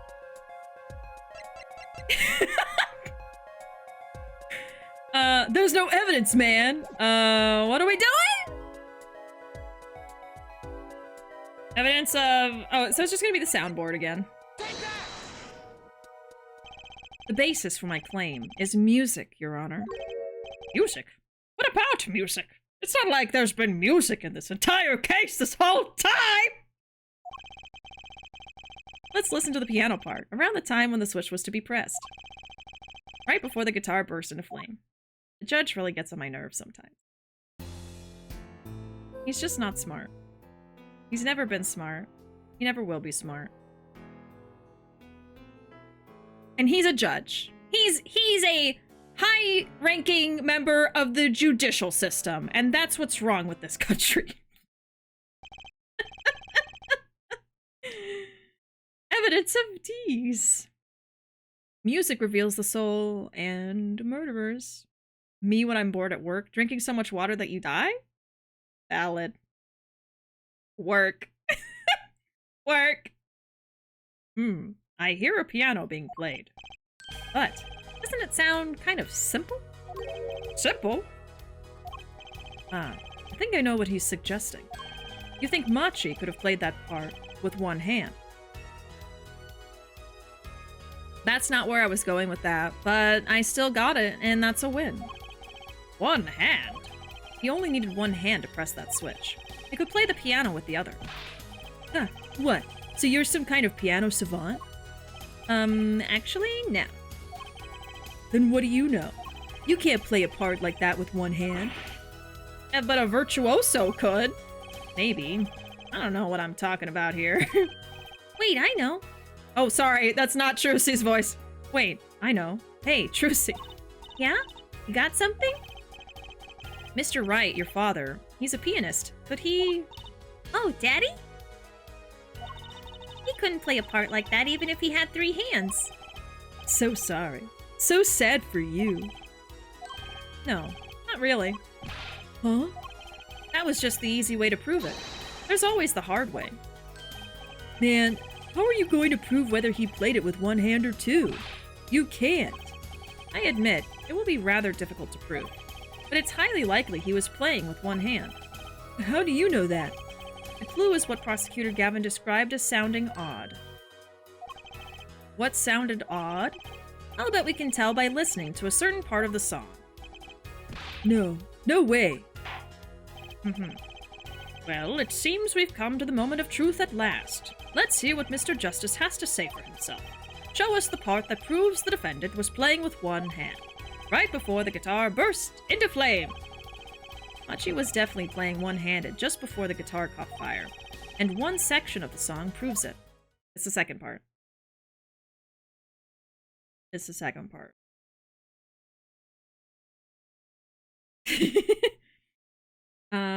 So we're going to, what, isolate the piano again?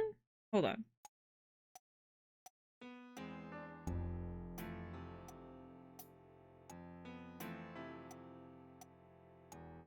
Give me a second. He is the sole decider on guilty, not guilty, and he's just not smart. Not very smart.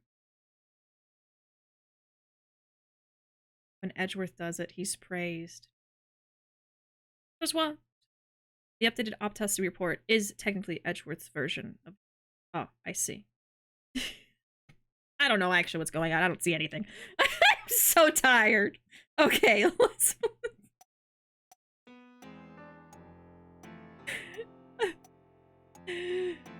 I just want to go home.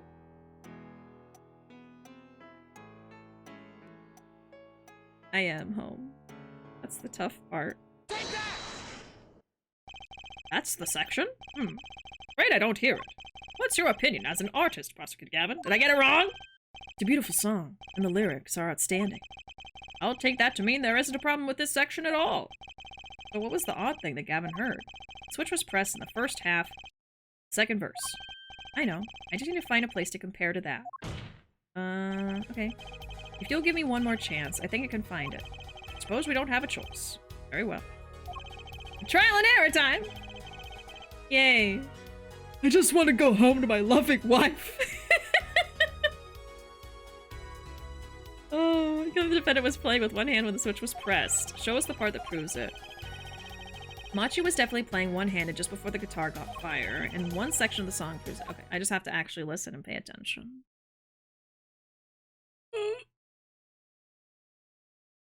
So he was 4. Okay.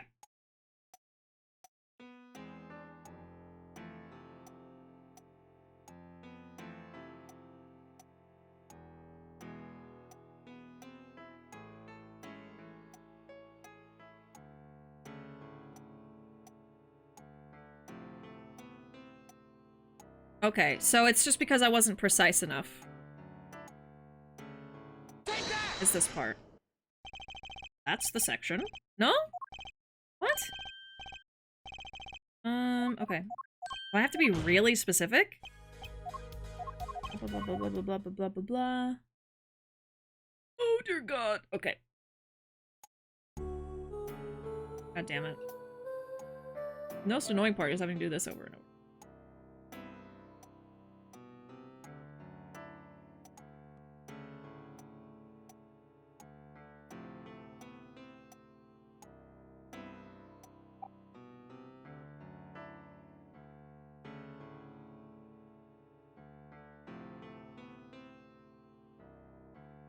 I think it's like right there.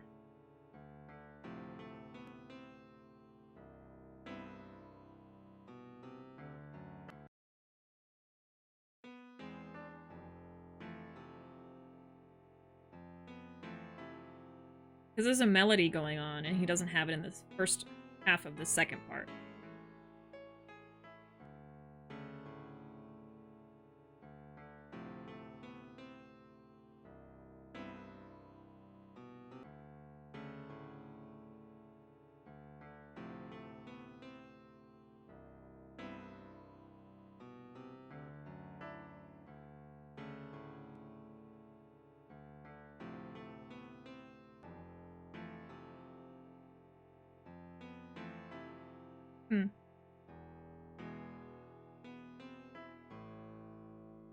Gonna hear this in my dreams tonight. Me too. Ugh.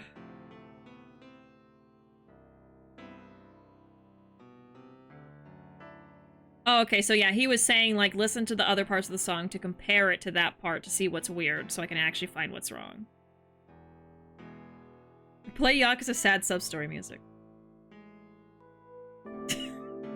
This is what's wrong with the song! Oh! So I should compare it to, let's see. This part. Hold on. Gotta bump up the volume.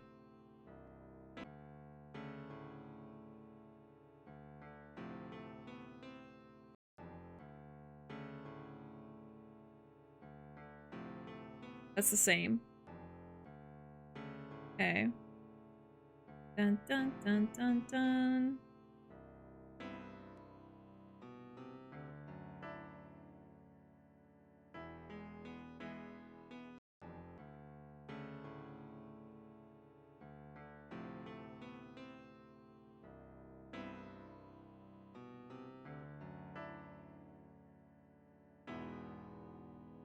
Maybe that.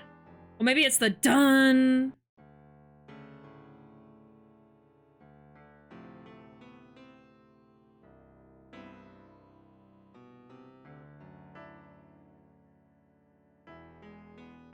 Yeah. That's what's different. Okay. I got it.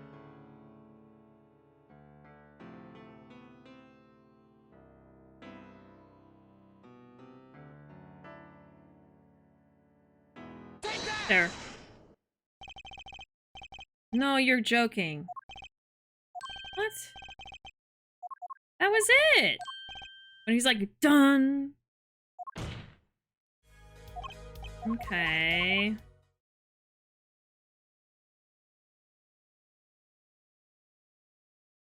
This game wants to harm me mentally. Isn't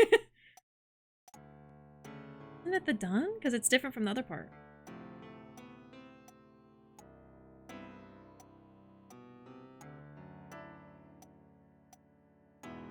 That part. Well, okay, so proof that he's playing with one hand. I thought it would have been like, because it's so simple at some parts.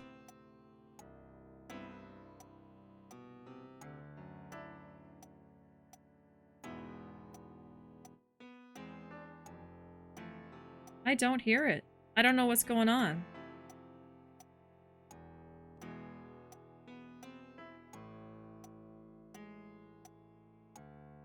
I mean, I'm in the right section, right? It's going to be in section 2 right here. Because that's when the murder happened. Oh, it's when the guitar was set on fire. Which is around the same moment. So it should be here, right? Do I have the section wrong? You're supposed to show the normal part. What? Okay. I guess I didn't get that. Well,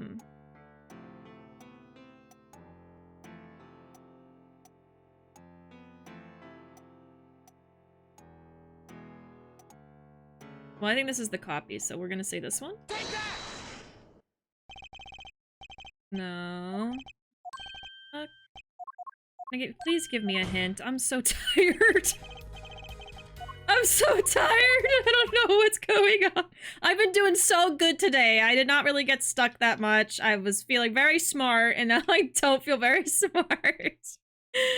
I don't know what I'm doing wrong right now. I was in the wrong segment. Okay. Oh, would it be this one? So maybe he started playing with one hand after it happened, and so the rest of the song is all one-handed? I'm gonna try section 1.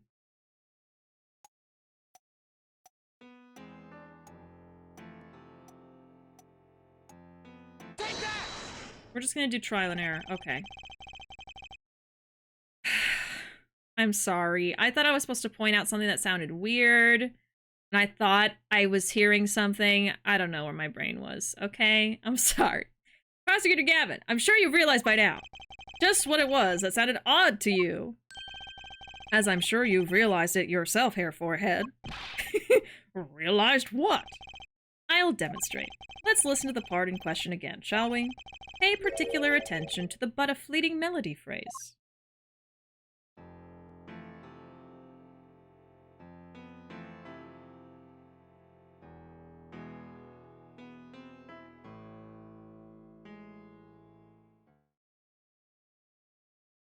Okay.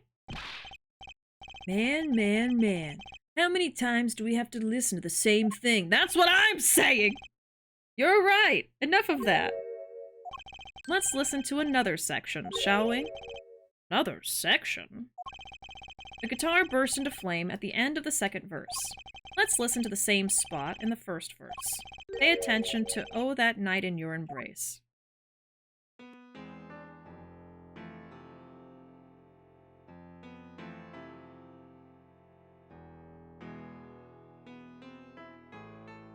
Yeah, it's more complicated in this one. There's more of a melody going on. Ah! Play verse 2 again!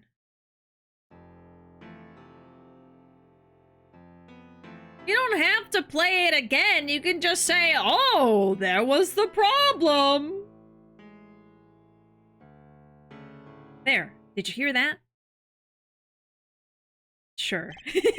They feel the same, true, but they're clearly very different. What? Well put, Your Honor. The phrase in verse 2 is quite simple. The same phrase in verse 1 has high and low notes. You would have to use 2 hands to play that, for sure. Ah. What's that prove? I would think you would know that by now. This is why I hate dealing with amateurs, man. So the 2 verses had different arrangements. Happens all the time. Not this time, Darian.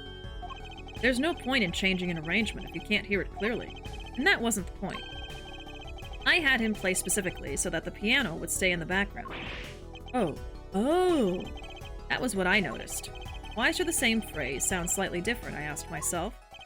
Now ask yourselves why Machi changed how he played, and there's only one answer. He needed a free hand in order to press the switch. No! Boing! Order! Order! I believe this ties all the facts together. Well, Prosecutor Gavin? Yes, quite. Though personally, this comes as a terrible disappointment. What? No comeback? Can't believe it. I finally did it. I shut him up. Very well. Barring an objection from the prosecution, I will now state the court's opinion on this matter.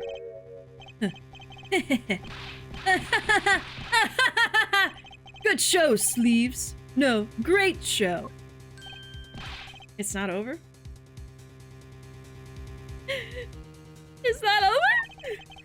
I don't like it when he looks so happy. You tell him, Gavin. Tell him what's so disappointing. Personally, I'm terribly disappointed. In you, Hair Forehead. Huh? Me? Yes, don't get me wrong, your case is solid. The facts I'll check out, but even now, you have yet to show us a single piece of decisive evidence. Oh dear God. Yeah, but the facts. Anyone can see it was him. There is no escape from Darian Crescent. Unfortunately, anyone does not include the law. Afraid your case doesn't cut it. But 1,000 facts might point toward the same conclusion, but without decisive evidence, it's not proof. That's the rule under our current legal system. I don't believe it. It does not seem as though the defense has any more evidence to present. Oh, I think if he did, we already would have seen it a long ways back. It is unfortunate, but at present this court is unable to acknowledge your accusation. What? Eh? So we find him maybe not guilty, but we don't find the real murderer? The truth is staring us all right in the face. Why can't they see it? What's the point of a legal system that protects criminals? Hollow, remember what Daddy said? It won't be easy proving he did it, especially not under the current court system. So what do I do? Like I said, luck. Be aware that it will be impossible to prove his guilt by conventional methods. Every man has an igniter inside him. Find Crescent's igniter and set it off. I wonder what he meant by every man's igniter. I think he just meant a weak spot, no?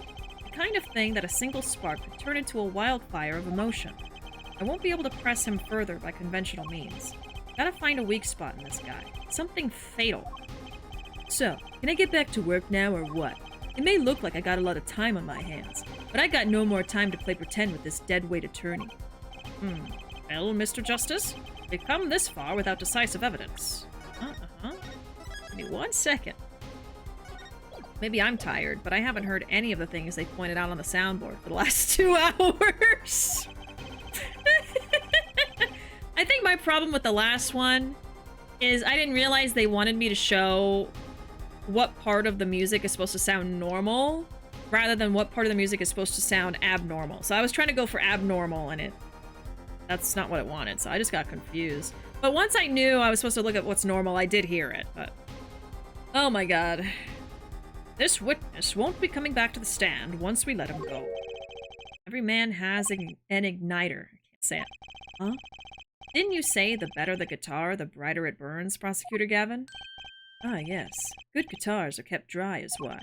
That provides the best sound. Even a small spark could cause irreparable damage. Your plan has an igniter in it too, Detective. It was there from the very beginning. What? Fighting time, Justice. You blow this one, he'll be out of your hands for good. Go for it, Apollo. What, and this igniter's supposed to come burn me up? That's almost poetic there, Mr. Attorney. All the better. I'm rather fond of poetry. I intend to hear this one through to the very end. Here, Forehead. You are accusing this man, Daring Crescent, of 2 crimes. The murder of Mr. Latouche and the smuggling of a Borginian cocoon. This is your last chance to prove your case. Aye? This trial has already run on for far too long. Mr. Justice, this will be my last warning. The moment this igniter of yours turns out to be a dud is the moment this cross-examination ends. Understood? Yes, Your Honor. Let's have it. Show us the basis for these accusations against Darien Crescent. Okay, this is really my last chance. The key that will take apart Darien Crescent's plan is... Oh, a witness. Oh, interesting. Huh. If I called a witness, who could I call? Maybe Graham Graham?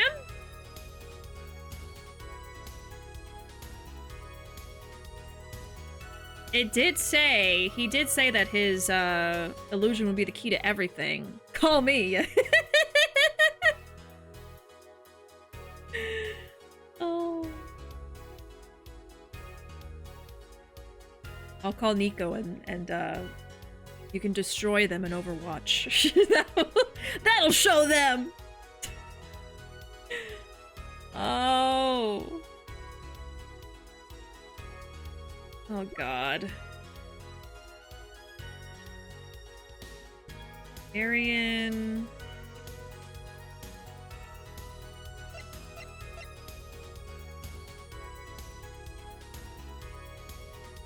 The key that will take apart Darien Crescent's plan. So it might not be a witness. I just thought that was interesting that it implied a witness. Yeah, I'll call the dead guy. That'll be good. I could call Graham Graham.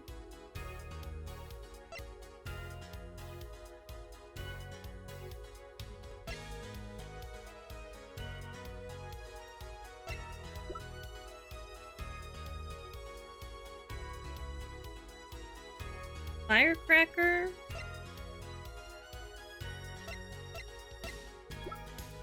I'm gonna go on a limb and say it's Graham Graham. I'm gonna call a witness. Need a hint? Think very carefully. I'm so scared. 1v1 me on Reinhardt. Oh god. Oh, think very carefully! I've thought too much today! My brain hurts! I'm suing this game for hurting my brain! Thinking in this economy? Impossible. Take my brain cell, thank you. I only had one, so now I have 2. That's good. Lend me your energies. I'll take a hint. We've already gone this long. And my brain is not braining right now. We've seen them before. So it is a witness. We've seen them before in court. Okay, so it could be evidence. We've seen them before in court. Let me think about this.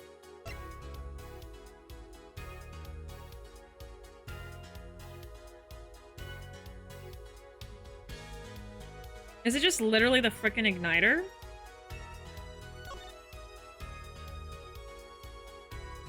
There's 2. There are 2. In court, them, person. Okay. Chat's like, please! Witness! It's a witness! Ah, okay. No. Would I just be calling the accomplice to speak? I mean...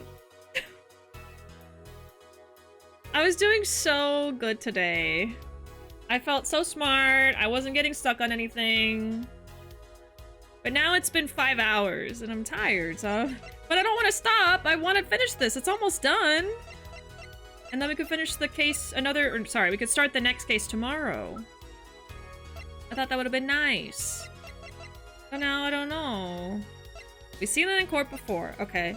My options are Lamawar, Machi, Sky. These three. The key that will take apart Darren Crescen's plan. Igniter. Machi also said that he doesn't want to talk anymore, so that's why I'm like, I don't know. Maybe Sky? Can I bring Sky in to do forensic stuff on, like, the firework? Like, my brain is going to all kinds of places, but it's not sticking anywhere. We could do trial and error. Do that. These three. I feel like it's one of these two. I don't think it's Lamawar.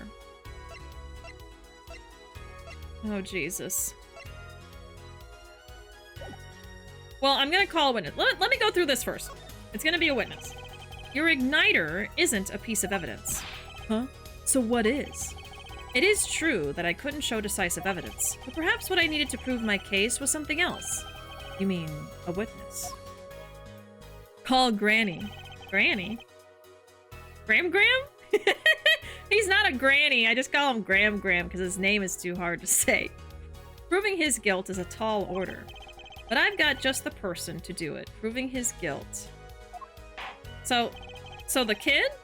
Very well, Mr. Justice. Who is this person who can prove Darren Crescen's guilt? I guess the kid. Right? The one person who can prove Darren Crescen's guilt is the defendant, Machi Tobai. Okay. And that makes a lot of sense. I figured it was that. I figured that. But your client? Again? Machi Tobai was an accomplice to the Cocoon smuggling plot. Thank you. I had so much help, but thank you. Without him, Darren Crescen could not have gotten the Cocoon. Furthermore, he can easily prove that the one who plotted to smuggle that Cocoon is the real criminal in this case. How so? It would require just one of the very Cocoons Mr. Latouche was looking for. With the cooperation of the Republic of Virginia, we could burn a Cocoon. The burnt Cocoon would leave a particular residue. A residue we would no doubt also find inside the burnt-out guitar. Ah, very scientific of you. Thus, if Machi Tobai acknowledges his agreement with Darren Crescen concerning the attempted smuggling of a Virginia Cocoon, the case is solved. Chubland. Not the laughing! Please! Darian's laughing again. Your unrelenting passion is remarkable. You really want to get me, don't you? I do! I really do! Too bad you'll never be able to. Why not? The little key tickler won't acknowledge anything. Don't ever say that phrase in my presence again. Especially not anything to do with Cocoon smuggling. What's this all about? Taking a Cocoon out of the country means death. By Virginian law. Oh. Yeah, see? If our pianist really was a smuggler, then testifying about it would be suicide. Believe me, he's not talking. But you're wrong, Detective Crescen. What? It's the other way around. If Machi doesn't admit to smuggling here, he's in deep trouble. Huh? How? Look, if Machi admits to smuggling here, then he'll be tried in our courts by our laws. You don't get the death penalty for smuggling in our country. The victim in this case was an undercover Interpol agent. I'm sure that news has already reached Virginia, and they'll likely broadcast our dealings in court today, including the part about the Virginian Cocoon. Yeah, but... But if Machi doesn't admit to smuggling now, he'll eventually be picked up by the Virginian police, and it's not like he's in any danger in our court. We're not going to find him guilty of murder here, not now. Yeah, but you can't do this. You can't accuse me. Maybe the law doesn't allow it, but who's going to think you're really innocent after hearing this trial? The same goes for Machi Tobai. The Cocoon smuggling, your entire plan, Machi Tobai knows everything. There's only one way out of it for him, and that's to acknowledge his own crime. The crime of Cocoon smuggling!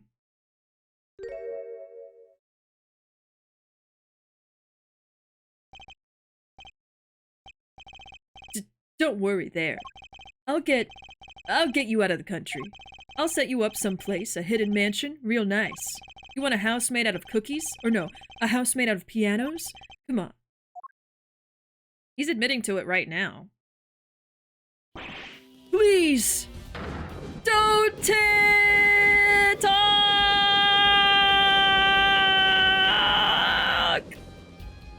We got him. We got him! Oh, man! Looking haggard there.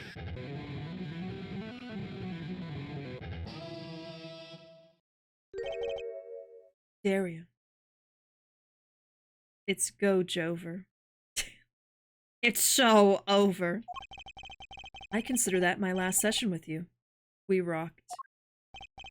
I'm guessing we can treat that outburst as a confession. Uh-oh, he's laughing again.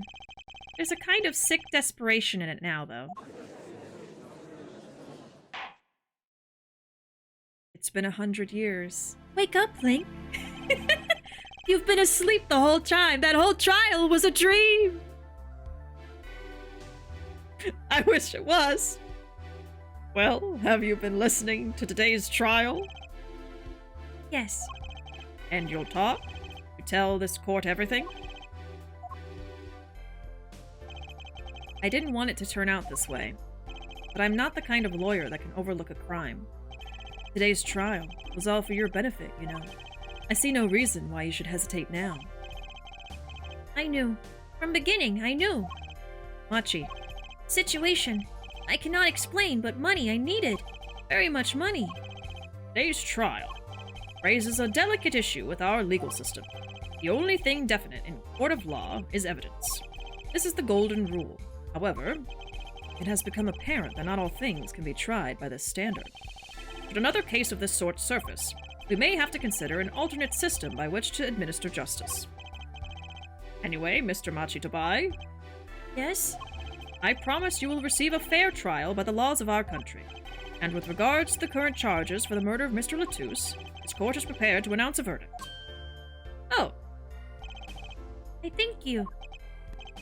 I only lie, but you see truth, you find truth. That's our job. Very well. This court finds the defendant Machitobai not guilty! Oh. Thank God. Took an extra hour. But we did it. I should have known it would take a while. We could have finished this tomorrow, but you know, I was just like, man, we're gonna finish this soon. And then I can start the new case tomorrow, so I did it. We did it. I had some help from chat, so court is adjourned.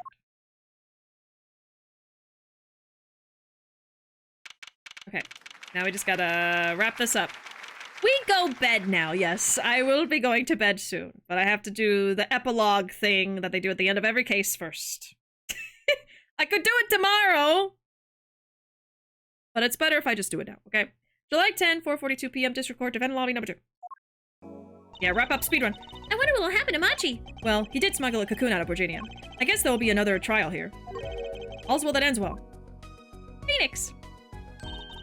Daddy!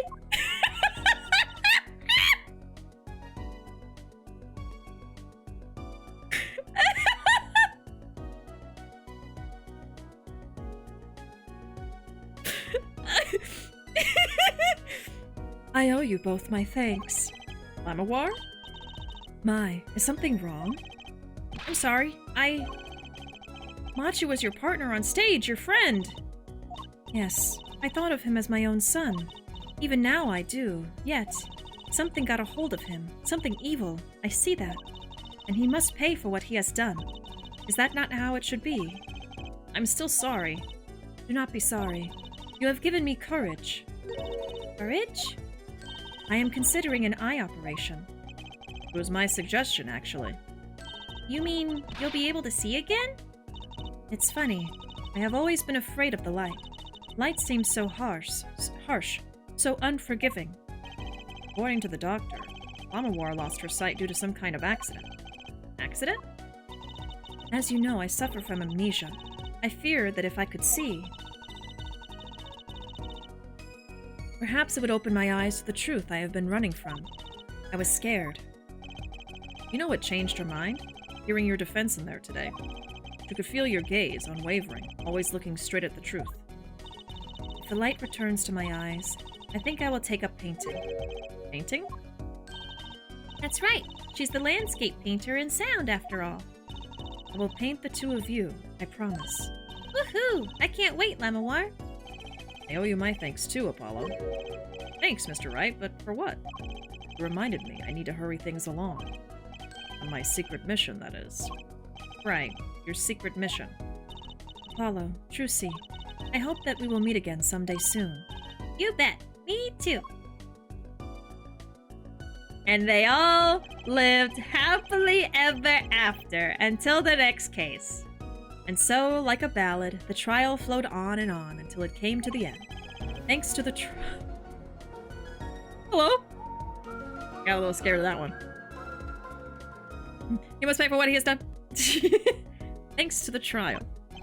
The guitar serenade was a huge hit. Prosecutor Gavin's even more dazzling to look at now. But there's something I want to say to that guy. Next time you write a ballad, have them catch the killer at the end. Da, da, da. The end. Yay! I can go to sleep. You know, it's not even... I am tired. But I'm also so hungry. I was hungry like 2 hours ago. Okay, I'm gonna go have some loaded potato soup and go to sleep. Let's save. Actually, we can save here. Okay. Woo! We're done. I've done it. Let's play some music. A perfect little good night song. Oh. Undertale. Oh my god. Thank y'all so much for being here. I appreciate y'all hanging out with me while I, struggle. And cry. And yell and scream and fight. Time to listen to the bell again. Never again. I don't ever want to hear that song or see that music video ever again in my life. Okay? I see why some people don't like this one. They're really chopping my ballad here. Dear God. Anyways, thanks y'all for being here. There's my social media. I'm most active on Twitter and YouTube. We also have a Discord. If you'd like to join it, that's the best place to be for stream updates. I will not be streaming next week, so if you want to keep up with what we're doing, Discord's the best place. And that's going to be it for me. But I will be back tomorrow with even more Ace Attorney. We will be starting the 4th case tomorrow. We're going to be starting episode 4, Turnabout Succession, which apparently has less flashbacks and is actually good. So that's nice. Looking forward to it. But yeah, either way, I hope y'all have a great night. Thanks y'all for lurking or chatting with me, whatever you were doing. If you were here, I appreciate you. And I'll be back tomorrow at 8:30 p.m. Central with more Ace Attorney. Either way, have a great night, and I'll see y'all next time. Bye!